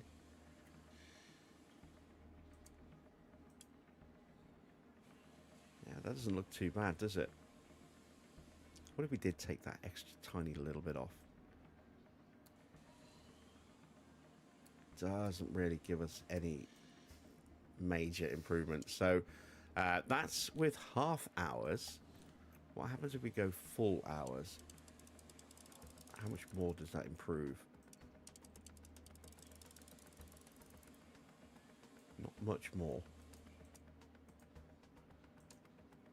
In fact, I don't think it does really go up that much, if at all, in terms of ranking.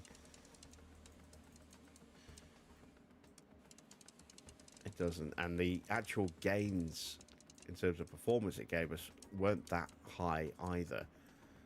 So we'll put half the hours in. We'll have it set like that to just improve our downforce a bit more, improve our dirty air performance a bit more. That's going to be critical for us. And then I think we'll maybe do a suspension after that. It's going to take 32 days. So 16 days to build after that. We might have them both for Spielberg, but more than likely it'll be Silverstone. And then let's have a look at another suspension with the rest of the hours.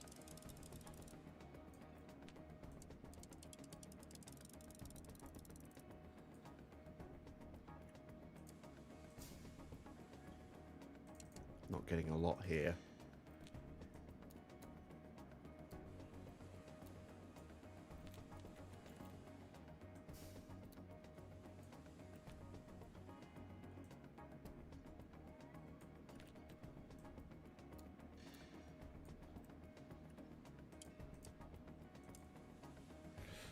That's not all that encouraging, is it?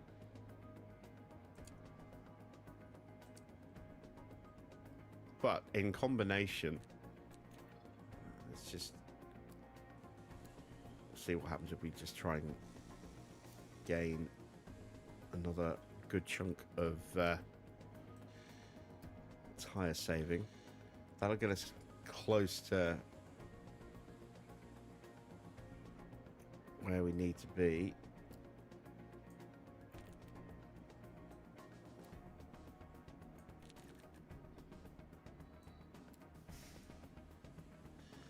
That's up to about 50%, 50.5%. I think we'll go with that. And then that in conjunction with our new underfloor will hopefully work together quite nicely. And the improved tire efficiency will also help, you know, with our strategy choices going forward. I am expecting to see some upgrades on other cars at Imola, so I think we could be in a little bit of trouble in that respect. What do I still need to build in terms of spare parts? Quite a bit.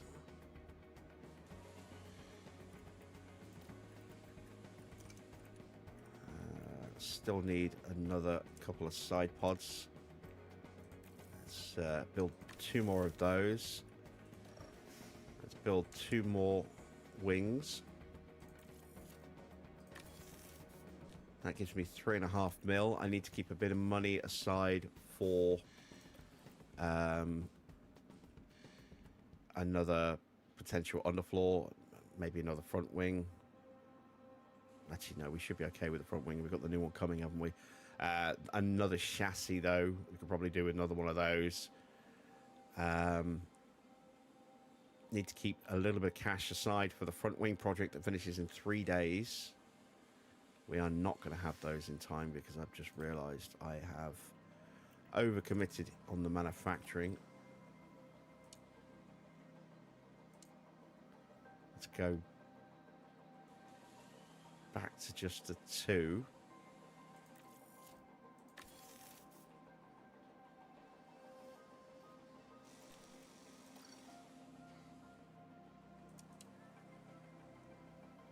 No, let's do that. Let's commit to the extra rear wings. And then we can put the side pod in again once the rear wings are done. And then in 2 days, that will clear up. And then the day later, the front wings will be ready. We can put those straight into development so we can get those 3, well, straight into production so we can get those 3 built in time for Monaco. Because we do want that spare going to Monaco. We do not want to go to Monaco without a spare front wing. That's just asking for a horrible weekend. Right. So I've got 4.3 mil. Need to keep about a mil aside for the wings. And if we say another half a mil on top of that for another side pod, maybe another mil. So we need, if we say need to keep 2 mil aside, that gives me 2.4 mil to play about with. That's 2.2. That's 2.8. That'll leave me about 1.5.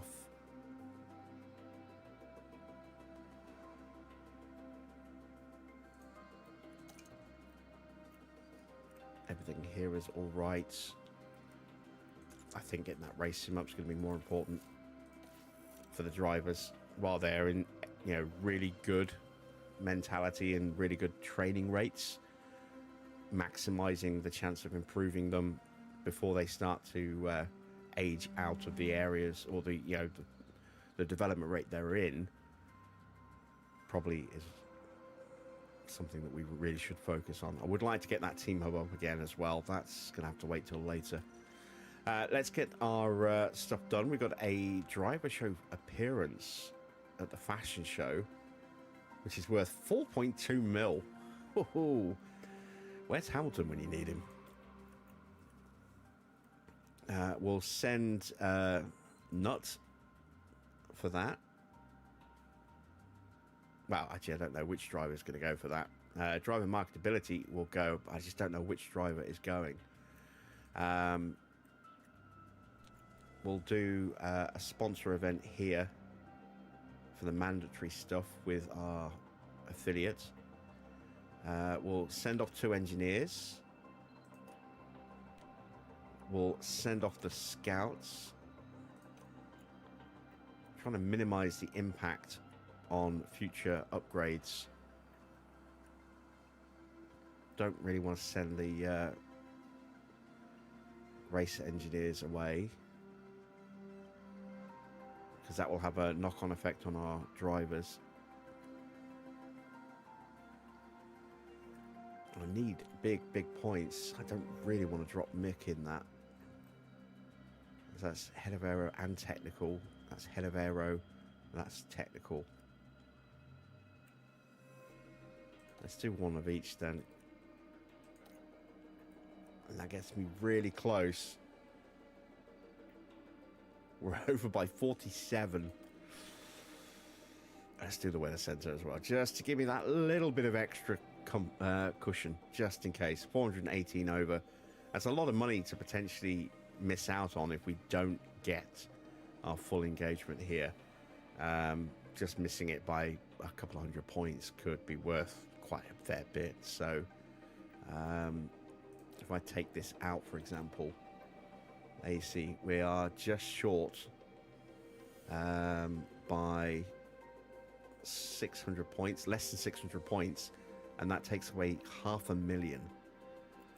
So want to make sure that we absolutely clear that. All right, let's check in with the board, see what they thought.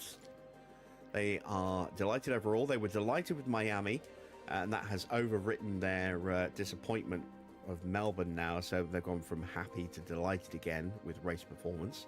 That's nice to see. We are now just about hanging on to our season target. We are currently 9th. I thought we dropped to 10th, or was that the pit stops we dropped to 10th? Still haven't made any progress with our long-term objective, but we have 4 years to complete that, so there's no rush there. Board has lovely high confidence in us. Very pleased to see that. And we are 5 days away from Imola. And what a week of stuff coming up we have. What is this? That's the front wing design. Okay. So Carlo Coppola, or Coppola, has gone up by a point. So that will be our side pod complete, and then we can go straight in with those front wings. There we go. Let's fit that to the car. Go. We'll check the other parts in a second. Let's get that front wing. I've got to go another day yet, haven't we?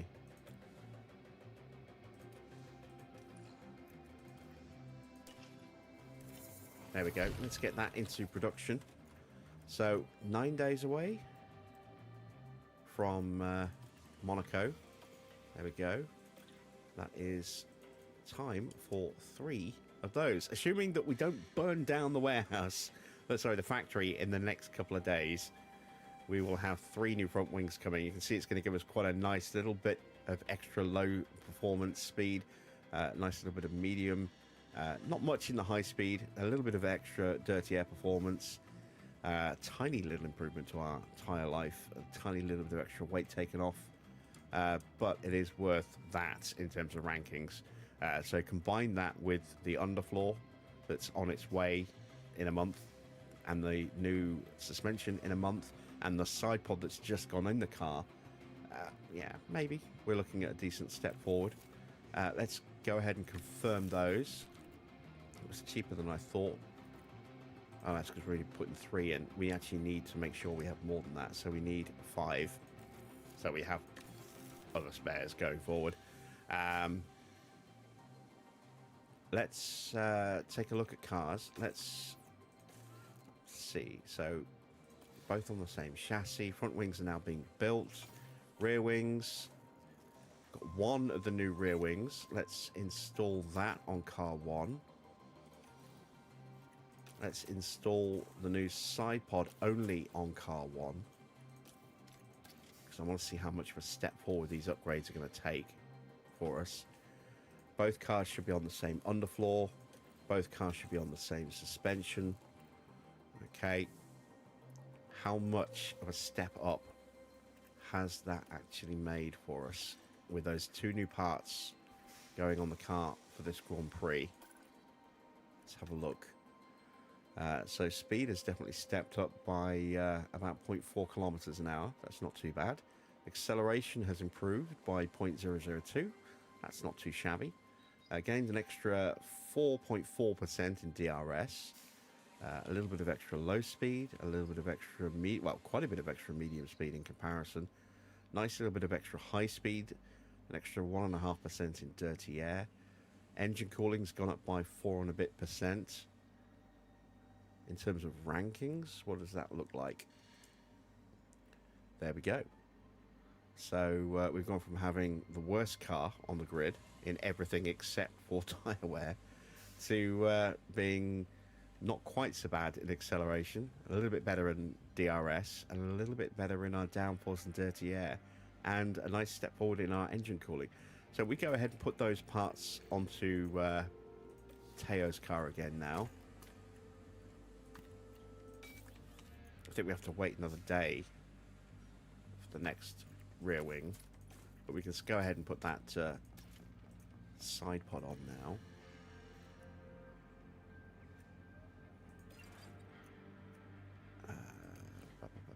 Rear wing, 7 days.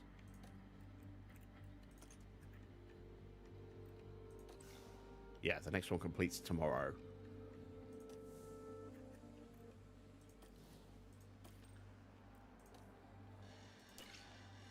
There we go. So now we have that rear wing for Teo as well.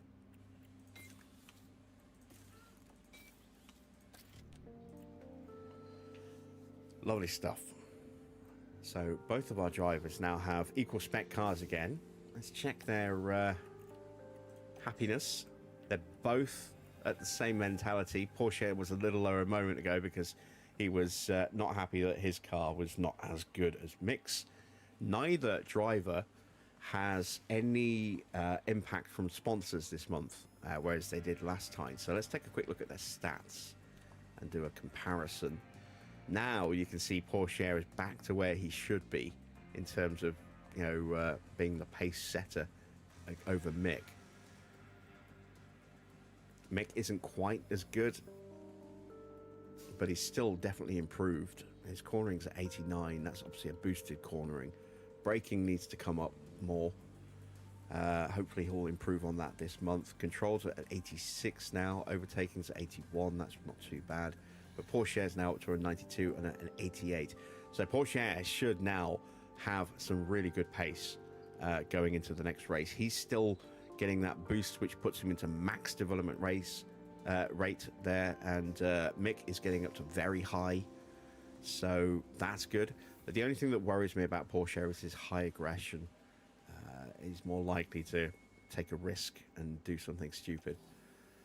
But that is encouraging. How is Tuka getting on? I can't remember what we were training him on at the moment. Wet track for control and smoothness primarily, and then accuracy and adaptability are a bonus. So yeah, he's coming along. And then these two are just going. He's going at the end of the year when his contract expires. Nuts. If I can afford to buy him out at the end of the year, I might do. I might keep him around just for the commercial stuff for next season as well. What is his current commercial rating? 84, actually. So we might just keep him for that for next season. And let him run out his contract as a marketing driver. That might be the way to go. Do we have a dry or wet race ahead of us? It says cloudy. Expecting the one stop. I'm probably expecting to see two stops. We will probably be two stopping this Grand Prix. Let's have a quick look at the weather radar. Oh, wet Friday, wet Saturday, dry on Sunday. So that could mean an interesting qualifying. Maybe we can do something funky to take advantage of that if we're really lucky. We'll see. And then if we can qualify reasonably well on Saturday, we can get into like the upper reaches of the second 10, or 10th down to 15th. If we can get up to say 11th, 12th, 13th in that window, again, maybe sets us up for something if there are incidents at Imola. Maybe again we could be just knocking on the door of the points. We have taken a little step forward again with the car, with two more updates on it for this Grand Prix, and then we've got another update coming from Monaco. Monaco is where I'm really hanging my hat on our chances of maybe squeezing a point. If we can qualify well, we've got a chance of maybe getting into a nice defensive position and doing what RB and Williams did in this year's real-life Monaco Grand Prix and creating a bit of a block, a diversion, and let the other driver try and scamper off and see what they can do. So art may imitate life this time around, but that's a couple of races away yet. This is tomorrow's race, Imola. We'll be going live at the usual start time of around 8 o'clock in the evening. Hopefully I will see you for that. We'll have another episode of The Precinct tomorrow. I know there wasn't an episode today. I needed to record some more. I have knocked a few more episodes out earlier today. The next episode of ATS went live today. There'll be another one on Thursday and another one on Saturday. And there are still other games coming very, very soon to the channel, so keep your eyes peeled for those as well. If you have enjoyed tonight's stream, then it would be awesome if you went ahead and dropped a like. If you are not yet subscribed, then why not consider subscribing to the channel as well, and be sure to hit that bell to get notifications on when those videos go live, when the live streams start, and hopefully I will see you there for those. That's it for me. Thanks for watching. I am Jim Bob, and I'll be back with more F1 Manager very soon.